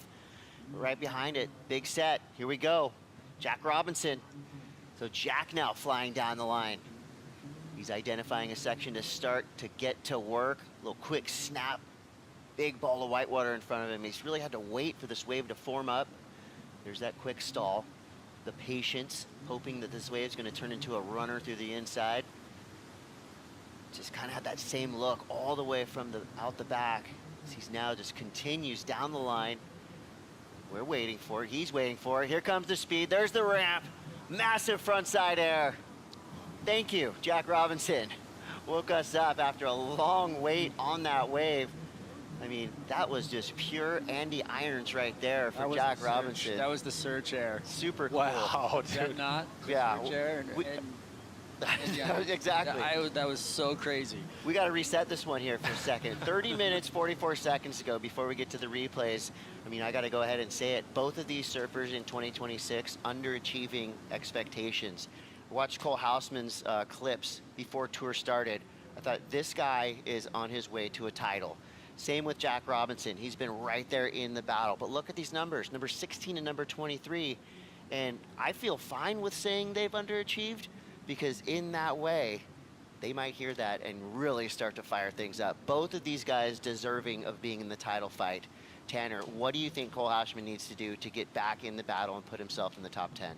I came across a free surf with Cole Hausman on the Gold Coast, and we were wrapping out about his year, and he said he's had some frustrating heats for sure, and it looked like he was able to reset. We just talked about, hey, look, sometimes when you deal with these condensed legs and you get on a tough run, it feels like you can't escape the baggage. But first, Strider, walk us through this replay.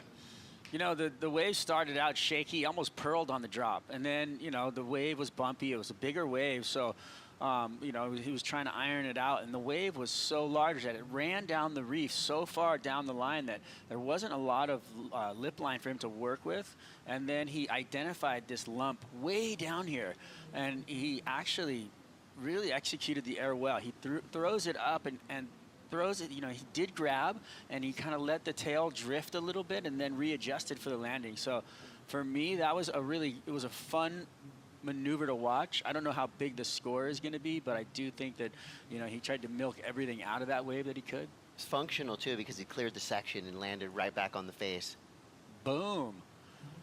Wasn't super controlled, and I think the judges like to see you get a tail high, just a little bit more difficult. But it was super radical, really fast. His leash was around his leg. Look at that. Wow.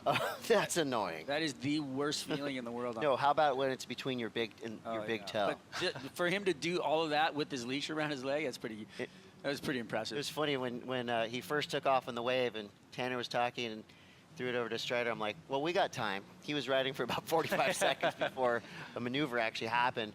But I liked it. Good air. You know, again, I think the excitement level of that one, the projection he had down the line, the judges will appreciate it. And he did some work before and after. So it does come through at a 7-point ride. Great start for Jack Robinson, and he's back at it again. This one already has a better line. There you go. Buckled board. Buckled right board. there. Felt it under his feet, snap off that lip. Could have been on that big air even. Just blast another air and break that thing in half. Let's go, Jack. Give us a show. Oh, yeah. So what does it feel like to ride a buckled board? Because a lot of people have never felt that. Well, it feels terrible. It feels like it's waffling under your feet. Flexing. Like all the life's gone. All the life, the pop is gone. And I think you're probably correct, Strider. That was a huge error when we look at that replay, and he landed square on the lip, and he could have buckled it there. But crazy thing about the GS team is we heard Kanoa say he's going 4 deep on his board, and it's still dropping 9. So I think for Jack, he won't be rattled on the fact that he's going to have to change his board up. I think it's just a matter of the time spent going to his caddy, getting the fresh one, and getting back in the lineup. Pit crew here, and how identical are the surfboards that these guys are bringing? I know boards are like snowflakes in a way. We'll get back to that conversation as we see Cole Hausman now unleashing on his backhand. Deep dive, jamming the tail out. That last turn was just a brutalist approach. Okay, everybody just calm down. I got this. Cole. This is the showmanship we like to see, and I am just cannot wait. I mean, we're just into the beginning of this heat. We've already seen some great surfing from Jack and broken board, and now we got Cole coming in like, calm down, boys. Come on down. Gentlemen, I'm just getting started. So this is going to be a really fun one. And the backhand against the forehand surf, and we've seen the goofy footers kind of do really well. Yeah, Cole has a unique application of power surfing. It's like a blunt knife. It's all force, and he's able to place it in the pocket and just blow through. He's a big unit of a man, and he just swings through a lot of the lip. And I don't know, I feel like that was a crazy turn to turn to turn. He created a lot of rhythm there on that wave. It looked really good. I love what he does with his front arm. Watch when he goes into his bottom turn, he kind of like grabs the water and almost uses it as leverage to get straight up into the lip. like you said, super unique, cool approach. And I like the look of this board. It's kind of a rad throwback, like 90s style tribal airbrush. I'm not mad at it. Well, when I was talking to him, he was at that time, I'm not sure what this board specifically is, but he was riding an F1, Formula One, and that's what Strider you were talking about with the old Andy Irons files. But I don't know specifically what that board has. Like, what's the hull of it? What kind of concaves and stuff are on a Formula One? There's a lot of tail rocker in it, and it's got a pretty heavy single through the middle, and then it comes into a double. Okay. So there's and that was the old model.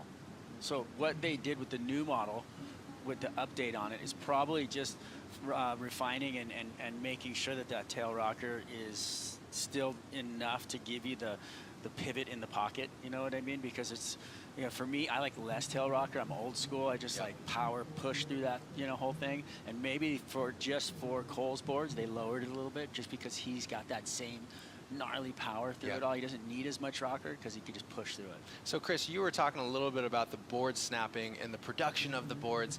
I think at this highest level, what I've come to find out is it is about the production of the boards, but it's about the reproduction of boards. It's about saying, hey, I want to flip this, like you're saying, Strider, I want the tail to curve up just a little bit, and they have to go into the files, and it has to come out exactly how these surfers want it. They know their vocabulary for what they feel under their feet is at the highest level, so it pushes the shapers to be designing those types of boards, but they also have to recreate it when they snap them. And they'll save a board and give it back to the shaper and say, can you make 12 of these exactly the same? Well, score has come through for Cole Hauschman, and it's a doozy, a 7.67, literally manhandling that number out of the judges. You saw the pure power and the aggression that he went into every turn with, and he knew it. That little claim at the end, he knew exactly what he did. He flipped the heat, so now Jack Robinson needs a 2-1. His last turn was lights out. out. You could almost hear it. Well, the amount of power that he approached it with, and it's a closeout section, so you have to you have to beat the outcome at the bottom, and so when you're throwing that much into it and having to project out with speed to come through it, you're putting everything at risk. Totally. And to put the board on the lip and have that board slide and the fins out, and that's only because you push so hard it like almost blew through the whole wave, and then to come out in front of it, that's so technical and hard to do. I think approach-wise, he's got to be thinking of that In Excess song, the classic, Don't Change. Don't change a thing for your opponent. He can't go out there and match Jack Robinson's air game. He needs to stick to this power hack that he has. One of the best backhands in the world. I mean, that's an easy call. We just saw what he did on that wave. We've seen what he does on videos at Bell's, those big wins that he has. So I think for him, it's like, stick to the strength. And when we say strength, I mean, this guy is an absolute unit. Well, we spoke about it a little bit when you were asking, hey, what's Cole's mindset? In the beginning of the year, he's had some tough heats. And so now you're into a second third of the season. It's time to reset and refocus and get a fresh energy as he comes into El Salvador. He's done well in Brazil in the past. I know he really likes it down at Saquarema. And then he goes into the back part of the season, South Pacific. He's very good at, comes home to lowers. Cole, to me, has a unique athleticism. He's a massive person, but he's able to have all those twitch live wire maneuvers within the mix of all of his power surfing. He's big, but light on his feet. Here's that head-to-head matchup. Cole might want to think about this too. Surfers have incredible memories. I mean, you talk about them knowing exactly when and where they lost to their opponent, and they could pull it out of a hat in a second. So Cole, we'll see if he can lean on that 0-2 record. Just a quick test there. So he was in second priority. No harm, no foul. He just had to take a look. Out the back, we got Jack Robinson. And Cole may have put himself in position for this one. I think, historically, some of the best waves we've ever seen in competition have come paddling back out. I mean, I think that's where a lot of free surfers have had their best waves, not necessarily when you're sitting there posted up ready. You're making your way back to the takeoff zone and it comes at you. Sit and wait for the wave, and you're like, you have to go on the next bomb that's coming through because you're up. It's just like, you're just going to pearl. 21-28 to go. Hauschman in the lead for now. Jack Robinson out the back with second priority. Still a super tight heat on our hands while we wait for the next set to roll through. Let's go down to the glass. We've got Jess and Gabriel Medina. Gabe, Everyone loves when you're out in the water. I feel like the crowd flocks down. Everyone is so stoked to have you back for this entire season. Obviously, El Salvador, such a fun wave. And again, you made it look like a playground out there. Oh yeah, I was really excited to go surfing. The waves are so good out there. And it's kind of hard to hold yourself, you know. Every wave is good, so it's hard to decide which one I go. But I'm happy with my performance. Yeah, just hopefully we get more waves like this in the upcoming days. And yeah, I'm feeling good, so yeah, I can't wait for the next round. Obviously, you're having a really fun year. We're seeing you look so light, so free, and so happy. Obviously, trying a lot of different things with your equipment as well. But this board, unfortunately, getting a little bit buckled in that last heat. Yeah, in the last turn. Yeah, it's been a long time that I don't break boards. So yeah, board breaks. But I have 3 more like this, so should be okay. Yeah, I have a lot of boards, so I'm not worried about that. But that was a good one. But yeah, I'll probably have another one. And of course, I've got to know, like touching on the competitive side of things, you've been in the yellow jersey this year. You've had a really great start to the season. Seeing someone like Italo in the yellow jersey, does it kind of fire up to get it back for yourself? Yeah, it's I think that I'm not thinking about. I just want to surf and get good waves. This year was kind of tough. A few events, we had some tricky conditions, but yeah, I was stoked that I got good results in between, you know, and yeah, I just want to surf really, and yeah, hopefully I can win a contest. I really want to win a contest this year, so I'm looking for that. Yeah, we're looking for it too. We'd love to see you win one as well. And just a moment for all your family and friends back home. Obrigado a todos. Beijo para minha namorada, tá me assistindo com certeza. Minha família, minha mãe, meu pai, todo mundo. E todos os brasileiros, muito obrigado. Vamos para a próxima. Thanks, Gabby. Thanks, guys. His demeanor is just so cool, and I can tell you, I've done post-heat interviews with him. You have, Strider, as well. Tanner, you've competed against him. He used to be a very intimidating person to talk to when he was in the contest zone. So we're seeing a completely reinvented, reinvigorated, and just happy, stoked Gabriel Medina.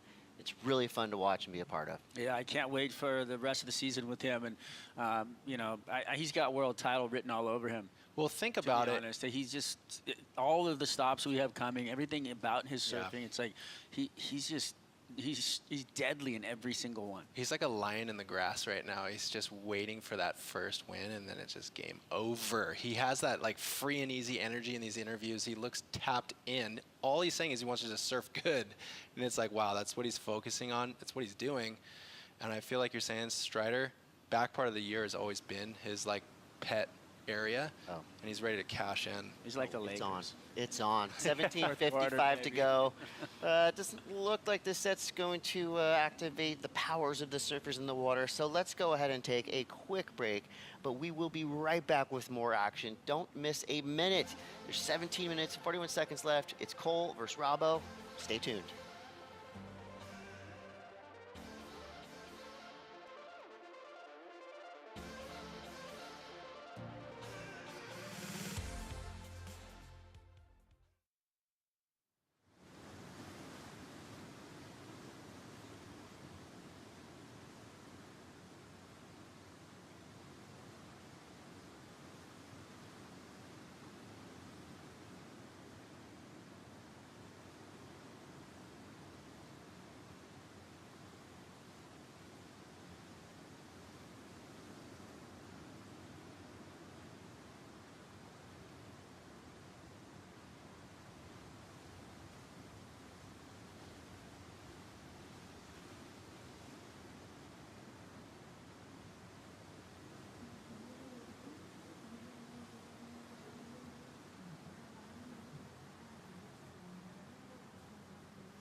The 2026 Surf City El Salvador Pro presented by Cero is brought to you by Surf City El Salvador, home of the right surf.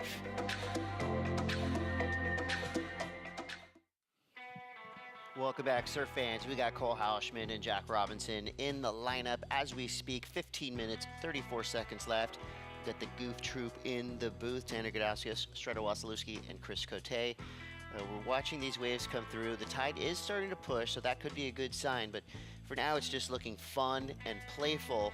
And it would be a really great day for a free surf session. But when you're in the span of a heat, this is when things get a little bit tense because you can't rely on the consistency that we've seen the last week straight.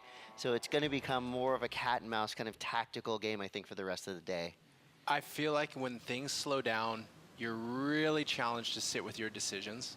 And the most important thing you can do is not fall on the waves you ride. Because, look, we're dealing with Jack Robinson with one wave basically and just 2 washaways. And Cole has his 2, but really one of valid merit. And then the rest are washaways. So if you're going to ride a wave, you have to just make sure you're getting the most out of that individual ride. I also feel like the heat is basically sitting at a tie right now, right? You got. I mean, Cole has a little bit of an upper hand because he's got a little bit of a higher 7, but they're both going to replace their low scores, and those are going to be the ones, and those are the ones you can't fall on, right? That's Totally. what you're talking about, and to have that kind of pressure and knowing you have to deliver because the time's winding out. We do have longer lulls, and we'll see what happens as it rolls out. But it's going to be fun to see Jack's approach. To be honest, I kind of know what we're going to get out of Cole. But Jack, are we going to see more airs? Are we going to see him go to the rail? He's got so much artillery in his bag. Oh my gosh, it's been sick so far. And so when I've ever been in a competitive spot where I'm dealing with the man-on-man situation and it's really inconsistent, the thing I like to note is when you're seeing a set come at you, is it wave 1, wave 2, or wave 3? How many waves are in the set and which one of those is the best wave? Because Jack is going to deal with that. He's going to see the set coming in and he's going to be like, do I ride this? Do I keep Cole off of this? Is this the right wave of the set? Where it has to be blow for blow. And you have to ride the better wave of the exchange as we come into the back part of this heat. Look at that view. I mean, it's just paradise. You got peeling down the point, palm trees, warm water. Let's take a moment for some Surf City appreciation. We gotta love El Salvador. Look at this place. I mean, this is one of the most beautiful setups with all those palm trees that are just perfectly spaced. You got this beautiful cobblestone point going out to this wave that can be anything from super friendly right now. I mean, a moderate to beginner level surfer could get the wave of their life today. And we looked at it yesterday, the day before, where it's double black diamond experts only and everything in between. And there are so many waves. I'm not going to say there's another Punta Roca that anyone's told me about, but there's a ton of waves around town that are super fun. Plenty of opportunities to get involved. And speaking of that, here we go. Cole Houshman, second priority.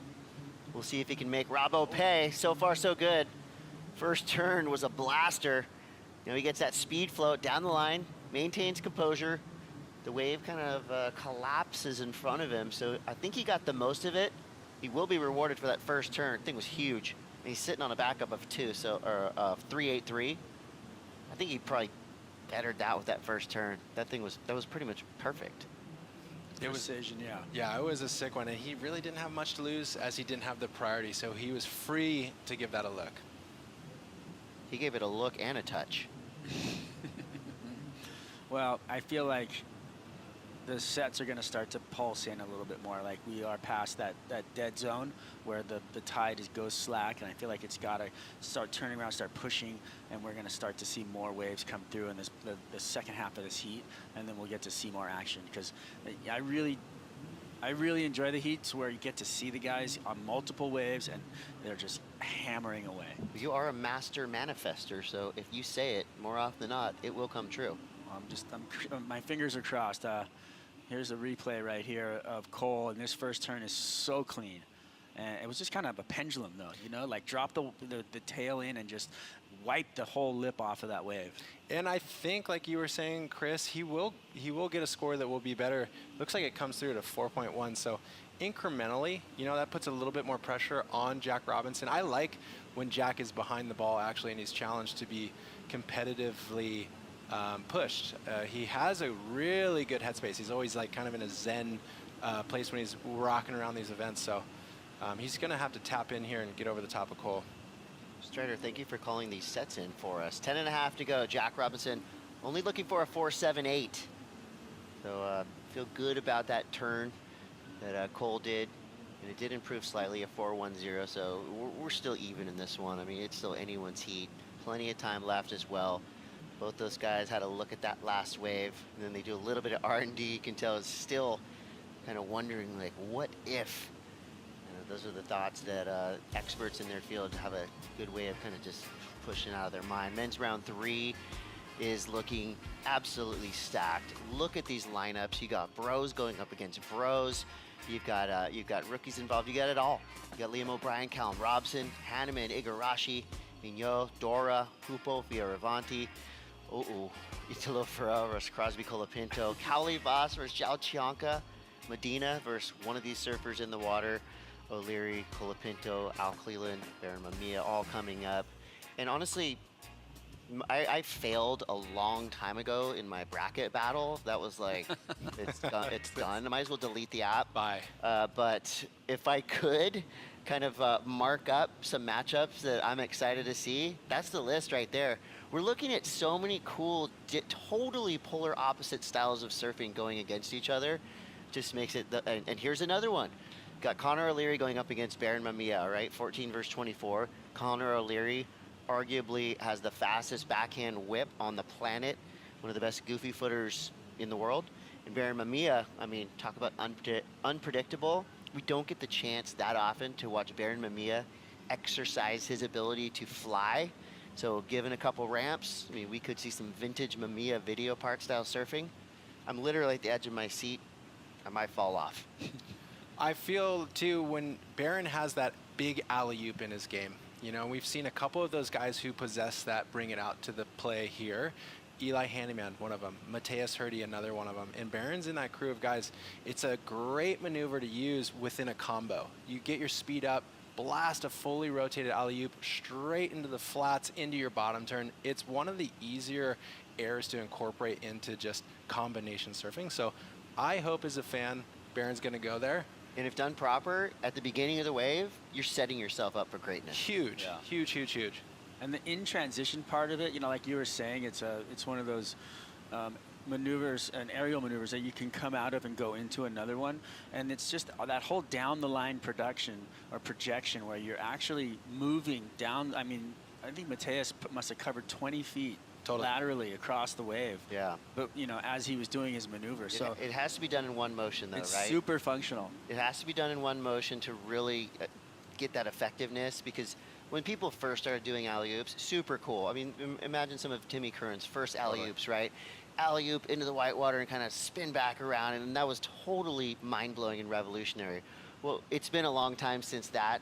We are here now where the judges have kind of identified they want to see more of that skateboard, snowboard, competition style landing where it's super clean. There's no need to rotate, go straight into your bottom turn. I mean, that to me is like one of the ultimate combos. And again, I do think alley-oops are probably one of the easiest airs to do. But if you do them proper, they become next level elite style airs. And when you say proper, we're talking about height. Yeah, tail has to be full, all the way up, tail facing, nose facing straight down, and then land in the transition. And we're talking distance, too, across the, laterally across the lip line. All right, here we go. Totally different than what we were just talking about, because a backside alley-oop, that's a near impossibility. Cole Houshman powering down the line. Just a quick tap out of there. What do you think of that decision? And I want to say, I don't know if this was on purpose, but Cole paddled out around Jack, outside of him, in his peripheral vision as he paddled into that wave. And there's some sort of gamesmanship to that where you're trying to apply subconscious pressure, knowing that time is ticking, he needs a score. You're doing whatever you can to make him think about the waves. You want to be in his view, so he knows you're thinking about the wave. Should I go? Do you go? What happens?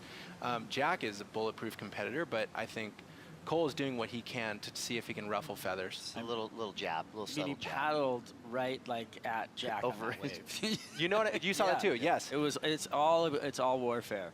And Jack like poked back. He's like, oh, maybe I'm gonna go. You know, like, Totally. and these are all just little gestures. Subtleties. Gotta love the subtleties. Because Cole's trying to poke a hole in Jack's ultimate game plan. He's sat for so long, and he's steely. You know, he's looking for his set wave that he knows he wants to ride.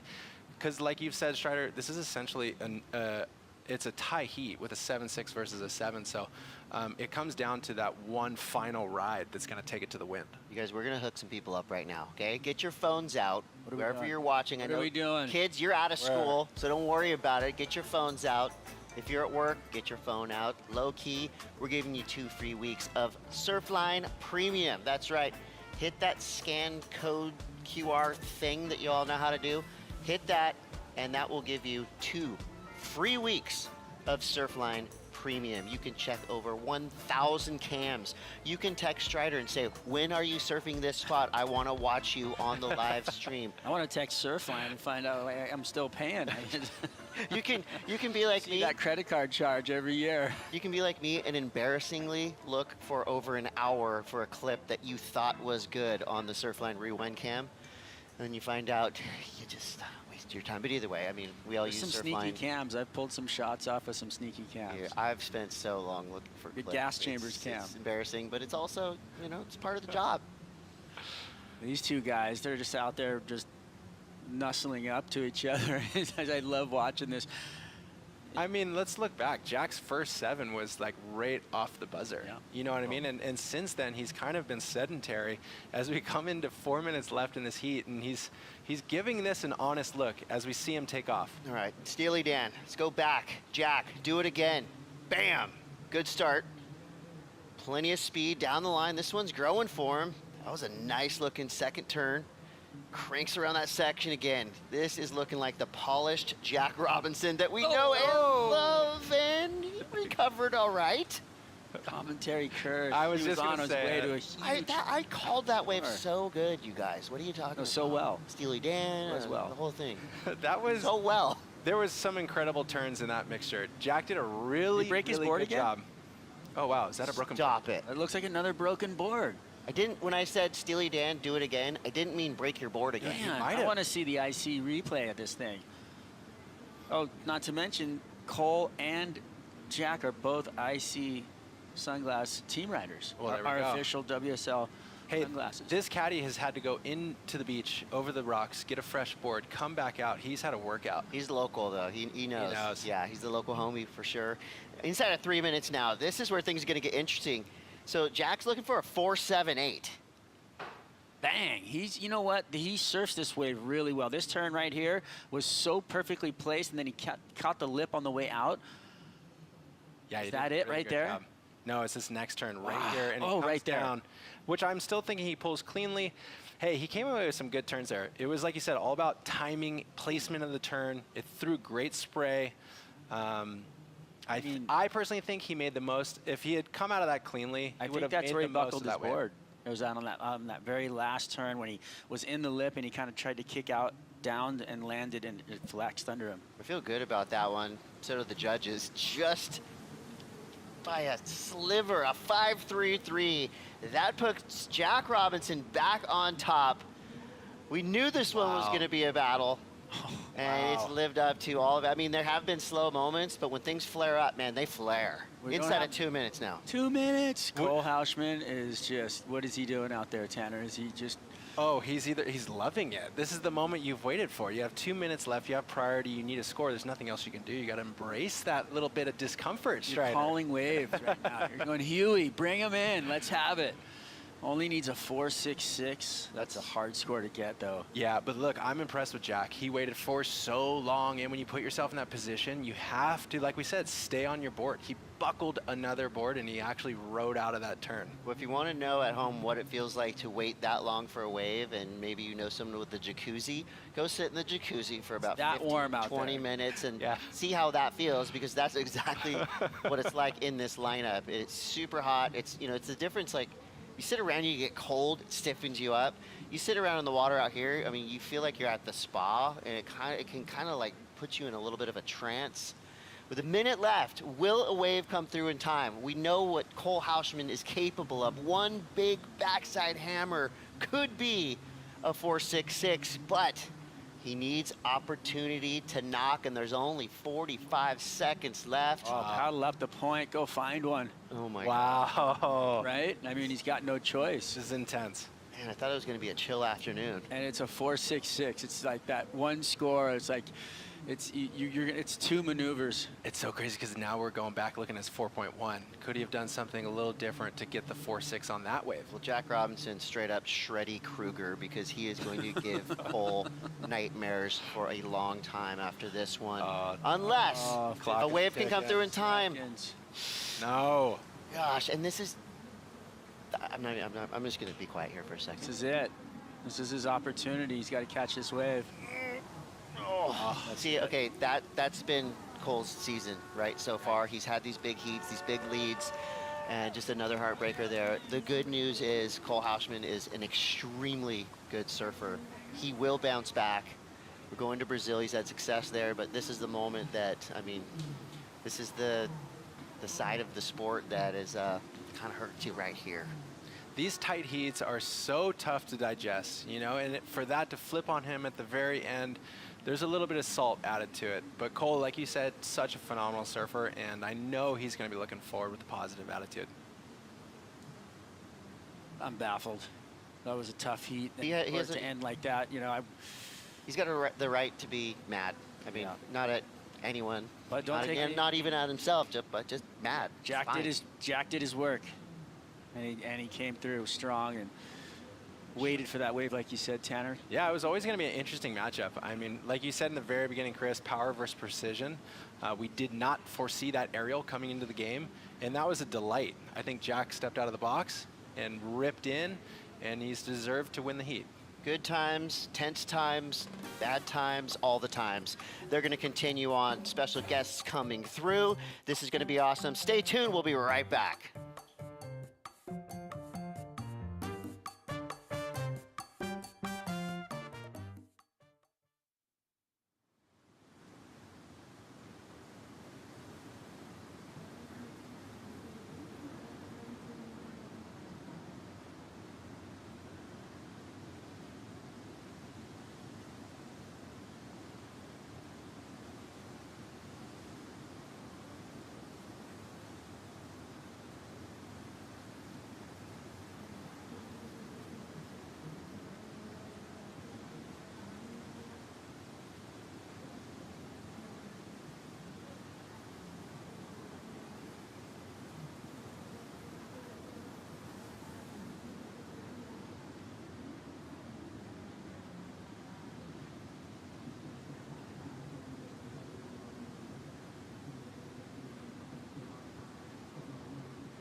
Estamos en Playa El Zonte, a unos 15 minutos manejando de Punta Roca. Es una playa perfecta, es como un pequeño paraíso. Tiene una energía propia a donde se siente la cultura de El Salvador. Está el océano, pero también están las piedras, y si ves hacia la montaña puedes ver las cordilleras. Soy un entrenador holístico y ahora entrenador olímpico, y me encargo de plantar semillas en las personas para que sean su mejor versión. Tenés que tener momentos en los que te liberes y te relajes y dejar de hacer, que es en el mundo en el que vivimos ahora, es hacer, hacer, hacer, hacer.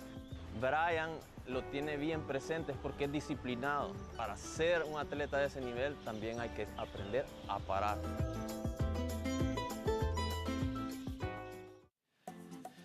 Good afternoon. Thanks for being with us here at the Surf City El Salvador Pro, presented by Corona Cero. Coming off an intense heat there. Jack Robinson getting past Cole Hausman. A very close one there. A tough one for Cole to walk away from, especially after making the semifinals here at Punta Roca last season. He got the fire going in Raglan, made the quarters, had a couple of 8.5s against Iago, and he was wanting to really push off that for some big results. Look at our host set. How good is this? Joe Turpel, Mitchell Salazar, and rookie Anatle Lior joining us for the call. Great to see you. Thanks for coming in. Oh, I'm super stoked to be here. Thank you for having me, and yeah, I'm really excited for our next heat. Oh, fun to catch up with you so far in your rookie year on tour as well. Congratulations. Huge heat win over Stephanie Gilmore the other day. Yeah, thank you. Stephanie is, you know, the GOAT, as we all know, but she's, you know, she's a princess. She's amazing in the water. She's amazing out of the water, but I'm happy to take this one. And what a way to start off your season. You know, I think when we caught up, you hadn't surfed your heat yet at Bell's, and we were talking about how are you going to feel in that first heat, and you'll always be remembered for dropping an 8.33 in your first CT heat on tour. That was incredible. Yeah, thank you so much. This heat was great. I am familiar to compete with Vahina, so it was nice to start with something familiar. But yeah, that 8 was definitely a surprise. The waves were really challenging, but you know, I'm here for the fight. I will do whatever it takes, and I'm stoked to be here, so I'll just take whatever opportunity I'll get, and I'll surf the best of it. I love it. Anatle Lior joining us for the call in a great heat that we're just having get started. Baron Mamiya takes on Connor O'Leary. A fun clash here because they're capable of a lot of different things. Connor, backhand, Baron, frontside.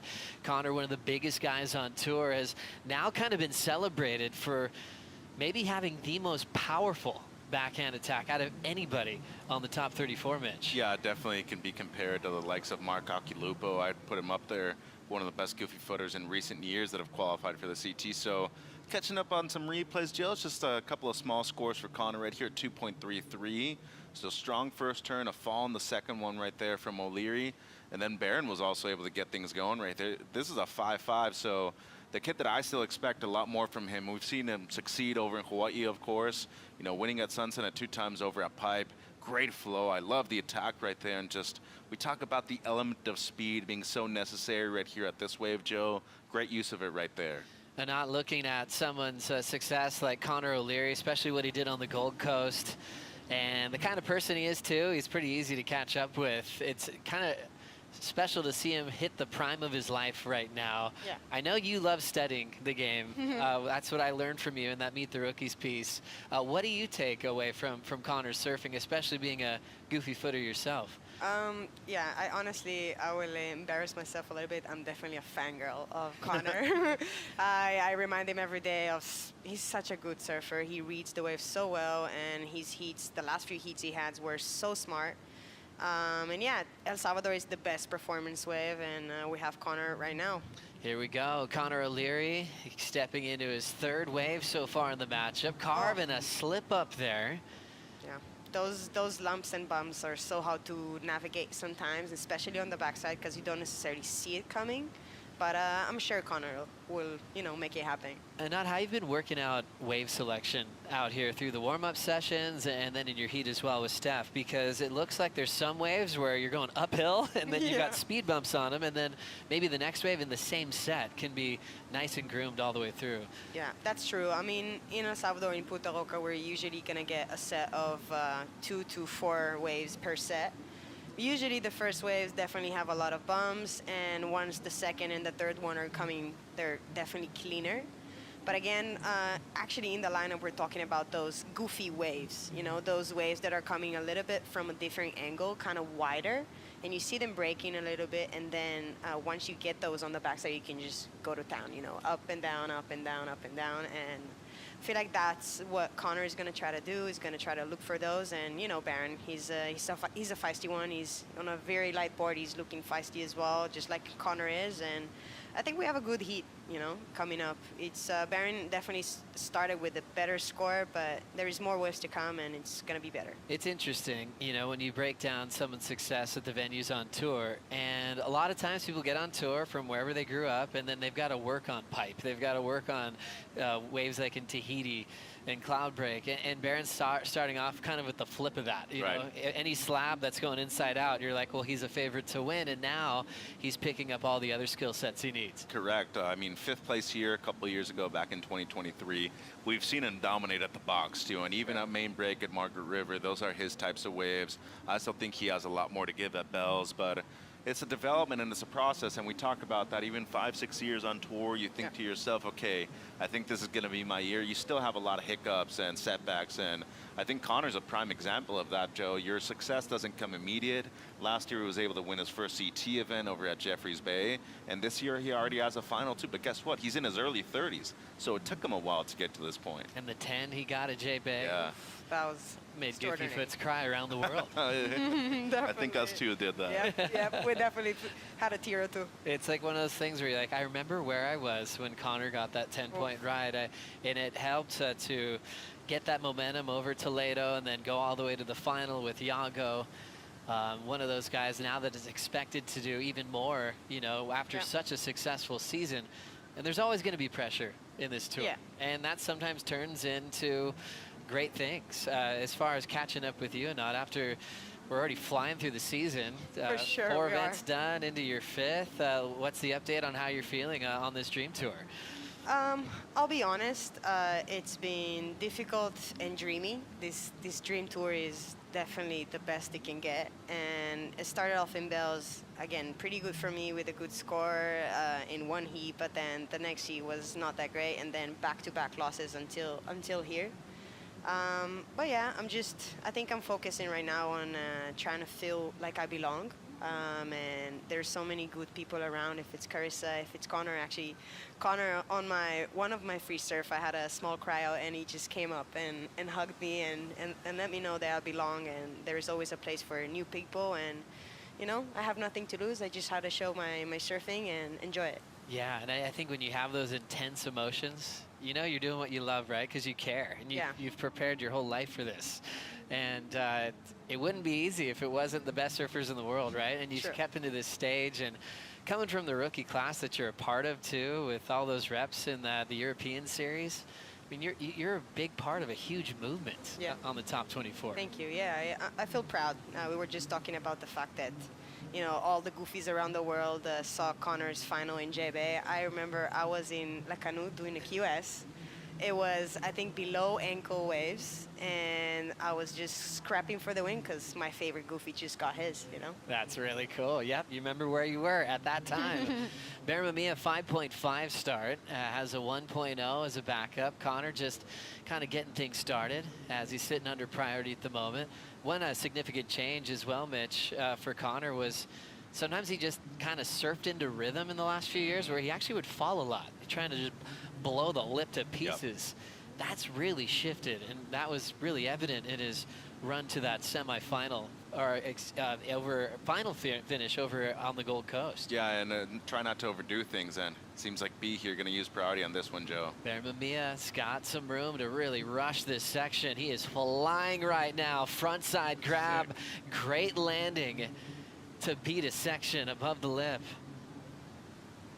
Now setting up a nice fun pocket section. It's a lip slide with the fins out. He's looking like he's surfing with conviction at the moment. Dude. Nice power carve, kind of 2 for 1 that last section. And Baron just gave us a lot there, Anat. A lot of energy, a lot of feistiness, you know, showing us his air game. He's not only a barrel guy, he can surf those hard and small waves. And yeah, Baron just gave us another complete wave.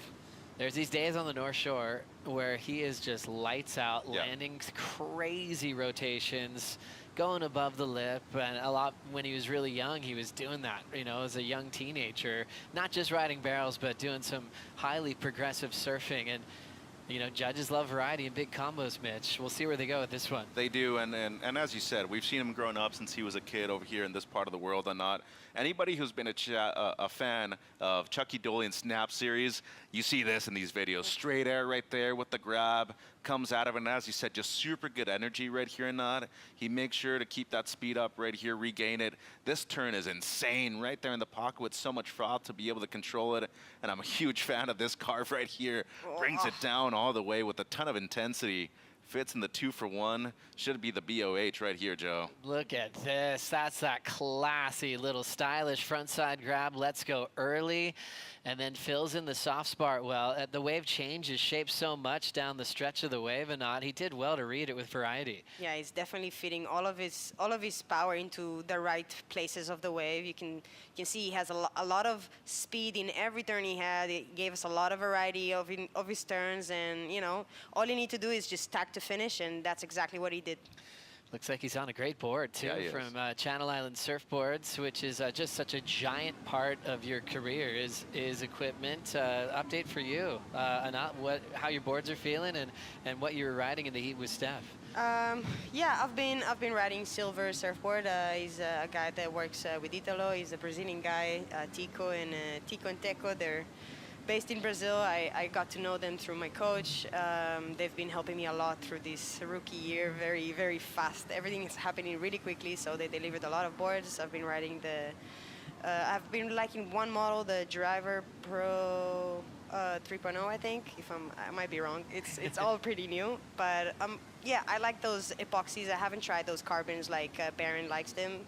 But yeah, I've seen Baron a lot on those half carbon ones, because I feel like Baron came from Hawaii. You know, he's a powerful surfer, can be heavy, and those lighter boards, this combination of carbon and PU is definitely giving him the lightness that he needed in his surfing, and I think he's highly rewarded for, you know, all the board is giving him, you know. I like that. Good breakdown. As Baron Mamiya hears the sound of a 7.0 from the tower announcers, as we saw that IC score update. Here's Jack getting a chat with Luke Egan. It's crazy. It's so hot. He watched the replay and went, whoa. I felt I was... As soon as those balls land in Cali, I get that. It's straight in. 100%. Yeah. It's coming straight down. Mate, well done riding that thing all the way. Really well done. I didn't think too much. I was like, we're already here, man. Just go. Well, skis there, go. Yeah. And then, the air was sick. Yeah. And then it just went weird. Like, there wasn't even much opportunity. I was a little worried when he was looking at some Me too. Because it was either sets and too big, or unders that were a bit flaky. Would run and they would close or they would go, but you did the right thing. They waved at me, they good medium came. I just had this like feeling that it's like, okay, it's probably just hold. Like I had this feeling in the back of my head, there's going to be something at the end, but I had to take off. So which turn did Love listening into those debriefs. Coach Luke Egan working with Jack Robinson. That's a new partnership this year. Jack spent many years with Leon Jodora, and now working with Louis, breaking it all down, talking about the crease in his board he might have felt towards the end of that heat. And also Luke giving him props on how he completed that long wave that went all the way down the line.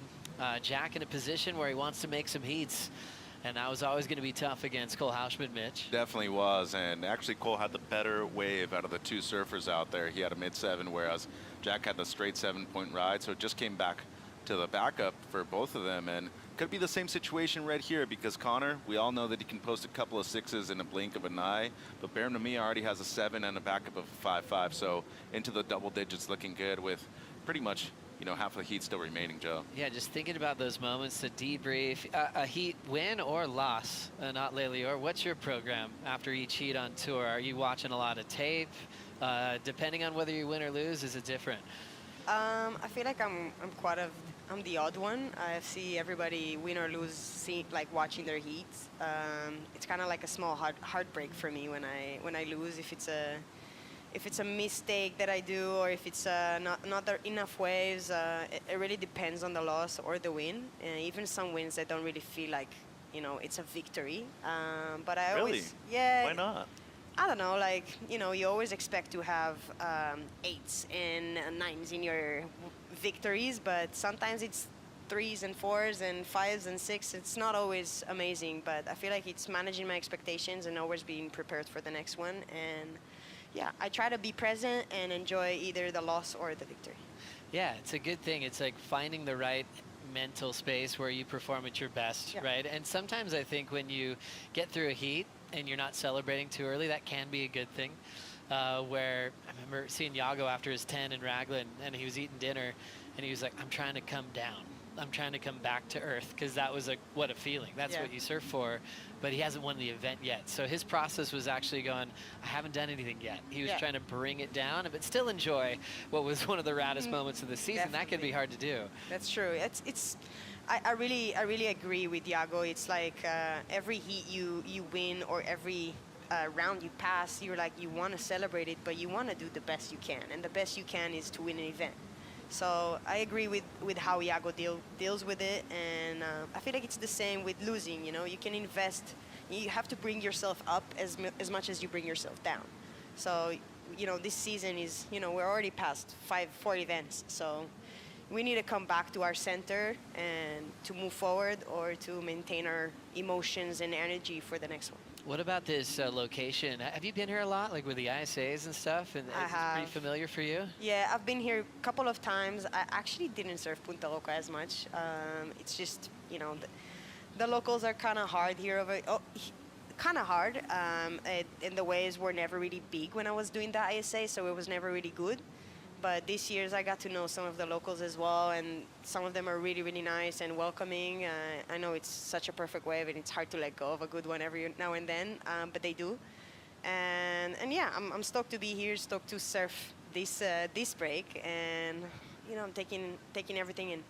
Love it. Still enjoying our chat with rookie Anatle Lior as we're still watching Baron Mamiya and Connor O'Leary here in Heat 15 of the second round. Baron out front with that 7-point ride. Connor with priorities chasing the Hawaiian right now. We'll be right back.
Let's look back to yesterday, a big matchup. Steph Gilmore taking on rookie Anatle Lior. Steph winning this event in the past, an 8-time world champ and the GOAT. And it was Anat's day to take down one of the favorites to win. Well, we've got Anatle Lior with us.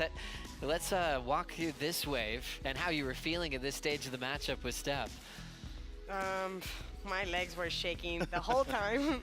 I'll not lie. I think both me and Steph fell in a couple of waves, but I'm happy I was patient with the waves, and I got to find that good section. They gave me that 5-5.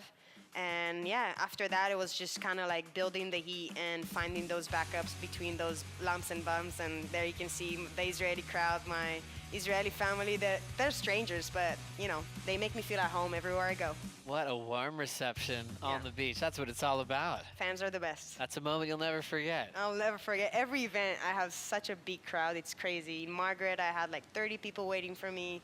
In Snapper, I had like 40 people waiting for me. It's crazy. I didn't expect it, and I'm starting to love it. A lot of great moments, you know, just when you're traveling around the world, living the dream. Yeah. Is there one that stands out as the best thing that's happened so far since you've been a rookie on tour?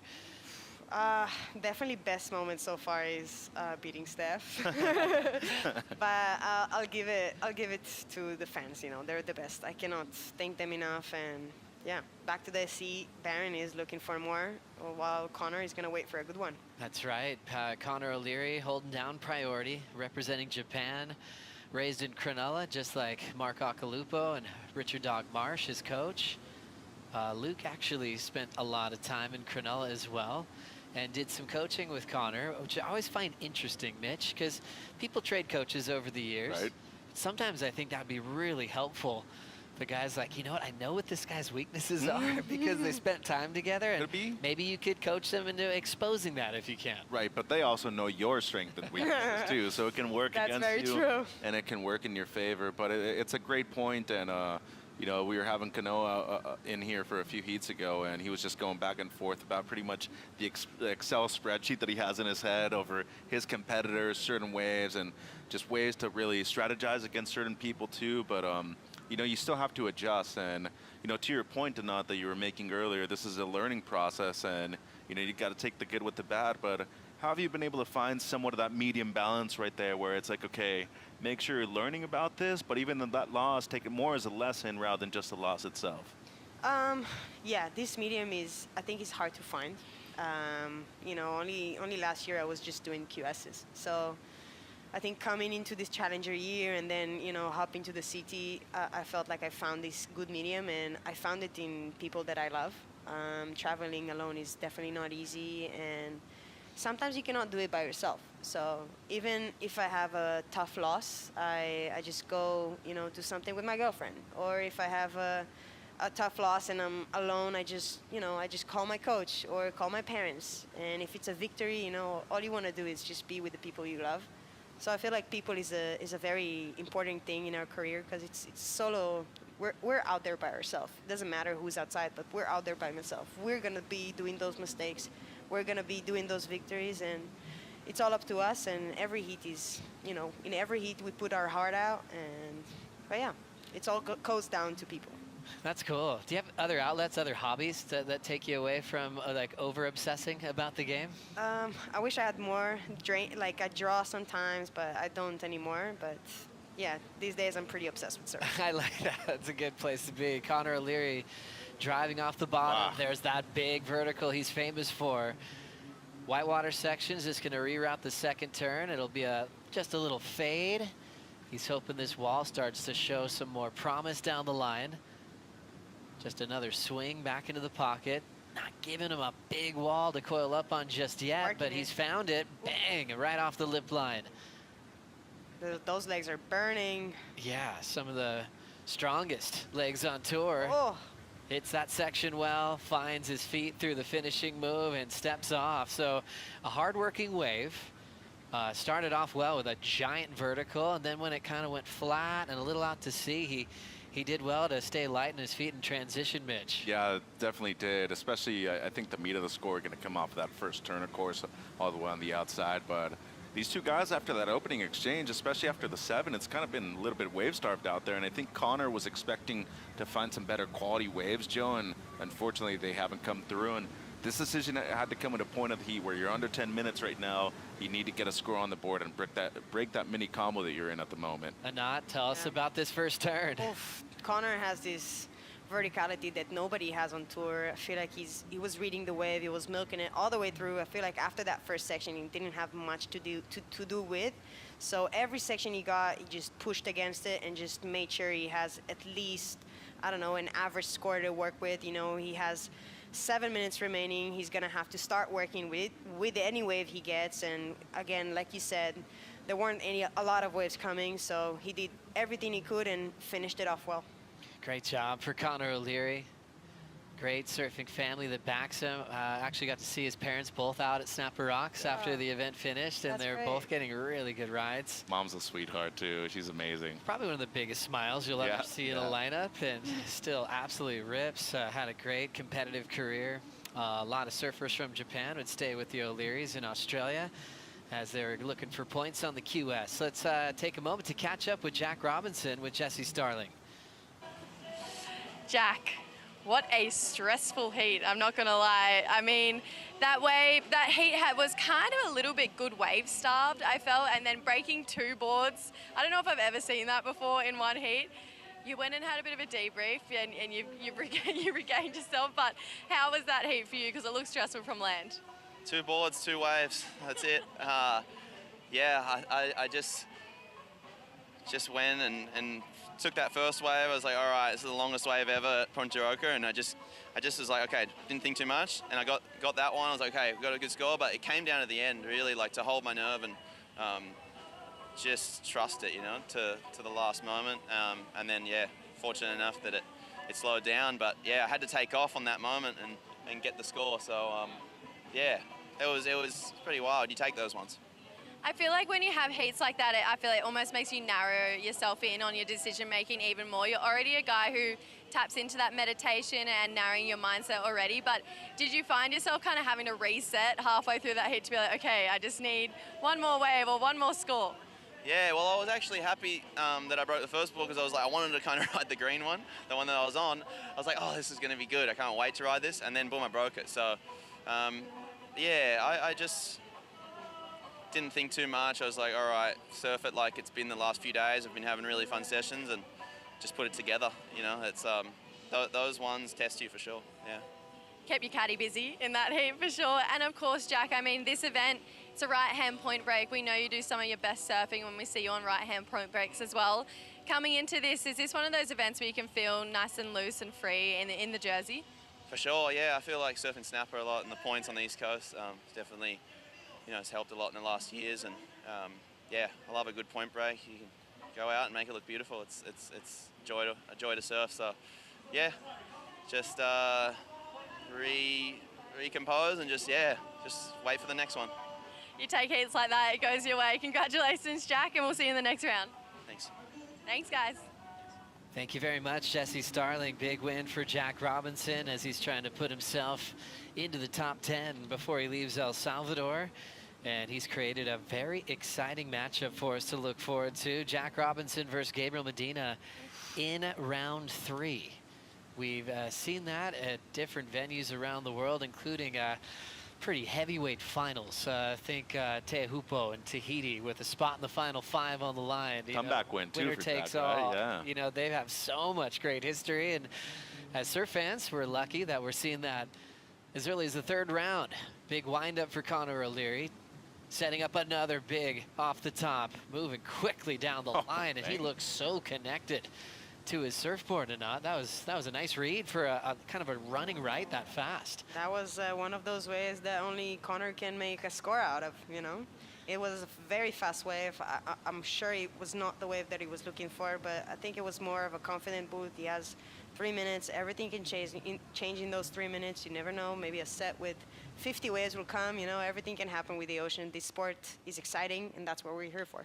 What'd you see, Mitch? Yeah, this is, as Anna was saying, really difficult wave to read, but his reaction time to me is one of the best on tour.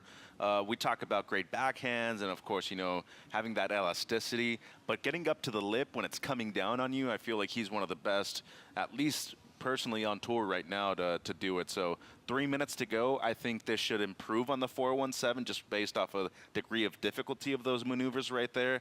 I think Barron's going to hear the score, and he's going to shorten the distance between the two of them right now, because this is an important heat for both. We talk about the rankings. Connor's already made a final. Barron's looking for a breakthrough result in 26 so far, Joe.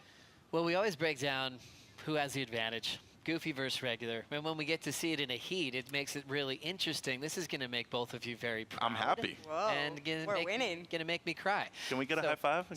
By the numbers in head-to-head heats this year on the men's tour, Goofy versus regular, 66% of the time Goofies are taking the win there, and 34 to the surfers with their left foot forward. We've got some work to do, but congratulations, Mitchell, Anat. Thank you. Goofy's on top so far. We will accept that trophy.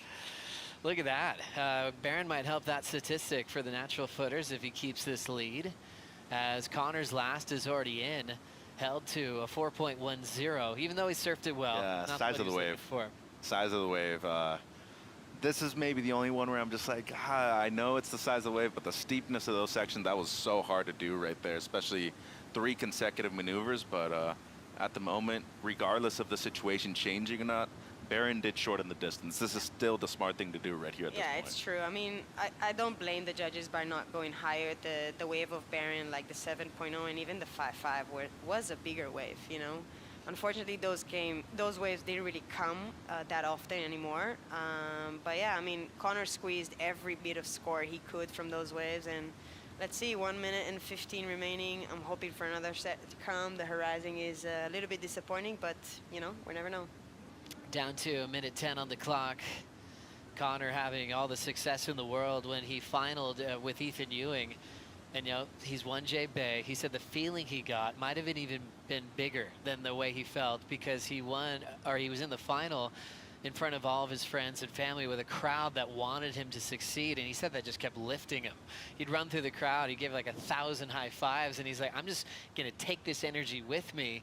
And then he was so explosive. Then since then, the nature of the tour, as it goes, then it will take you down, you know, since that really big high that he had. And with 30 seconds to go, he might have to start thinking about the next event if he doesn't get a shot here. But the highs and lows of the tour, it's like being a pro, you've got to know how to adjust those emotional roller coaster moments that we're going to ride through. And everybody's good at this point too, and there's no easy heats whatsoever, whether it's round 1, round 2, and then of course moving forward, as you said, we got that matchup to look forward to between Gabe and Jack in the next round, and that should be happening realistically until the final. But good heat win here by Barron, though, Joe. Just such a classy performance from the man from the North Shore of Oahu. Barron Mamiya will take the last wave and ride his way into round 3 here in El Salvador. Working hard to put together such a great game on the open face, and his best score featured a nice frontside air to start with some risk to beat the section. Shows how explosive he has with that tail slide as well. Looking dangerous to make it to finals day. What a great time to catch up with you, Anat. This is really fun. Yeah. I love So your much. surf mind and what you've been accomplishing so far on tour. Give us a little insight on how you're going to prep for game day against Sawyer Lindblad. I feel like me and Sawyer, it's definitely a good battle. You know, we showcase the same kind of surfing. We're both goofies, so the percentage will always be on our side on winning. But you know, I'm just going to do my surfing. I feel like on the free surf, I was surfing really, really strong, and I'm just going to try to put my head down and let the game begin. Awesome. Best of luck, best of Yeah, waves. congratulations to on your success. Thank you, guys. Fun hanging. Anat Leor takes on Sawyer Lindblad as this event continues. Coming up next, it'll be Griffin Colapinto taking on Al Cleland Jr. here at Punta Roca. We'll bring in Mike Parsons for the call right after this.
In 2022, Surf City El Salvador debuted on the championship tour. Facing a tough forecast with a tropical storm hanging off the coast, Punta Roca showed glimpses of its potential perfection during the quarterfinals. The Salvadoran right-hander saw stacked heats on finals day, featuring the tour's top names, Medina, Italo, Toledo, and Colapinto. Felipe Toledo would air his way into the final as Griffin Colapinto defeated Gabriel Medina. The final was set, Colapinto versus Toledo, a rematch from Portugal earlier that year. With both surfers holding 9s in their scorelines, the heat was tied at 16-16 heading into the final minute. Look at the totals. With 30 seconds to go and needing a 7.01 for the win, Colapinto got his opportunity, locking in an 8.0. Griffin Colapinto defeated Felipe Toledo for the second time in a CT final. Surf City El Salvador remains on tour and has become a pet event for both Toledo and Colapinto. Salvador Pro, presentado por Corona Champion, el señor Griffin Colapinto.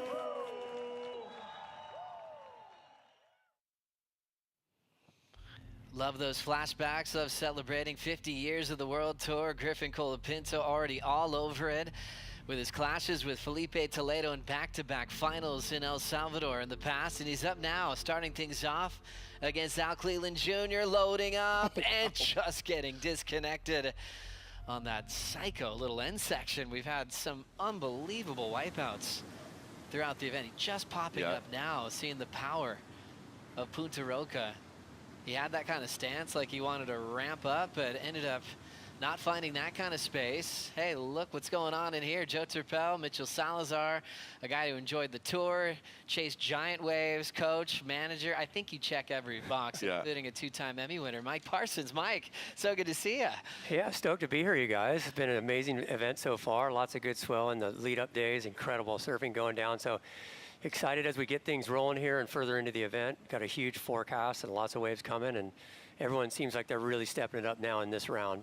Performances are lifting. You can see it happening. I actually haven't been able to catch up with you yet since you've been here. So are you jumping into some coaching with Caroline or some of the crew, or are you just enjoying a surf trip with the fam, or both? A little bit of all of it. I came down to help a little bit with Caroline. Obviously, she's working with Luke throughout the year, but she asked me to come help at this event. So doing some coaching with her, also, back and forth with Luke. So we're both kind of helping her in her corner. So how did that go? Did you coach Luke, or Luke coached you? Or, is that where it all started back in the day? I coached Luke at Sunset when he was going for the world title in the short season when CJ Hopgood won his world title. And Luke was the one wave away from winning the world title. And I also I didn't realize it was that close. It was like one small score, and he would have been, it was heavy. And but I traveled the tour with Luke for years, so we've been great friends for forever and surfing. It's great to bounce the coaching ideas off each other, and we work good together with that. That's so cool. And obviously so much success with Caroline Marks and what she's accomplished, and what a great event for her to kind of get back on her feet, and really enter the world title race at this stage of the season. Thanks for joining us for the call. We've got Griffin taking on Al Cleland Jr. This is kind of lopsided result-wise so far. Mitch, for Al, you kind of feel like he's in a must-win situation just for some momentum to really get his year started. Yeah, and this was one of his best results here last year. He got a 9th. He beat Felipe in round 3. Eventually lost to Miguel Pupo, who made it into the quarterfinals. But if we're talking those numbers, it's now or never, really, because then you go into the back end of the year, you're looking for a couple of results. Even though there's good waves for him in the back end of the year, Fiji, Tahiti, and of course the Pipe Masters too, it's never a guarantee, Mike. And this kid has a ton of talent, and one of his best results right here last year. Yeah, and in the warm-up swell before last week, he was clearly one of the standouts, just doing incredible surfing.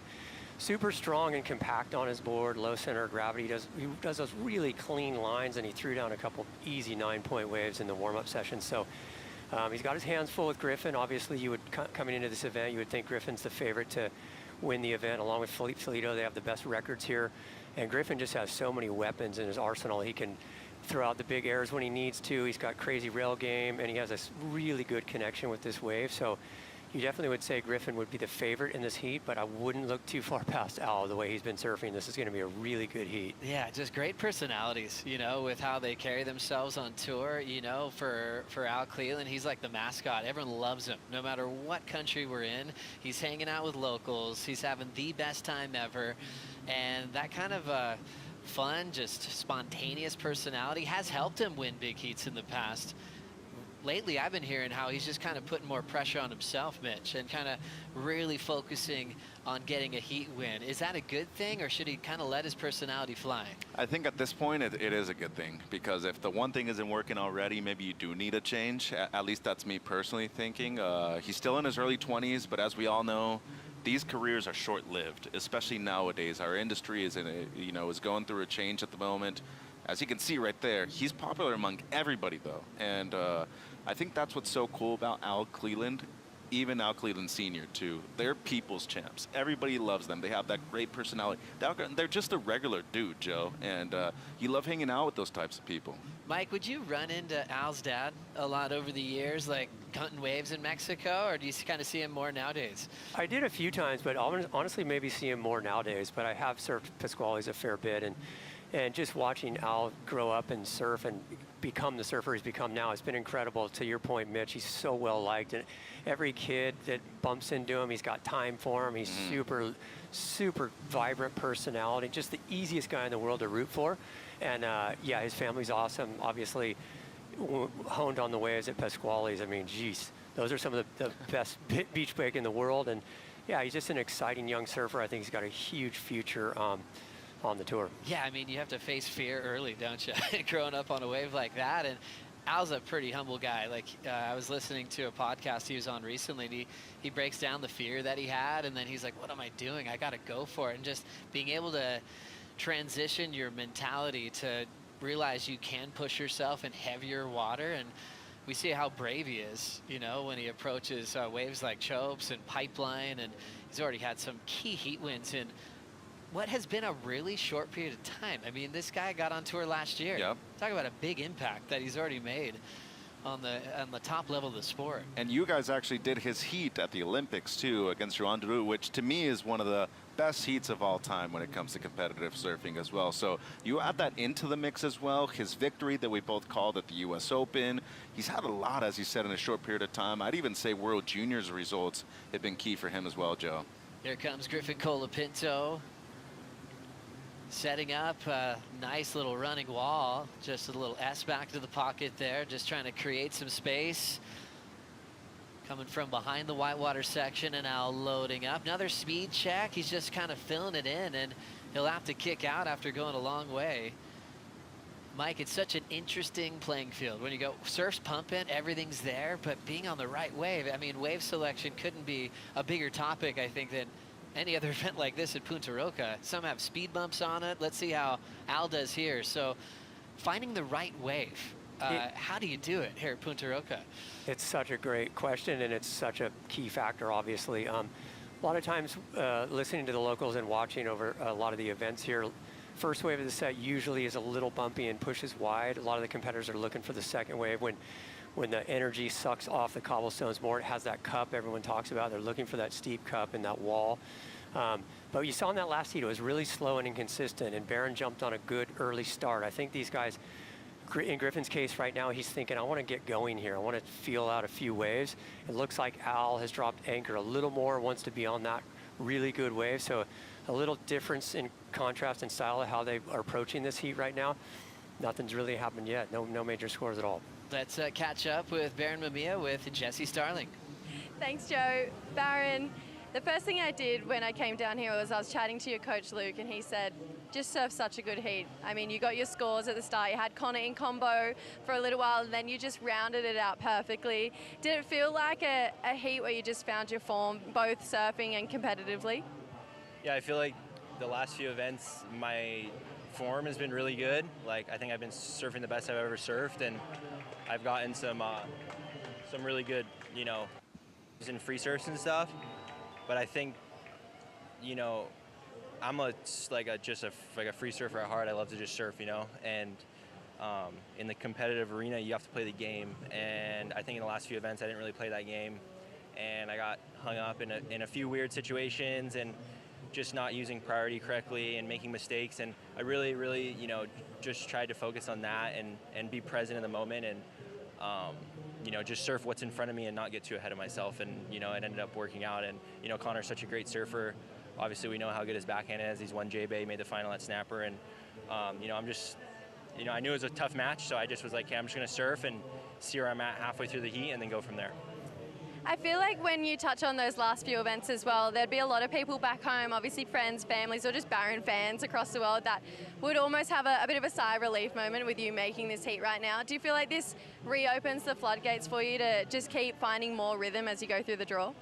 Yeah, the year's still young, you know, and this is our 5th event, and yeah, I'm just, you know, the back half of the year is more catered to my surfing and what I like.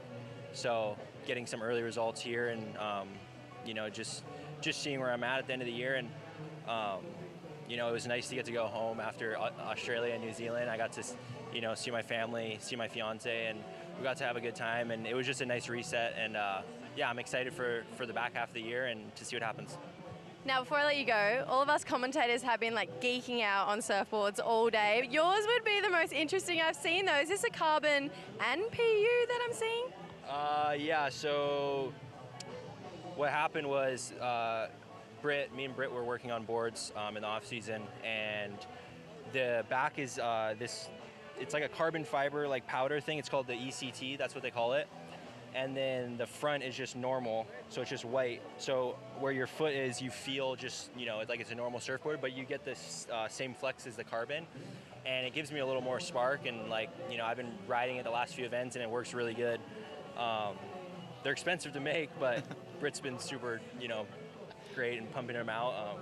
But yeah, he's made, this one is absolute magic. The one I had at Snapper was amazing too. And it was a 6.5. This is a 6.1, and this one's a squash tail actually, surprisingly, because I never order squash tails, and it was absolute magic, and I'm super stoked on it. If it goes missing, don't come looking at me. No, I'm just kidding. Thanks so much for your time, Barron. Right on, thank you.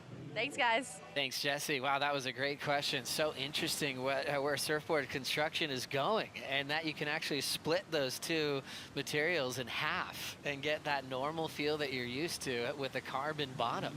And you know what, Barron? It's expensive, but you deserve it, right? You know, make them 1 million of those. Those look great, didn't They do. It's some of the best surfing he's shown in a while, so props to him. Props to Channel Islands also doing that for him. I need to check that thing out. Here comes Griff. Setting up his first turn, loading up, gets the fins out a little bit, really tried to get a good first turn in. Nice slice, super clean rails. It's going flat on him quickly, so you can tell that he's already looking out the back, staying flat in front of him. And now looking inspired for this inside pocket there. Now finding a little mojo there. Aggressive snap on a small section. Now trying to really spice up the finish. Tail blow reverse, gets it done. That is so hard to do. We'll now track with Al Cleland Jr. Lays back. Can he pull himself back up? Fighting for the finish, and he will get it. Good heat. So some hard work in waves there, Snips, but entertaining for everyone in the Red Bull athlete zone. You can see that flat spark. Griff handled that well, and then we just saw the tail end for Al Cleland. Yeah, they both had to work pretty hard on those two waves. I don't think either one of those waves were the waves they really wanted to be on, but they leveled up pretty nicely there, got decent scores out of them. Griffin, interesting on the board topic, Griffin's riding the driver 3, a 6.0, but it has the outline of a step driver. So what that does is it gives him a little bit narrower tail, the same concave. So he's got that spice and that speed in his surfing, but a little narrower tail to get the hold. As we see Al here, really nice surfing, big snap in the pocket there, throwing a lot of water and a little layback jam. So looking really connected here, Al. And then getting that finishing move. So Al caught this wave during the conversation with Baron Mamiya, and then he caught the wave behind this wave of Griffin as we watch Griff get down the line, Mitch. Yeah, and this is actually the wave that Mike was talking about. First wave of the set, it's a bit deeper, and it just never fully extends down the line. In his defense, though, I mean, you couldn't have done any better than this, though, Mike. The inside especially, I thought he was going to kick out right here. He goes back to the white water. Thing stands up. He's in the pocket the entire time right here. They're not major maneuvers, but, I mean, given the context of CT competition, this is why these guys are elite. Yeah, he's surfing unreal here. Nice little tail throw there. The other thing about this lineup and the jet ski assist is once they're about halfway through the ride, they figure, I'm going to stick with this because getting on the ski and going around out the back is much quicker than paddling. As we check out Al here on his wave behind him, looks like he's on a really good board. As I mentioned, the warm-ups were incredible. He looks really relaxed here, taking his time, looking for those major moments is really what he wants to connect with a finish here, and just waiting for it to steepen up here on the inside and gets a nice little connection blast there. Such a casual stance, and then he can spring into a section just like that, which brings that element of surprise. Yep. And spontaneity too, Joe, Yeah, out of nowhere. And I think he did surprise a lot of people when he won the U.S. Open when it was 1 foot. I mean, when you think about Pasquale's, all you're thinking of is like giant 10 to 15 foot pits, and then he showed that he can mix it up in really tiny gutless surf as well, showing how much range he has. And to surf a section up like that with that layback was, just shows how much range he has. And I think that was also a good showcase of how much he can adjust throughout a week as well. It got big a couple of days, then it got tiny at the end, had to beat Marco in the final. It seems like we have a paddle battle here, Joe. It seems like Griffin pretty far out in front though, but Al's pretty strong dude. And he actually just did a training camp right here with Julian Lassa and his crew. And Julian eventually left. Of course, still working with Snake over here, but good exchange right there, and it seems like the scores are in. Gosh, paddling is, you know, maybe a topic you skip a lot because, you know, the surfing's exciting, everything else, but, you know, how much time are these guys spending actually working on, like, what would happen in a paddle battle, Snips? Oh, for sure, in mock heats, you do it all the time, but what's so unique about here is the heat is so intense. And getting in a paddle battle here is like nowhere else in the world. It's so hard. Your head feels like you're going to explode. It's so hot out there. But yeah, just some mediocre scores there. Obviously, Al with the 5.67, a standout score. That could definitely be in his total come the end of the heat. I think Griffin's probably going to want to get rid of that 4.5. So he's just finding his feet, but needs to find a quality wave.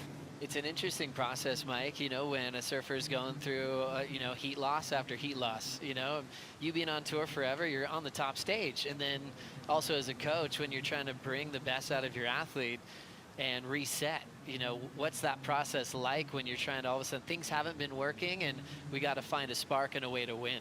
Yeah, I think it's really more about understanding that you're surfing well and putting yourself in that position time and time again and trying to remain confident when your heats are not going your way, as we see Griffin on a nice big wave here. Big bottom turn attacking the section is last year's world runner-up, Colapinto, driving off the top there, representing the USA, and he will slide off. It's something that has been fairly common here at Punta Roca with a bump on the face. Smooth bottom turn, a nice start for the man representing Mexico. Chips it off the lip, trying to keep his rails in the right sections, having to navigate all these different types of faces here. So a bit of survival work through the pocket and then cleaning it up where he can.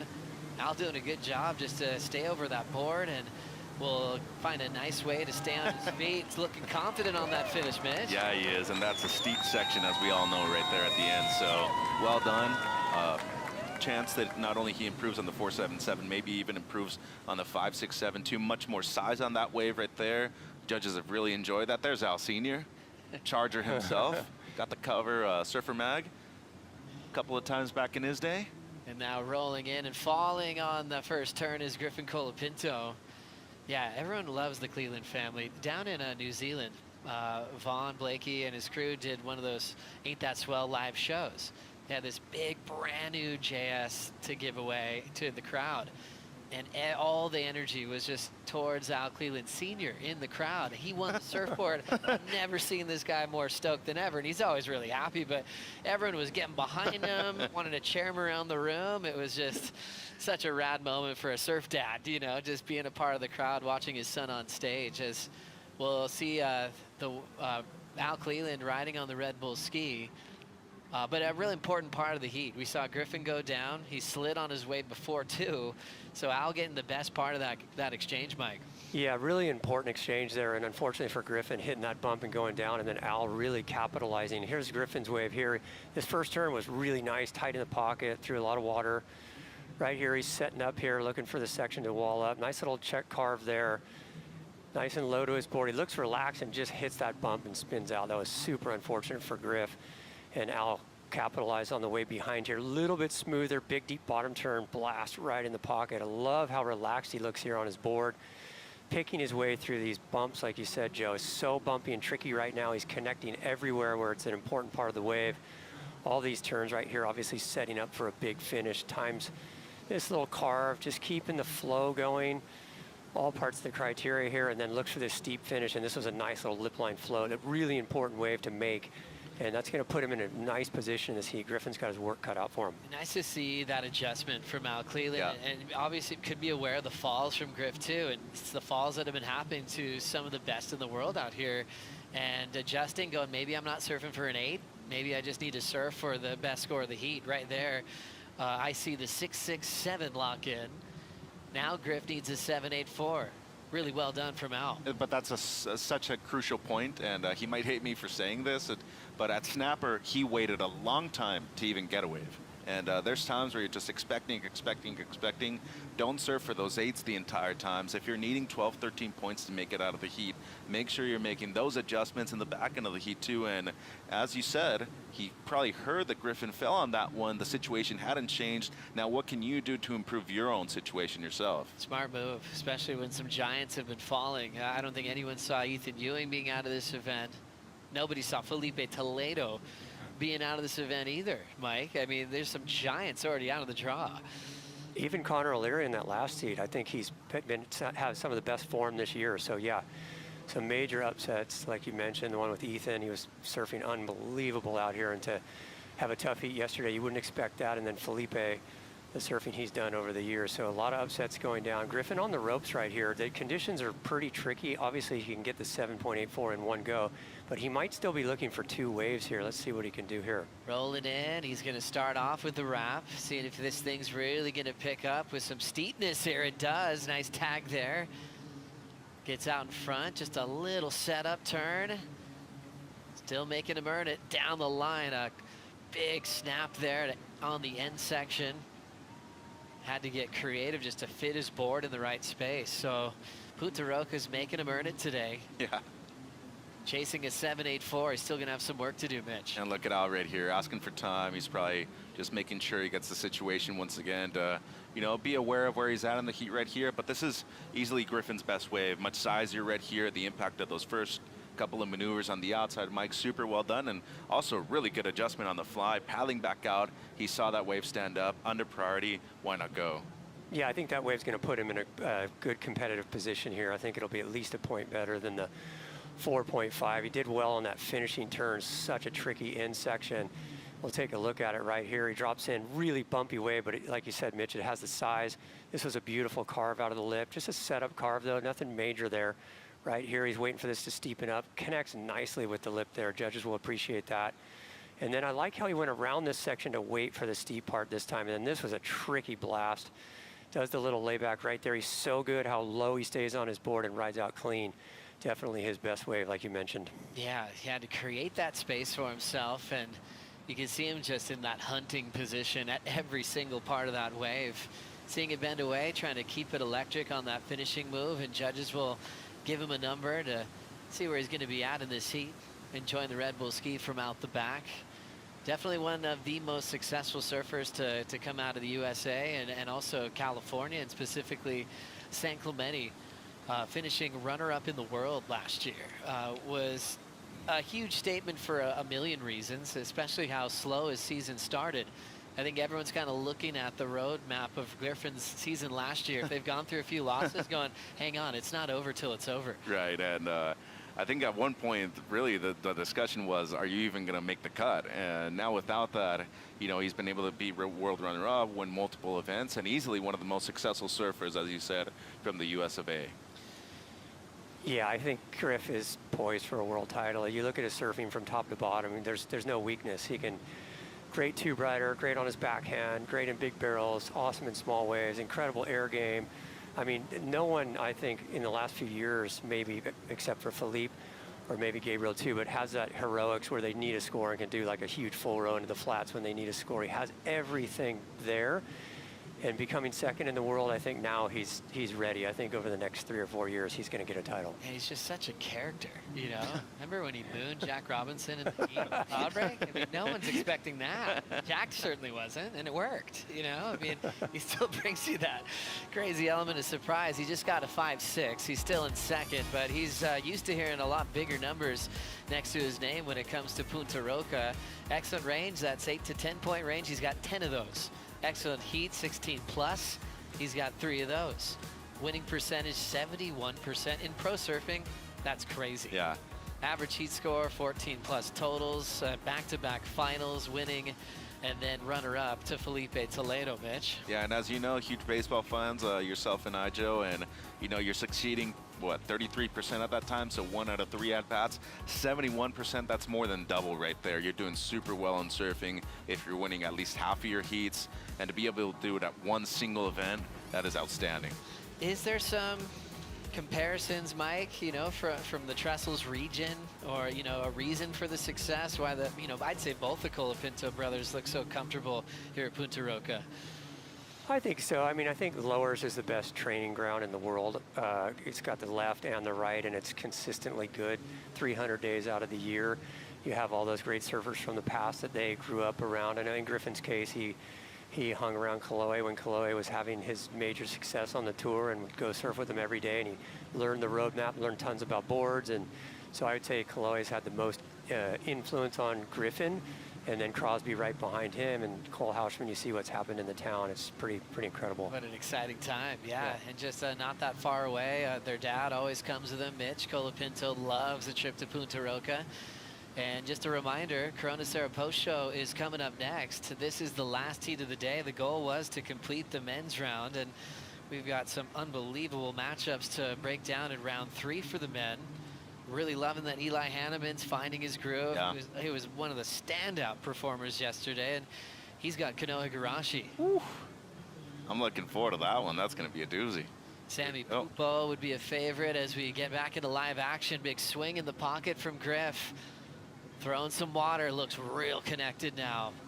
Buttery smooth in transition, changes gears with variety, and blows the whole board out the back, incomplete, when everything looked like it was going his way. I was about to say, how does Al play this in the back end of the heat right here? Because Griffin under priority, you're probably thinking that he's going to try to bait him into a wave. Al did not bite whatsoever. He was pretty far inside right there, Joe. And now with 5 minutes, Al has the advantage right here with having priority. That was just the rhythm that he was waiting for, and he's gone a long way now for what will be a throwaway score, Mike. What went wrong here? Oh, man, he looks so connected. That first turn was beautiful, really tight in the pocket here. The second turn, perfect, and then a little layback jam there. Right here, he just goes too high out the back. Gets the fins free, a little misread there, but that was a really intense moment also as we see Mitch's reaction. But for Al to let that wave go, I think was really smart. That's a tricky score to get, a 6.74, basically a 7. So Al obviously saw that wave and went, there's no way he's getting a 7 on this wave. I'm going to hold priority, which I think was a great move. Wow, Al looking like he's in a great position now. He's got the 2 best waves of the heat and priority now with 4:35 to go. He gets to speak Spanish here. He's really well loved. He's been thriving in this arena. Last year it was fun to see how many people he met in a short period of time. And they're all backing him right now for what would be a giant upset, you know, to take out last year's world runner-up, a 2-time finalist, and a champ out here. Yeah, no, definitely. And one of the bigger wins of his career if he's able to pull it off in these next 4 minutes right now. But, you know, job's not done. And I think a lot of people get ahead of themselves at this point of the heat thinking that, okay, I've got my 12 points. My opponent needs pretty much a 7, as you're thinking, Mike. And right now it's where you either shorten the distance or you go on the outside of them, take away the best wave of the set that is potentially coming through right here with 4 minutes. You start thinking about the tour and someone who's trying to, you know, get going. And then you go, okay, yeah, Al ran into Gabriel Medina at the start of the season. And then again at the second stop of the season. And you're going, okay, like maybe we can overthink things at times. But, you know, Gabe's a giant, you know, and got through Al Cleland back-to-back events. And then he lost to Jack Robinson and then also Colapinto at the last stop. So when you are that lower seed, you're taking down world title threats. And now that we don't have this non-elimination idea, it's just instant elimination round as soon as you show up to the venue. And we look at all those equal 17ths. That's what Al's been dealing with. But those surfers you mentioned, it's like, there's no way he could have came up against any tougher opponents in that first round. So, and that's what I mean by sometimes if you feel like you're in a slump and you base too much on the result, you can be surfing great. It's just you're coming up against Gabriel Medina. It's okay if you lost, if you're putting up good heat scores and you're surfing well. And it's someone like Ali's just got to keep believing, and he's doing it right here. He's in a great spot. But man, this is when Griffin pulls out the heroics. So this heat far from over. Oh, 100%. Watching Griff, 2:30 to go, doesn't have priority. Starting to drift a little bit higher up the point. Al's not interested. Griffin's rolling in. He's going to hang in there for a moment, set up work. It's actually going to fade out on him, so he steps off. Al's tracking him. Yeah, you can't let him break away too much. That's the thing right here.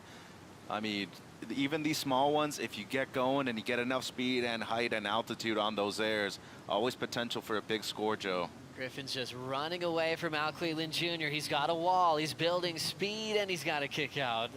He has created some more space. Minute 55 left. Now, I will pose something, though. If you come in too far inside, they will suspend your priority, and that means that there will be open priority, so we could potentially see an interference situation. You don't want to put yourself. Make sure that your opponent goes back out. You have unconditional right away out there, Joe. Minute 35 to go. We mentioned some giant names that have fallen. Al's in I guess, a situation that like Callum Robson was in when he beat Ethan Ewing. You know, if you're losing those early rounds, you're going to get the giants early, and Callum was able to rise when he needed it the most. And Al's getting close to doing the same thing. Minute 15 remaining. And the ocean's looking really quiet right now, Mike. Yeah, just on a minute here. You see a few lines way out the back, though, which probably going to come into play here right in the last 10 seconds or so. So Al's going to have to play this priority game perfectly here. You wouldn't want to stay too far away from Griffin. Griffin now, after 2 chances under prio, didn't come up with anything. And now he kind of forced himself to have to go right back to the takeoff spot, just in case there's a 2-wave option to end out this matchup. Ooh, and there might be. There might be. Oh. Gosh, here we go. Buzzer beater moments, potential here for Griff if there's a time for 2 waves. Final heat of the day, of course. Yeah, of course. He's going to have to make a decision. Does Al go on this first one?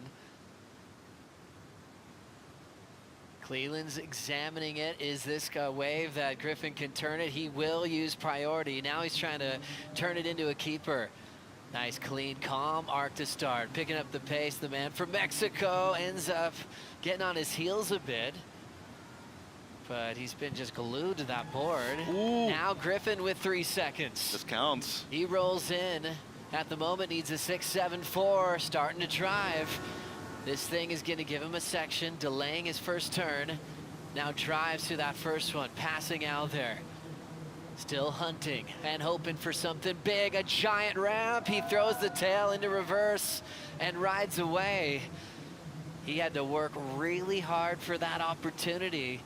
A 6.74 would have to be the best score of the heat. Your first reaction, Mitch? I'd say no, but he made things exciting. I just think there was too much downtime right there in between maneuvers. Mike, how you feeling? I'm going to say the same thing. Incredible throw tail air reverse to finish, but not enough on that wave to be best wave of the heat. This was huge. Judges will still make it official for us, but Al Cleland Jr. having a tough start to the season, always was going to take down a huge name, and looks like he might be close to it right now. Here's that last wave again, Mike. Yeah, he's pumping here. Almost trips right there. A little float there. Al's going, please, no, don't get the score here. A little snap off the top there. So really, it's all about this finishing turn, which was beautiful. Hucks the tail to the beach, upside down. I mean, that is so technical, such advanced surfing right there, but needed a little more, I think, to be best wave of the heat. Wow. What a finish. Numbers are coming in now, and it is waiting for last of Griffin Colapinto. It's in, and it's not enough. Al Cleland Jr. upsets last year's world runner-up and a past champ at Punta Roca, and will move in to the heat with Baron Mamiya in the last heat of round 3. That's what Mike was saying. He's a people's champ, dude. He takes time for everybody. That's a man of the people right there, Joe. Al Cleland Jr. with so much love, and not just in places he can speak Spanish. That's global. But right here, he's feeling like this is his second home at the moment. here at Punta Roca in that must-win situation to get his year started, and takes out one of the event favorites in the last heat of the day. And that will be a really, really exciting matchup with all the hard work Baron Mamiya has been putting in, with a real promising forecast as well, Mike. Yeah, Baron's been surfing incredible. That's going to be such a great heat. Yeah, a lot of waves on the way. The only tricky part is the weather and the storm that's coming, but we got a good forecast. We're going to have great waves for the final few days of the event. Yeah, gosh, you're seeing all that south-southwest just kind of for days. Yeah. That's a score, a lot to look at. And I love that today was almost thought to be maybe a write-off from some points of view. And the local kind of response was, hey, wake up and check it. And look what the ocean ended up doing for us today. Yeah, it was awesome. I didn't expect this wind to hold today. I thought it was going to be that stronger east wind, that devil wind. It never really came. It showed up a little bit there in those last couple of heats, but not too bad. Mike, stoked to hang out with you. Thanks for coming in. You too, guys. Appreciate hanging out. That was awesome. That was really fun. Yeah, we'll do it again. Mike Parsons, one of the legends of our sport, breaking it down with us in the last heat of round 2. Coming up next is the Corona Cero post show. We'll bring in Chris Cote, Tanner Gudowskis, and Strider Wazalewski to break it all down.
Welcome, everyone, to the Corona Cero post show. Well, you wanted action, you wanted excitement, you wanted drama, you wanted upsets. Guess what? We delivered. Day 2 was awesome, and no one is more fired up than Al Cleland Jr., who just knocked out one of the best to ever do it here at Punta Roca, taking out event favorite Griffin Colapinto. The fans are going wild, and why wouldn't you? That was a fun heat to watch. A little bit of everything thrown at us today, including a near tropical hurricane this morning that somehow transformed into a beautiful day of surfing. I'm Chris Cote, Strider Wasilewski, Tanner Gadauskas. Once again, you got the Goof Troop, and cheers boys, to a great day of surfing. That was super fun. And again, the upsets, the shocking defeats. You know, looking back at that last heat, there were some super fun waves coming in, but it was by no means easy. Things ended pretty strangely at the end of the day there. Yeah, you know what? You got to stay on your board if you want to win a heat. And Griff did not do that in that heat. So hats off to Cleland. I mean, the Mexican coming through, he's a crowd favorite. He's a man of the people, and I love to see him. I'd love to see you get on a roll for this event. Brute force right there. I mean, he was not taking no for an answer.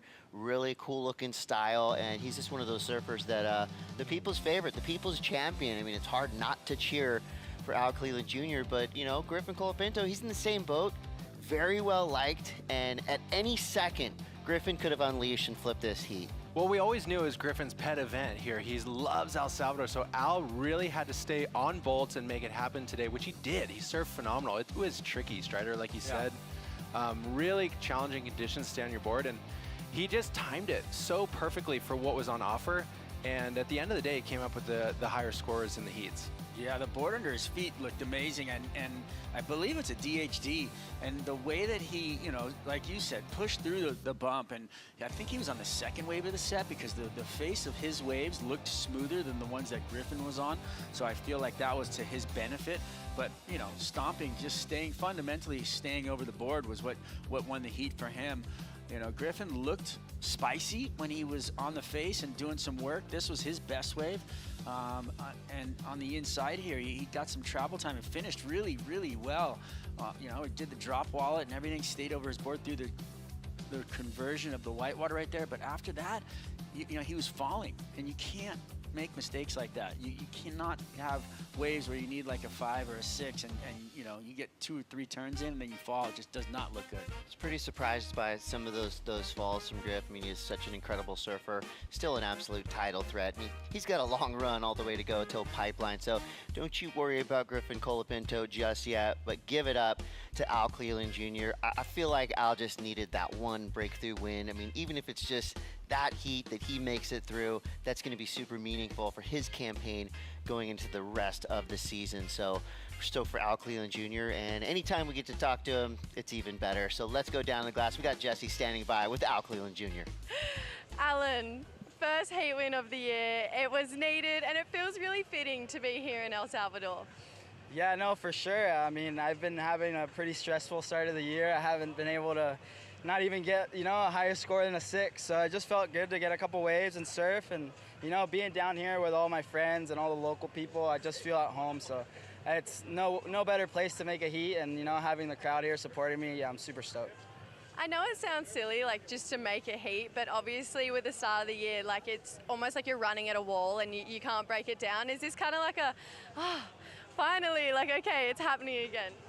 Yeah, I mean, this new format is like a bloodbath every heat, you know. You travel across the world, and, you know, you lose first heat and then you got to go to the next one, and it's just kind of a mental game where you have to come back stronger every time, but it's pretty hard to bounce back. But, you know, winning a heat is, like, you know, a big goal of mine, so stoked to, you know, accomplish one of those goals and hopefully keep moving forward. And you've had a pretty crazy lead up to the event. You've been working really hard, did a big stint with Julian Lasser, now here with Snake, so bouncing off 2 incredible coaches here as well.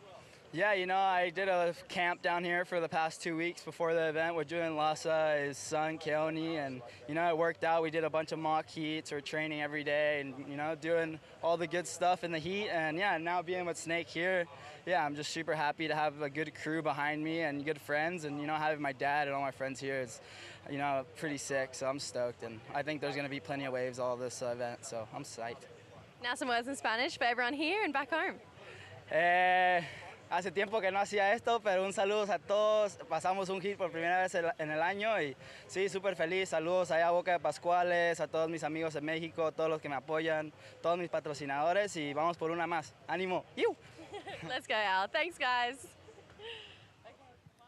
Vamos, Al Cleland Jr. You can feel the stoke and the It just energy. makes you feel so good. It really, and it really was a needed victory, and to take out an event favorite, extra special for Al Cleland Jr. And now I feel like the sky's the limit. When you can beat the best of the best, and then you're looking down the line, you're thinking, well, if I can beat Griff, I can beat anybody. Oh, yeah, you take that kind of energy and you steamroll it into the rest of these events. And I think for Al, you could feel that sense of elation in that interview. He's just ready to go. Yeah. Cat's out of the bag, so let's let it rip. And for me, I mean, I was like licking my chops because my fantasy team, he was my power surfer.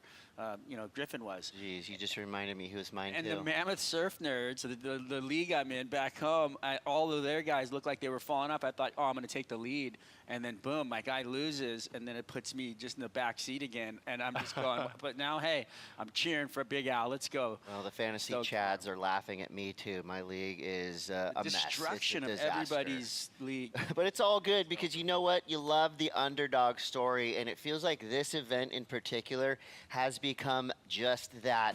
And I'm talking about this heat right here. Kali Vast going up against Felipe Toledo. So, I mean, I want to say that Toledo and Griff are probably on 99% of everybody's fantasy teams, but Kali Vast could give a heck. He went out there, his backhand proved to be the power, just weaponizing each and every turn down the line, picked the best waves, and brute strength takes out Felipe Toledo.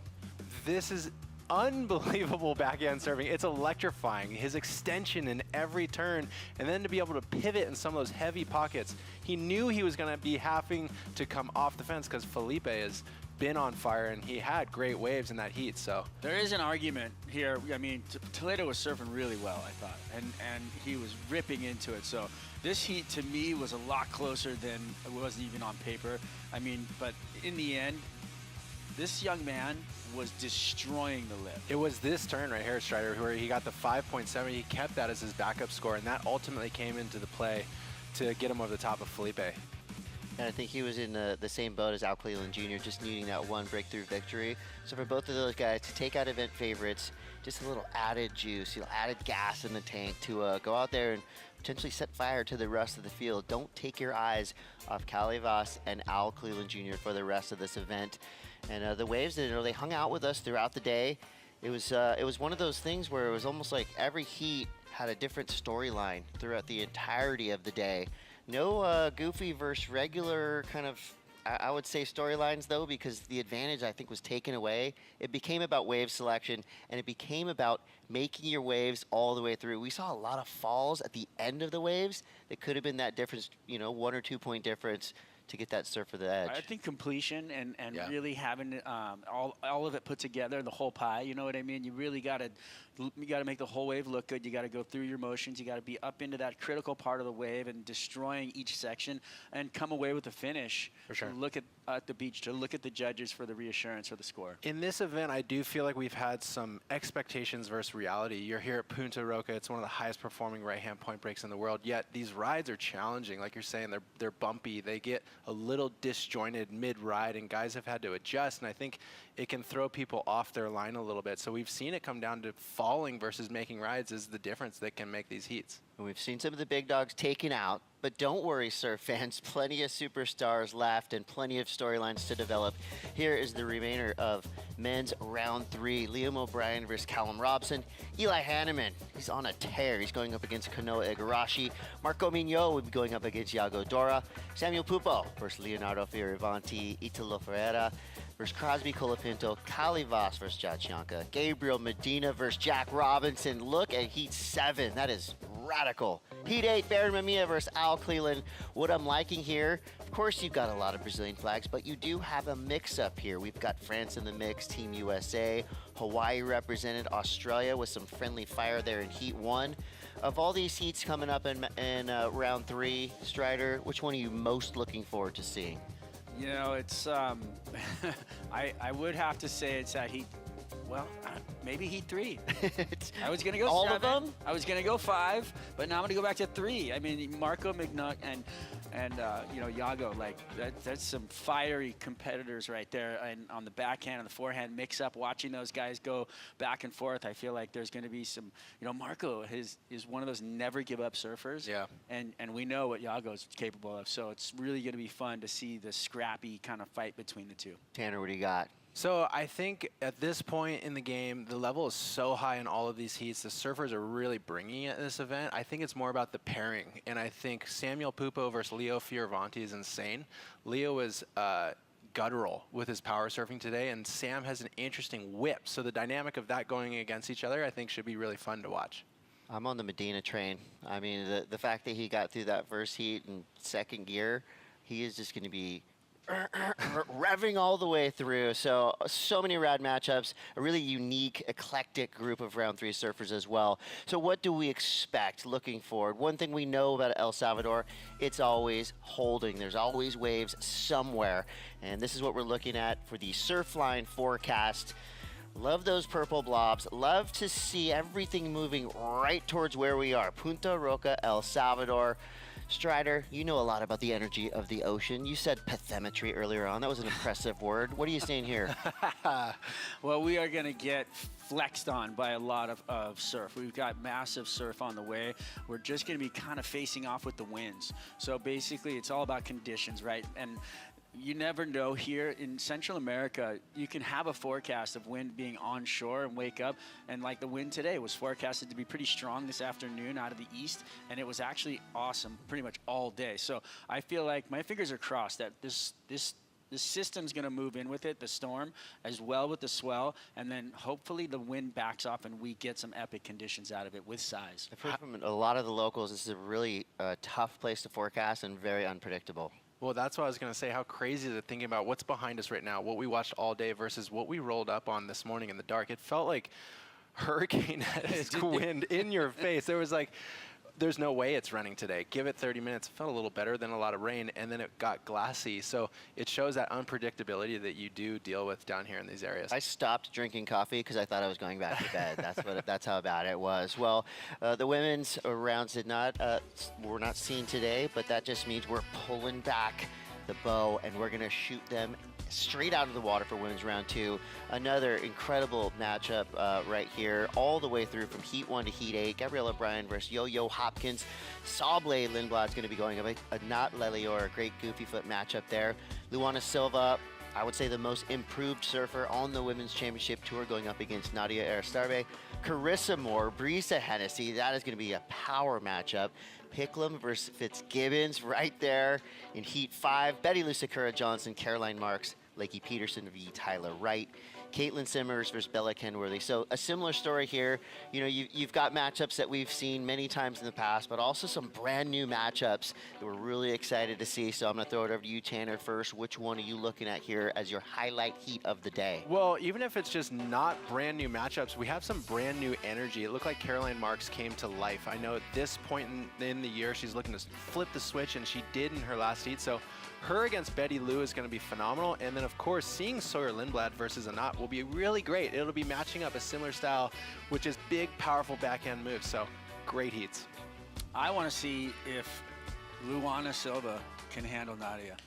That's going to be phenomenal. That's going to be because those backhand slams that she's been doing, she's been putting up excellent. I mean, the turns she does in those critical sections and just blows the tail out. Yeah. You know, it's unexpected to me. I'm like, oh my gosh, every time I see it. And then, you know, Luana's just been so smooth and so critical that, you know, she's probably the most improved surfer to me on tour. No doubt. She looks like a world title contender. So, totally. You know, there's the X factor from the backhand, and then that smoothed out, you know, progression that we've seen from Luana is going to be fun. Well, the mighty have fallen on the men's side as well as the women's side. We did lose Stephanie Gilmore, which I know everybody was really excited to see, but never fear, style is alive and well, because Katie Simmers will most likely be surfing tomorrow if we are on. We're going to have to wait and see. But one thing about the WSL is we love to give back to wherever we are. We want to improve the future of surfing for everyone. So let's take a look at what went down with the rising tides here in El Salvador. We are at the 5th stop of WSL Rising Tides in our kind of expanded program, which is so cool. We're in El Salvador. So we've got the top girls and boys in the Federation in El Salvador who are already competing. They're in the ISAs, World Juniors. They get to meet their heroes, and hopefully we see the next pro on tour in a couple years. I'm excited to meet them because they're like the people that I admire. I want to be like them one day. We got Caitlin Simmers, we have Steph Gilmore, Brian Perez, Alan Cleland, Luke Thompson, and we've got Nadia Irisarbe. It's amazing to give them a little bit of our knowledge and of our time so they can dream about it and hopefully someday be here with us. So excited to see so many young girls still involved in surfing, and the numbers of women in the surf around here in El Salvador is growing rapidly. Every year it's been growing more girls, and I'm so happy to help them, and it's amazing that we can do it now that we are so safe in this country, you know. ¿Qué consejo le daría a ti misma hace 10 años atrás? Enjoy it, be passionate, and be grateful. Erin Brooks has done something that's absolutely incredible. She has donated a Lost surfboard at every single stop on tour this year in partnership with Lost Surfboards. The kid not only gets a board, but a custom surfboard to their dimensions. So we're really excited to give a girl here that board and kind of give her that next step into her career. I feel so excited for this obsequio for Erin Brooks. She's one of my favorite surfers. The goal is that every single one of these stops is to have the next World Tour surfer in our event. We want to see an El Salvador Rookie of the Year, an El Salvador surfer on tour forever. I mean, we hope to make that impact at every single stop, and yeah, we'll see her on tour soon.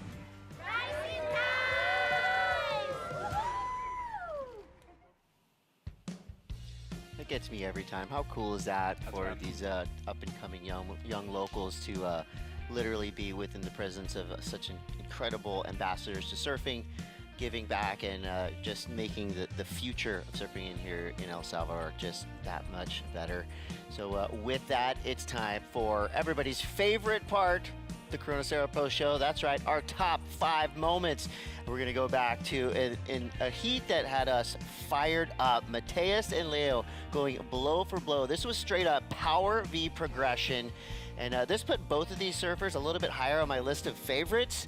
But I want to say the alley-oop was huge, but Leo's rail game just got me. It was just like, hit me right in the heart, right where it matters. It's really fun to watch. I mean, the fact that he was just pushing as hard as he was and coming, you know, with precision was really nice. I mean, Mateus showed up in a big way and showed us what he had, but this kind of surfing right here never gets old, Tanner. It's the speed that he carries in and out of every one of these turns. It's incredible. It almost looked like a toe-at carve in the beginning of this wave, and it's precise, like you said, Chris. He does not miss a beat every single wave. Super fun to watch. I mean, you could tell how much it meant to Lea Fioravanti. Then we move on to a wild heat. Jack bounces back, and he bounced through a couple boards. I haven't seen this in I don't know how long. 2 broken boards in one heat. We saw that big AI tribute air, gave us the feels right there, but this one was real back and forth, super stressful for everybody involved. You know, and really just, you know, that wave became his best wave of the heat right there, I believe, and it was right off the bat, you know, and to start like that strong really feels good. Sometimes thinking outside of the box. For a while, we were watching his wave thinking he was just making his way to the ski, all the while he launched on an inside section that got him his highest score of this heat, and he backed it up with that ride, which was just clutch, really well surfed. Yeah, I mean, dealing with adversity too, and give it up to the board caddy, young local homie out there putting in the work for Jack Robinson. And there's Jack with the fans, and again, we have a ton of fans on the beach, and they are going wild for their surfers, and they went wild for this guy right here. Monstro is back. Gabriel Medina continuing on with the momentum that he's developed throughout this season. He has been so fun to watch. I mean, you can hear these turns. These turns are absolute hammers. Gabriel Medina is having a great time. I feel like he's an event winner. The way that he's walking around, the way he's surfing, the comfort level he's in right now, and, you know, the attack and the board positioning on the wave is so perfect. The Cabianca is just looking so money. I loved it. There was a lot of great heats through the day for sure today. And here's another one of them. So Italo, he had 9 stitches in his knee. So he was dealing with adversity as well. It didn't look like it hindered him one bit. Just the full-on Red Bull assault all the way through. I mean, he's the type of surfer that goes for it by any means necessary. He will throw himself face first onto the rocks if it means he gets through this heat. He said, I went and caught up with him after this heat, and he said that his knee was so painful when he woke up in the morning, and he got down to the contest site and he just switched into warrior mode. He said he just had to turn off all of his senses and just go do his job. He gave a really emotional post-heat interview too. You could feel it was pent up inside of him, and that kind of energy is going to be crazy to see come fold later in the event. Well, this is another clutch performance. Everybody thought Felipe Toledo was at least going to the semis. Well, guess what? Cali Vast was on the other side of the draw against Felipe Toledo, and he went off. I mean, he's coming off of probably one of the gnarliest swells we've seen at his home break of Chopo in like decades. He was paddling into some of the biggest waves ever surfed there, and then he goes ahead and puts in comp mode and takes out the event favorite. Oh, his stress levels, he said, were so high during the Chopu stuff that he got here and like he didn't care who he was up against. It was like everything was a walk in the park. Wow. You survive Chopo, you can just survive anything. And he did say he almost died. Wow, incredible, incredible stuff there. Well, what a day of surfing that was. And we're going to be right back here tomorrow morning for a 7 a.m. call. Cheers, guys. That was super fun. Yeah, boys. There you go. That was and rad. For the Good rest day. of you, hopefully That you're was- inspired. Go out there. Go surfing. Wherever you're at in the shred. world. Let's do it. We're gonna.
This copyrighted event broadcast is produced by the World Surf League for broadcast around the world and may not be retransmitted, reproduced, rebroadcast, or otherwise distributed or used in any form without the written consent of the World Surf League.